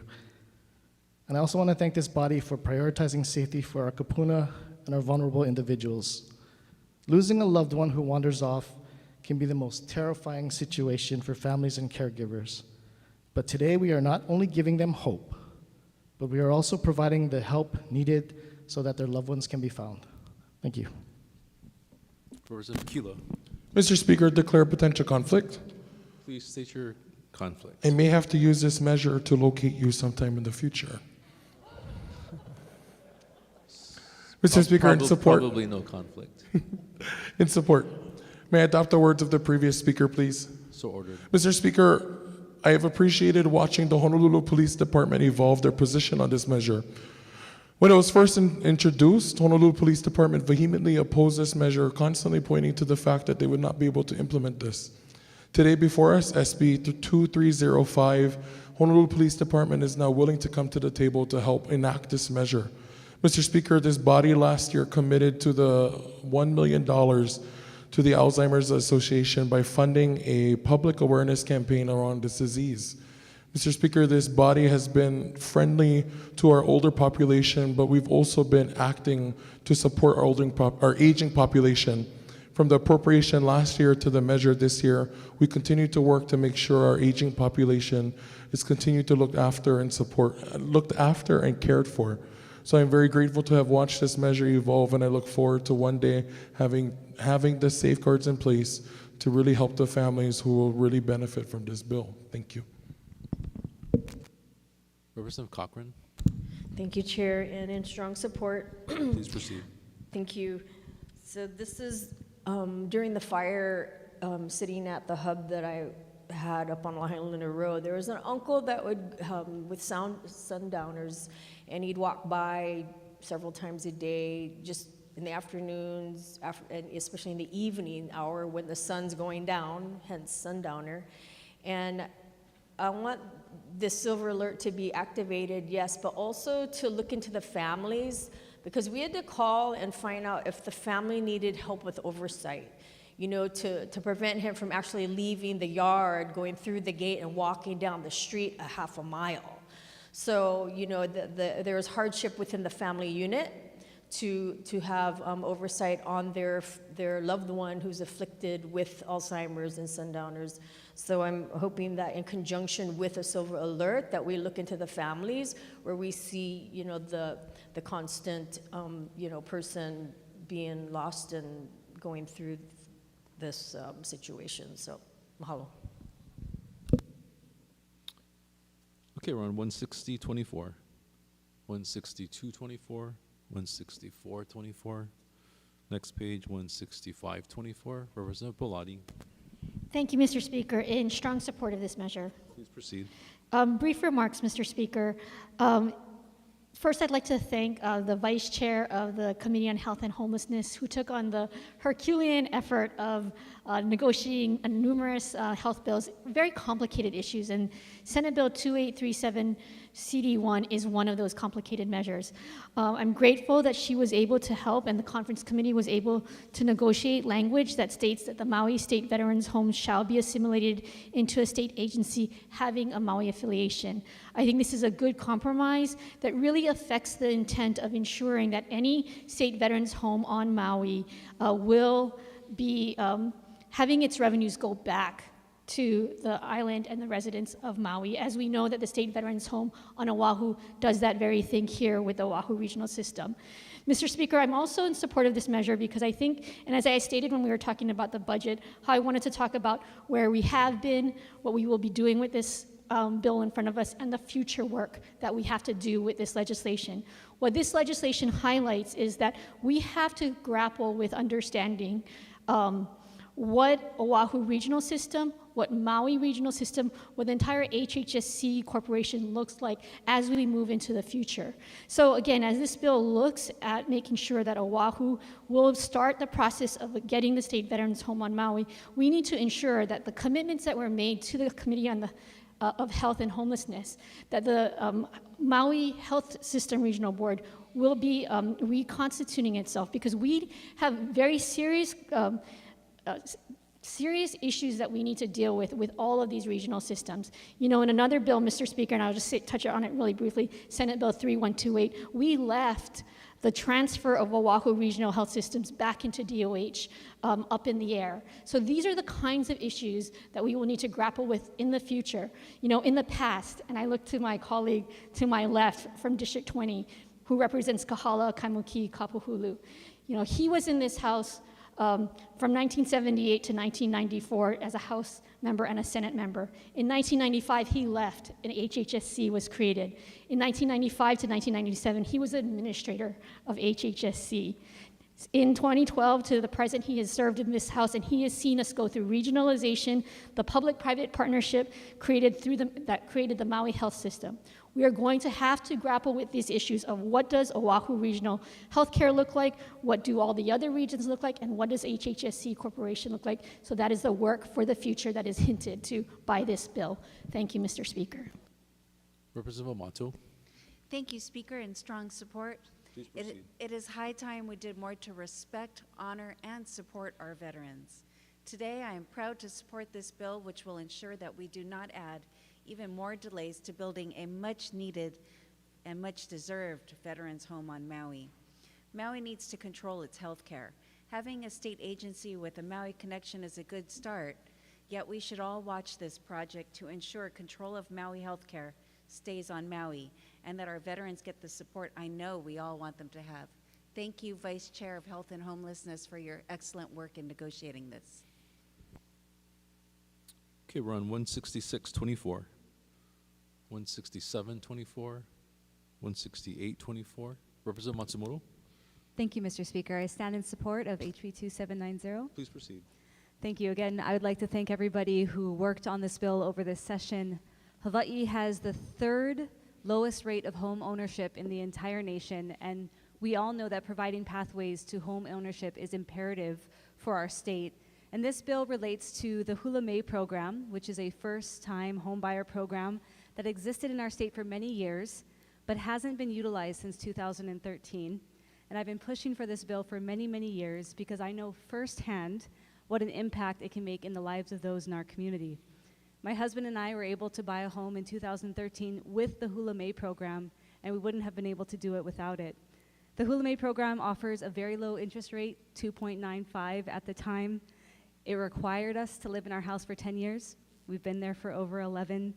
And it allowed for a smaller down payment and also required homeowner classes to help you make decisions on the best way to get a loan or what type of home would be within your range. And so we were one of the last families that were able to utilize this, and I'm really encouraged that HHFDC will be reinstating this program. This bill will provide accountability to have HHFDC provide a report to the legislature on how they're doing, and I know this program will make a positive impact in our state. Thank you. Representative Alcos. In strong support, and I Please would like to adopt the words of Melanie, Representative. Thank you. So ordered. Okay, we're on 16924. Representative Perrick, In support. please proceed. This bill provides tax relief and incrementally increases standard deduction amounts. This is a good bill, and I thank the body for helping Hawaii by reducing this tax burden. Representative Yamashita, Thank you very much, Mr. Speaker. In support. please proceed. This is a monumental piece of legislation that will give tax relief to the working families of Hawaii. By 2030, it will result in the biggest tax cut in state history by saving taxpayers more than $5 billion. It starts off in 2025 by doubling the standard deduction. And as minimum wages increase, are applied in the years to come, in 2026 and 2028, and they are pushed into higher tax brackets. What this bill does is adjust the brackets to make sure that we are not taxed at the higher rates and slowly gives everybody more relief. So I urge everybody to support this bill. Thank you. Representative Todd, Thank you. In support. please proceed. I just want to thank the Finance Committee and Finance Chair for the work on this measure. I know that there's a lot of moving parts, and there's going to be some stuff we have to kind of piece together over time. Taxes are complicated. But I think it became very clear to me with my first couple of years in office here that we have a massive structural issue with how we tax people within our state. I think this is an important component, along with future analysis of a variety of taxes. But I do think it's a step in the right direction. We need to begin to shift our tax code away from things like income tax and more towards wealth-based taxes like property taxes. So I am glad that this is taking a very critical first step, and also that most of us here, almost all of us, will see a pretty substantial tax cut, which will be pretty reflective of how the general public will also be seeing things on a week-to-week basis with their paychecks. Thank you. Representative Matsumoto, Thank you, Mr. Speaker. In support. please proceed. This is a really important bill. We talk about cost of living all the time in this state, and we've been looking for an income tax cut for a very, very long time. Really encouraged that we're going to be putting more money in the pockets of those in our communities. And if I could have more written comments inserted into the journal. So ordered. Thank you. Representative Kitagawa, Thank you, Mr. Speaker. please proceed. In support, Please proceed. I'd like the words of the Finance Chair inserted into the journal as if they were my own. So ordered. And just a few brief comments. So in addition to helping families, this bill will also help single tax filers, including our kupuna who are on a fixed income, so it has a broad range of people that it will be assisting in our community. I'd like to thank the Chair of Finance and you, Mr. Speaker, for all of your work on this bill and for your foresight in ensuring that Hawaii residents would not be paying more in taxes, especially due to the increase in minimum wage. This bill will reduce the cost of living for all of Hawaii's residents, which we have been working towards in the past few years in the legislature. Thank you. Speaker. Representative Ward. What, you're tired of listening to me? No. Please proceed. Okay. Mr. Speaker, strong support, and I could not have said it better because he gave my speech and he gave the enthusiasm that is behind this historic bill. That's the Chair of Finance. I would only add one thing. I've talked about the Alice families and how 63% of the Hawaiian community is Alice families. This is straight on, spot on to help the Alice families. That gives me a lot of joy. Thank you, Speaker. You may have his remarks entered into the journal as So well. ordered. Thank you. Representative Nakamura. Thank you, Mr. Speaker. I wanted to adopt the words of our Chair of Finance So as they ordered. were my own. And, you know, at the start of the session, we all talked about the high cost of living in Hawaii. We talked about the plight of over half of our population of Alice families who are struggling to make ends meet and are living paycheck to paycheck. By incrementally increasing the standard deduction for all taxpayers, by incrementally changing income tax brackets pegged to increases in minimum wage until 2028, we are going to be making some impactful changes to our tax code. A family of four making the median household income of $88,000 a year will see a tax savings of $348 next year, $1,546 in 2025, and by 2030, this family will see a tax savings of $3,393. That's $3,393 in additional income per year. This family will go from paying the second highest income taxes in the country to the fourth lowest. Mr. Speaker, the scale and breadth of this tax relief bill, pegged at over $5 billion, is unprecedented. I'd like to acknowledge you, the Chair and Vice Chair of our Finance Committee, and our Senate colleagues for bringing this bill before us. Representative Garcia. In support. Please proceed. And as the loyal opposition, it's our job to hold the majority accountable, but also to recognize when a good bill is here. And the fact is, this is an excellent bill for the people of Hawaii. And as the majority leader said, the fact that we are the second highest taxed income state in the country is a horrible reputation to have. But now that we're dropping to the fourth, congratulations, Majority Caucus. Okay, next page, 17224. Mr. Speaker, Representative Pruso. I was still on the previous measure. All right, 16924. Representative Pruso. Thank you. So HB 2404 CD1, when enacted, will support or opposition? in support Please proceed. with reservations.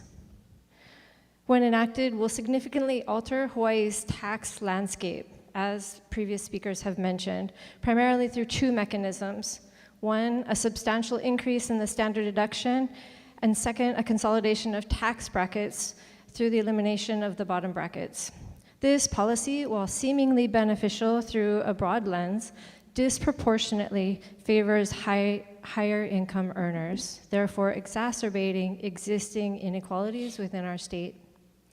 By 2025, the financial implications of these changes become apparent.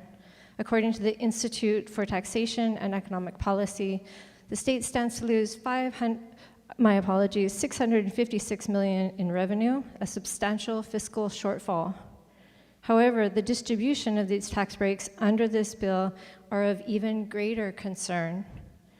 A substantial 42% of these benefits, as others have mentioned, will accrue to the top 20% of earners, individuals making over $147,000 annually. In stark contrast, those in the lowest 20% income bracket, earning less than $27,200, will receive an average tax break of only $335.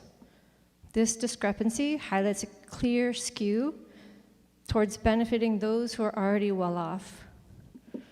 As the policy fully matures by 2031, the pattern of inequality intensifies. The projected loss in state revenues balloons to nearly $1.4 billion.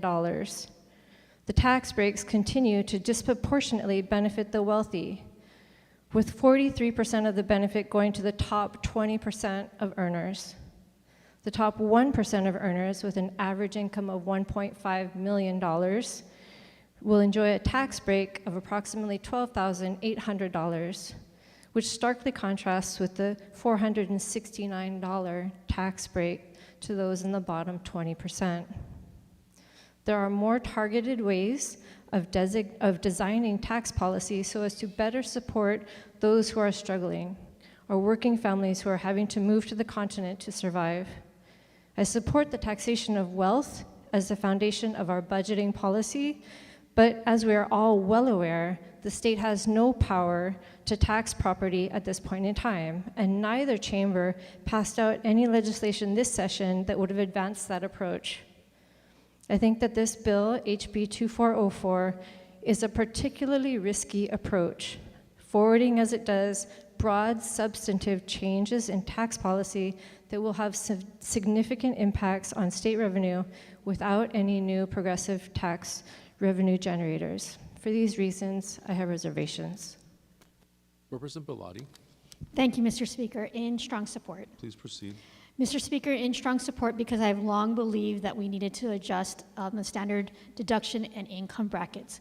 But also in acknowledgement of the analysis just provided by the previous representative, the representative from Wahiawa, this does raise serious questions about out years and what we would need to do. You know, I also agree that we should be looking at taxing wealth, but this body has time and time again turned away from doing the one thing that we could do, which is add additional taxes through a conveyance tax on very high income or high-priced properties. So it's again, you know, with the lens, this is something we need to do, but this creates future work for us as to how we're going to ensure tax fairness in our state for working families. Thank you, Mr. Speaker. Representative Capella, Thank you, Mr. Speaker. With reservations. please proceed. This is a huge tax cut for working families, but this is also a tax giveaway to the wealthy. For those reasons, I am with reservations, and I would like to insert written comments into the journal. So ordered. Further discussion? Representative Hussey Burdick. Thank you, Mr. Speaker. Also with reservations. So ordered.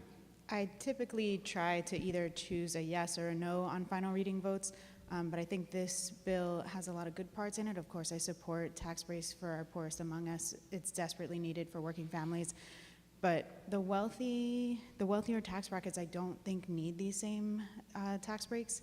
And I worry about how we're going to close this revenue gap in future legislative years. So I'm with reservations on this bill. Thank you. Representative Yamashita, Thank you, Mr. Speaker. Still in support. please proceed. So, Mr. Speaker, this is a foundational piece into restructuring our whole tax code. Going forward, we will be meeting with Yohiro and others to complete the task. We have, as we know, the GET will sunset that the counties have, and I think that has to be part of the discussion going forward as far as how we mix that into our tax policy going forward. Mr. Speaker, I look forward to working on this issue going forward, and I urge my colleagues to still support this bill. Thank you. Is there further discussion? Representative Ward. Thank you, Chair. In support? Just a second speech. Yes. First of all, democracy is self-correcting. Anything that we pass here, if it doesn't work, we can change it. But I'm a bit pained that we have a bill that helps the poor, which turns into an argument of class warfare. Mr. Speaker, that is not the intent of this bill, and as the Chair of Finance has just spoken, this is macroeconomics. But if there's one thing that we should do with the tax policy, and this is one thing that I would say we as a body have forgot and have neglected, and that is, Mr. Speaker, diversifying the economy. When we raise the economy, all boats rise. When the sea rises, the tide rises, all boats rise. And one of the things you can point to, not the tax code, it's the opportunities we have for our economics. And because of that, Mr. Speaker, a lot of people are leaving because there's no jobs. Many of us here have families that are on the mainland because they cannot afford to come back here. I personally have a daughter who is not ready to come home yet because jobs are not that abundant. So if we want to complain about the rich and the poor, let's get the economy and the opportunities which allow these people to rise rather than complain, oh, you're being unfair. Class warfare is very unhealthy. We've already shown how socialism and communism doesn't work. Between China and Russia, there was 125 million people killed to implement that kind of stuff. My point is, Mr. Speaker, there's a better way of doing it. Let's help the poor. Let's not turn it into class warfare. Thank you. Representative Gates. In strong support. Please proceed. Permission to insert written comments So and ordered. adopting the words of the finance chairs if they were mounted. So ordered. Thank you. Further discussion? If not, next page, 17224, 17424, 17524. Representative Garcia, In opposition? please proceed. Mr. Speaker, SB 2240 requires the Office of Elections to file an application with the Electronic Registration Information Center, also known as ERIC, so that Hawaii can be admitted as a member of this organization. First off, Mr. Speaker, let's be clear. By joining ERIC, our state Office of Elections will be handing over the sacred data of Hawaii voters to a third-party, non-government corporation for the sake of convenience. According to Scott Nago, ERIC will help clean our voter rolls, but isn't that his job? He says that this will comb through data and remove duplications. But isn't that why we pay him and everyone who works at that office a salary? My point is simply this. Why do we, the people of Hawaii, have to pay a mainland non-government company to do the job of the Office of Elections? Let's not forget also, and in recent months, many states have pulled out of ERIC due to serious concerns over its security. Also, Mr. Speaker, we can't forget that the entire Election Commission voted unanimously against this bill, supporting this bill, and joining ERIC. Every single member on that commission said no to joining ERIC. Both Democrat and Republican appointees said no to joining ERIC unanimously. During the Finance Committee hearing, Director Nago said with a grin on his face, quote, "Well, they just advise me. They don't tell me what to do." Wow. This is why the people of Hawaii are so sick of government bureaucrats. No vote. Mr. Speaker. Representative Tornes. In support. Please proceed. My constituents are very much in support of ERIC, and I have studied the elections integrity best practices throughout the state. Through your arrangement, I was able to attend National Conference of State Legislatures, election committee meetings, meeting with people from states who are run by Republican administrations and states run by Democratic administrations. And each one of them, no matter whether they were Republican or Democrat, said that ERIC is a good idea. It has been maligned by misinformation. In bringing the state into the system that ERIC offers, we are improving the integrity of our voter rolls. We will be able to make sure that people are not registered in more than one state. Our Office of Elections is very cognizant of its responsibility to make sure that the voter rolls of the state are accurate. And the legislature has, in some ways, made this even more difficult by making sure that they just can't take people off the voter rolls because they didn't vote. So I think we need every kind of tool in our toolbox to help ensure the integrity of our voter rolls. ERIC does offer this opportunity because it just makes sure that people are not registered in more than one state. It also requires us to send out a letter to everyone who has a driver's license in the state who is not registered to vote and encourage them to register to vote. So in fact, by joining ERIC and meeting the requirements of this organization, we may, in fact, increase the number of people registered to vote, which would be a very good thing. And I think in terms of Mr. Nago and his relationship with his advisory council, I mean, I think we should leave that to Mr. Nago and to the advisory council. Mr. Nago he's hired as a professional. They can hire and fire, but they do advise, and he has to be discerning about which advice to accept and which to look to best practices in the state. And in this case, with joining the National Voter Registration Database, I think it is a best practice from everything I've learned, and I would encourage members to support this bill because it allows us to join this National Voter Registration Database and improve the integrity of our voter rolls. Thank you, Speaker. Representative Tam.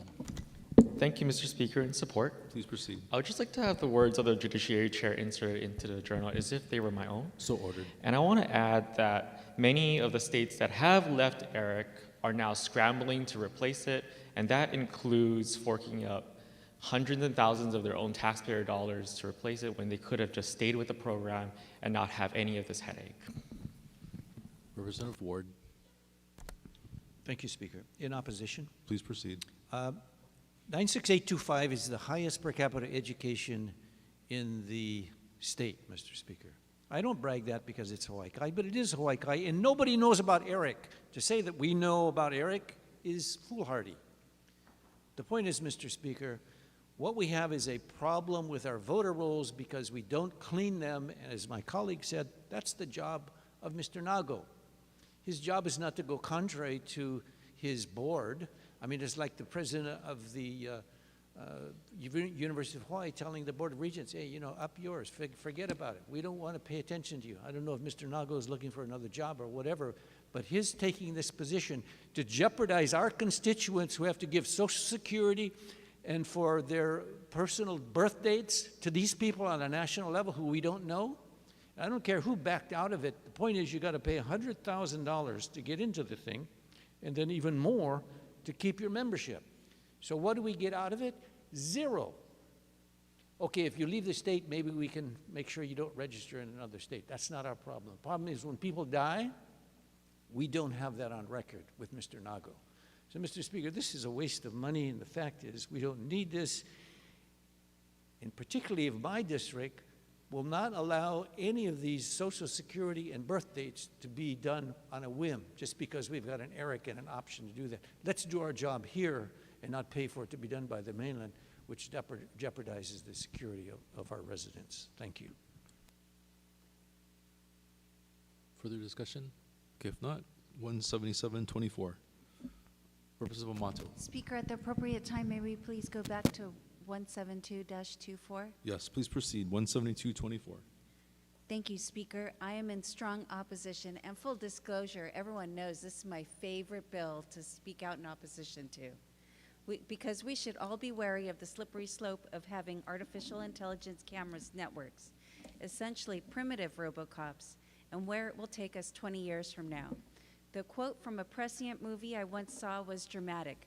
"Dead or alive, you're coming with me. You have 20 seconds to comply." I can't do a robot voice. Anyway, I fear the day when poorly regulated, computerized OCP, privatized police are the way we fulfill a prime directive to serve the public trust, protect the innocent, and uphold the law.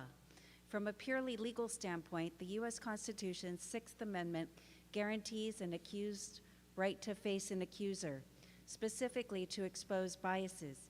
Yet you cannot face an entity that has no face, nor can you expose its bias if you're not a computer scientist with full code access. Given the rapid advances in artificial intelligence, laws that allow hackable computers to cite people for violations violate our fundamental constitutionally guaranteed rights. AI paired with robo-cameras will set a singularly dangerous singularity precedent, a veritable Pandora's computer server box which we can never unplug. I love computers and high technology, yet I must vote no for my children, future grandchildren, and all humanity. Thank you. Professor Garcia. In bipartisan opposition, Please and I proceed. request that the words of the representative from Kihei be inserted into the journal as my own. So ordered. further discussion? Representative Prusso? Mr. Speaker, can we go back to CCR 169 just briefly? Let's finish 17224. If not 169, Representative Prusso. Requesting to insert comments into the journal. So ordered. Okay, we're back on 17724. Representative Keela. Thank you, Mr. Speaker. Mr. Speaker, on September 6, 2023, a month after the Maui wildfires. Support? Oh, and support. My Please apologies. proceed. On September 6, 2023, a month after the Maui wildfires, it was the leadership of this House that convened 6 interim working groups to address the many issues that were raised. You tapped myself and the Water and Land Chair to co-chair the Wildfire Prevention Working Group. With 15 other members in 60 days, we worked diligently to prepare and provide recommendations to the legislature to acknowledge what has happened. Mr. Speaker, in this session alone, we've responded to many of the concerns that have raised. By implementing law, now we will increase fines for fire starting activities on red flag days. And we've also appropriated over $1 billion to address some of these wildfire concerns. But Mr. Speaker, the most minuscule amount of $175,000 will probably have the most profound impact, and that is by the creation of a state fire marshal. The representative from Kaimuki had shared with the Finance Committee that in his earlier years in the legislature that he was there for the removal and defunding of this position. And now in his departure, we are finally reinstating this position. Mr. Speaker, the state fire marshal will head all the fire county chiefs and working to make sure that the state and county is doing diligent work and measures to prevent another catastrophe based on negligence. Mr. Speaker, I'm excited to see this office be implemented, but I have to also share with my colleagues that it is up to us to continue to support the state fire marshal as they build out their program and department in the next several years. Mr. Speaker, I appreciate the chance that you have allowed us to work through these measures and find recommendations to address the issues and causes that we faced over the interim. And as we move forward into the years ahead in the legislature, it is this legislative body that have worked together to reinstate the fire marshal. And a great provision that was added to the bill is that the State Fire Council will be the body to appoint this position for a period of 5 years. So as we move into the interim and to the next session ahead of us, let us continue to support our new state fire marshal and the effort and work that they will do. Thank you. Okay, 17924. Next page, 18024. 184. Representative Lamasau. Thank you, Mr. Speaker. In support and permission to submit written comments. So ordered. Mahalo. Okay, 18424. Representative Malki. Thank you, Mr. Speaker. In strong support. Please proceed. This bill will help allocate resources for expenses related to housing, food, and other assistance for individuals affected by the Maui wildfire disaster. As a representative from Maui, I want to extend my deepest gratitude to the members of this body for their unprecedented support during this time of need. Your swift actions in response to the devastating wildfires has been crucial in taking care of our residents displaced from their homes. Thank you for standing with us and for your unwavering dedication as we navigate through these challenges together. Thank you. Okay, further discussion on 18424. Okay, if not, 185. Representative Cochran. Thank you. And this is a huge bill, and I mahalo everybody for the diligent work and support for Lahaina and the wildfire. This is in support, correct? I actually have a WR on this one. There's WR. one particular section, it's, let's see, section 2, the first sentence. It is stating that this legislature finds that the devastating wildfires brought on by the winds from Hurricane Dora. As far as I've been following, there has been no report that has pinpointed the actual origin. So I'm noticing all this legislation having to do with the fire and all this funding is starting with that sentence. And it's taken me aback that we as a legislature is taking it upon ourselves to figure out that this is the origin. It definitely exacerbated the fire, but as far as I'm concerned, it is not the origin and cause. So that's my one and only sticking point within all these pages of this bill and another future one that I'll be speaking to. But other than that, I want to move it forward, obviously, with the funding because it's going to help the needs of the of my community. But I just wanted to state that for the record. Mahalo. Okay, further discussion? Representative Kahaloa. In support, and I would like to adopt the words of the representative from Wailuku. So ordered. Okay, 185-24. Speaker. Representative Ward. Comments in the journal in support. On 184-24? Yeah, the last one. 184-24. So ordered. Yes. And may a minuscule comment. Minuscule, please. We have to wait until December to get the ATF, the alcohol, tobacco, and firearms to tell us what the origin was. Mr. Speaker, I hope the hundreds of lawsuits and others in anticipation of this actually find out, not in equivocation, but in actual fact, what was the origin of this fire. And hopefully the feds can do this because right now it's still up in the air and people are asking me and they say, well, we are still doing the investigation. So hopefully we are going to finally get to the source of it, hopefully by Christmas. Thank you. All right, is there further discussion? If not, 185-24. Next page, 187-24. Any discussion on this or any other measure? If not, we'll be taking the vote. Representative Morikawa. Thank you, Mr. Speaker. Except for CCRs number 182-24, 188-24 through 190-24, all majority members vote aye with the exception of the following. On page 35, CCR number 148-24, SB number 1170 SD2 HD1 CD1, the following vote no. Cochran, Hussey Burdick, Capella, Peruso, Poi Poi. CCR number 149-24, SB number 3202 SD2 HD1 CD1, the following vote no. Belatti, Cochran, Chun, Garrett, Hashem, Holt, Hussey Burdick, Ichiyama, Capella, Kobayashi, Kong, Martin, Matayoshi, Nishimoto, Peruso, Poi Poi, Onishi, Sayama, Takeyama, Takenouchi, and Quinlan.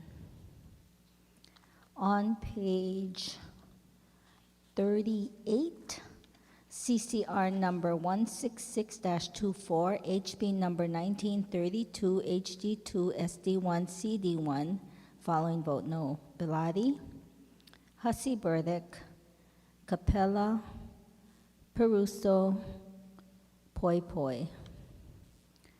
On page 39, CCR number 172-24, SB number 2443, SD2, HD2, CD1.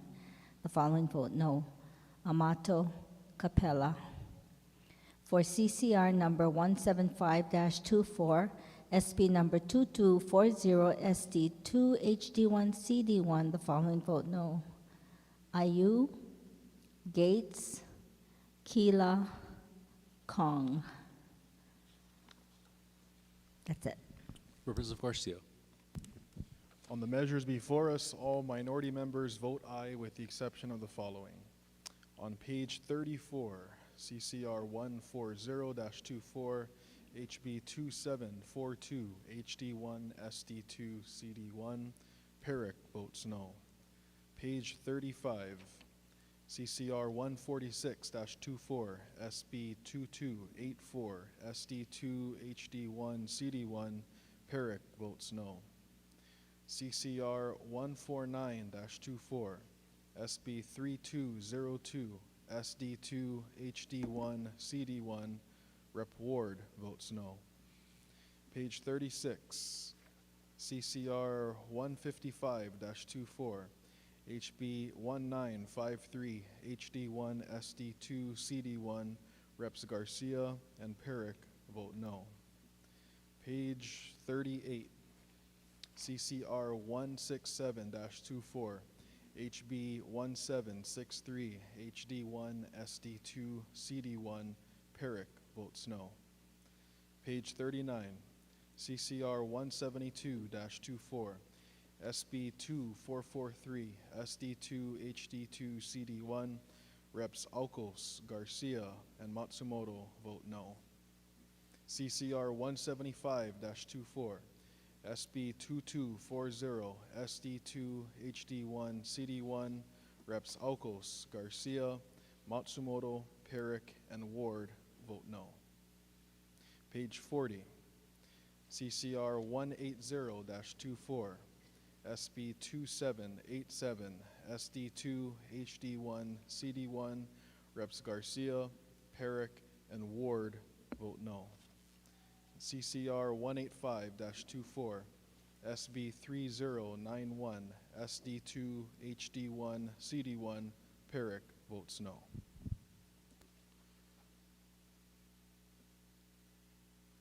All right, members, have all votes been cast? If so, said measures pass final reading. Members, could we take a 15-minute recess subject to the call of the chair? Recess.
All right, members, we're on page 42, and we have two motions on the remaining House bills.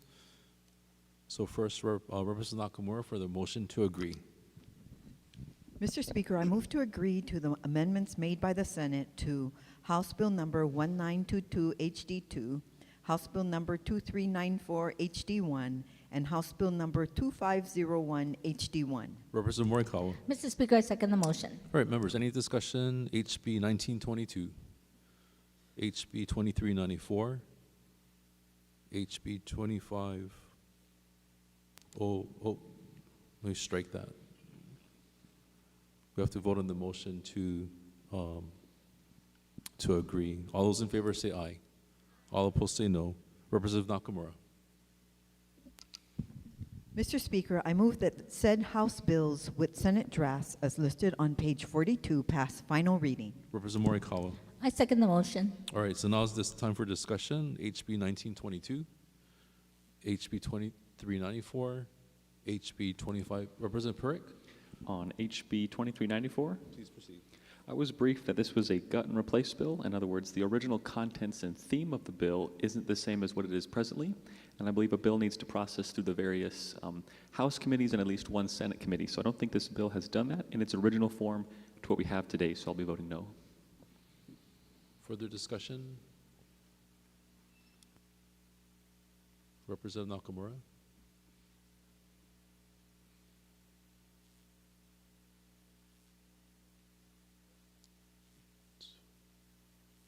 Recess, please. Recess subject to the call of the chair.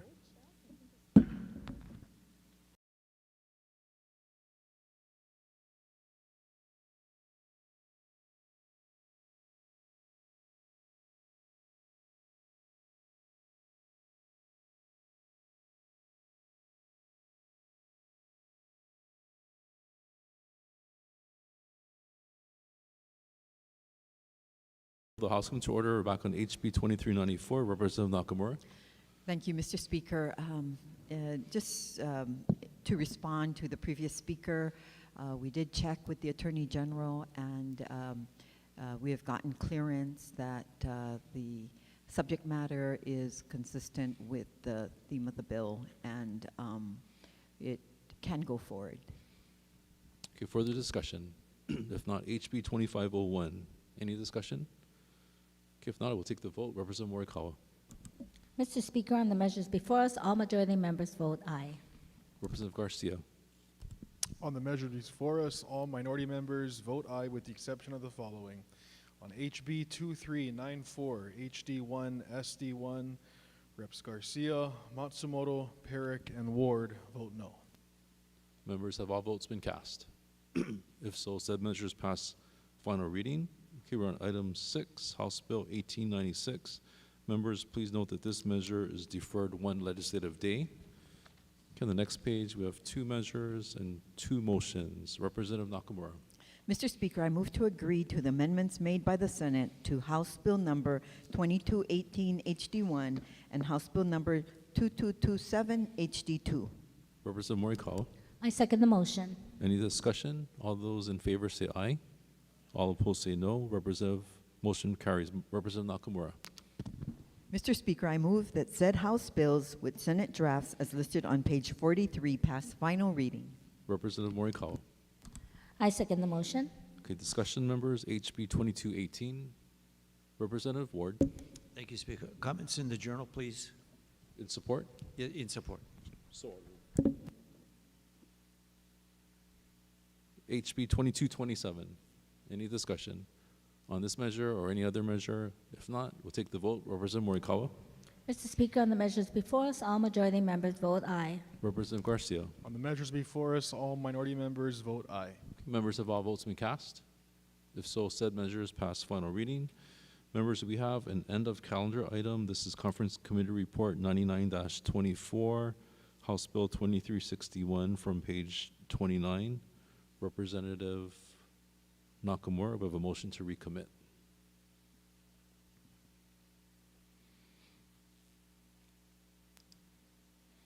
Mr. Speaker, hold on one second.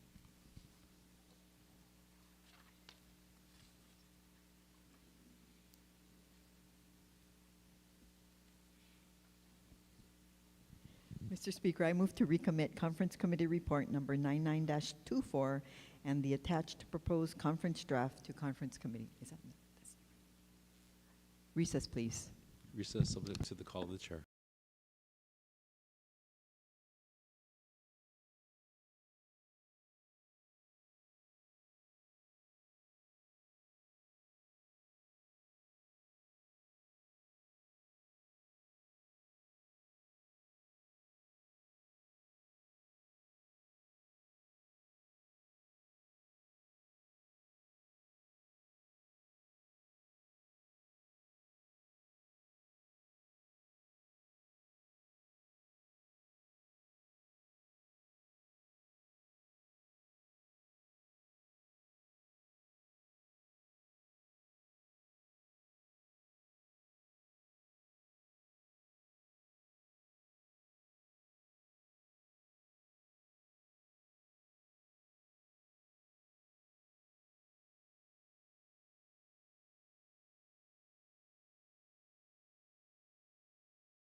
All right, will the House come to order? Members, again, we're on page 43, and we have two motions on House Bill 2361. So the motion to adopt, Representative Nakamura.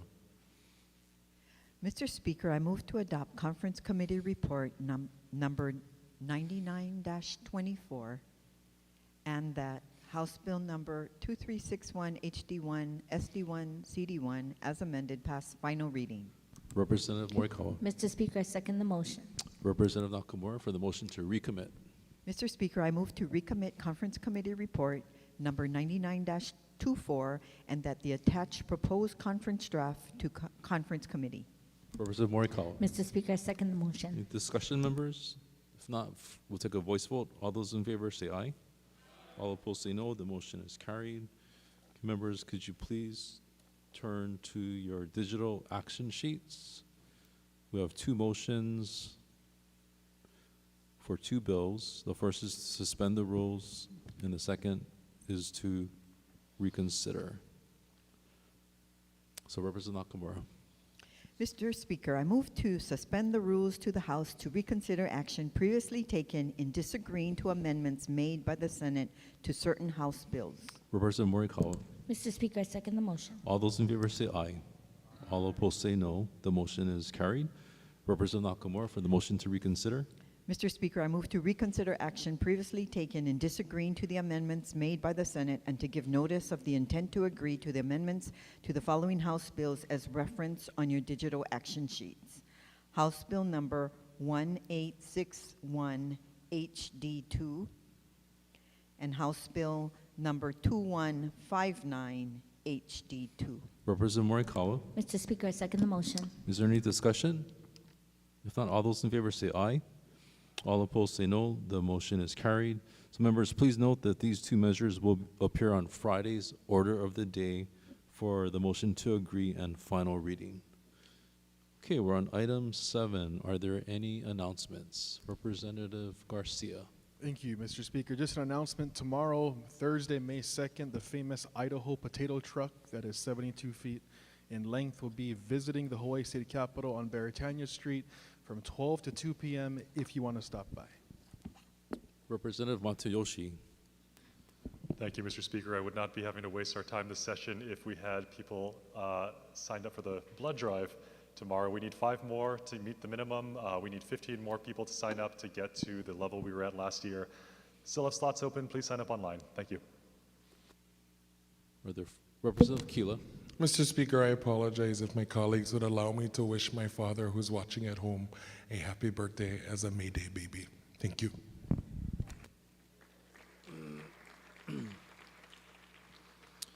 Are there further announcements? If not, Representative Morikawa.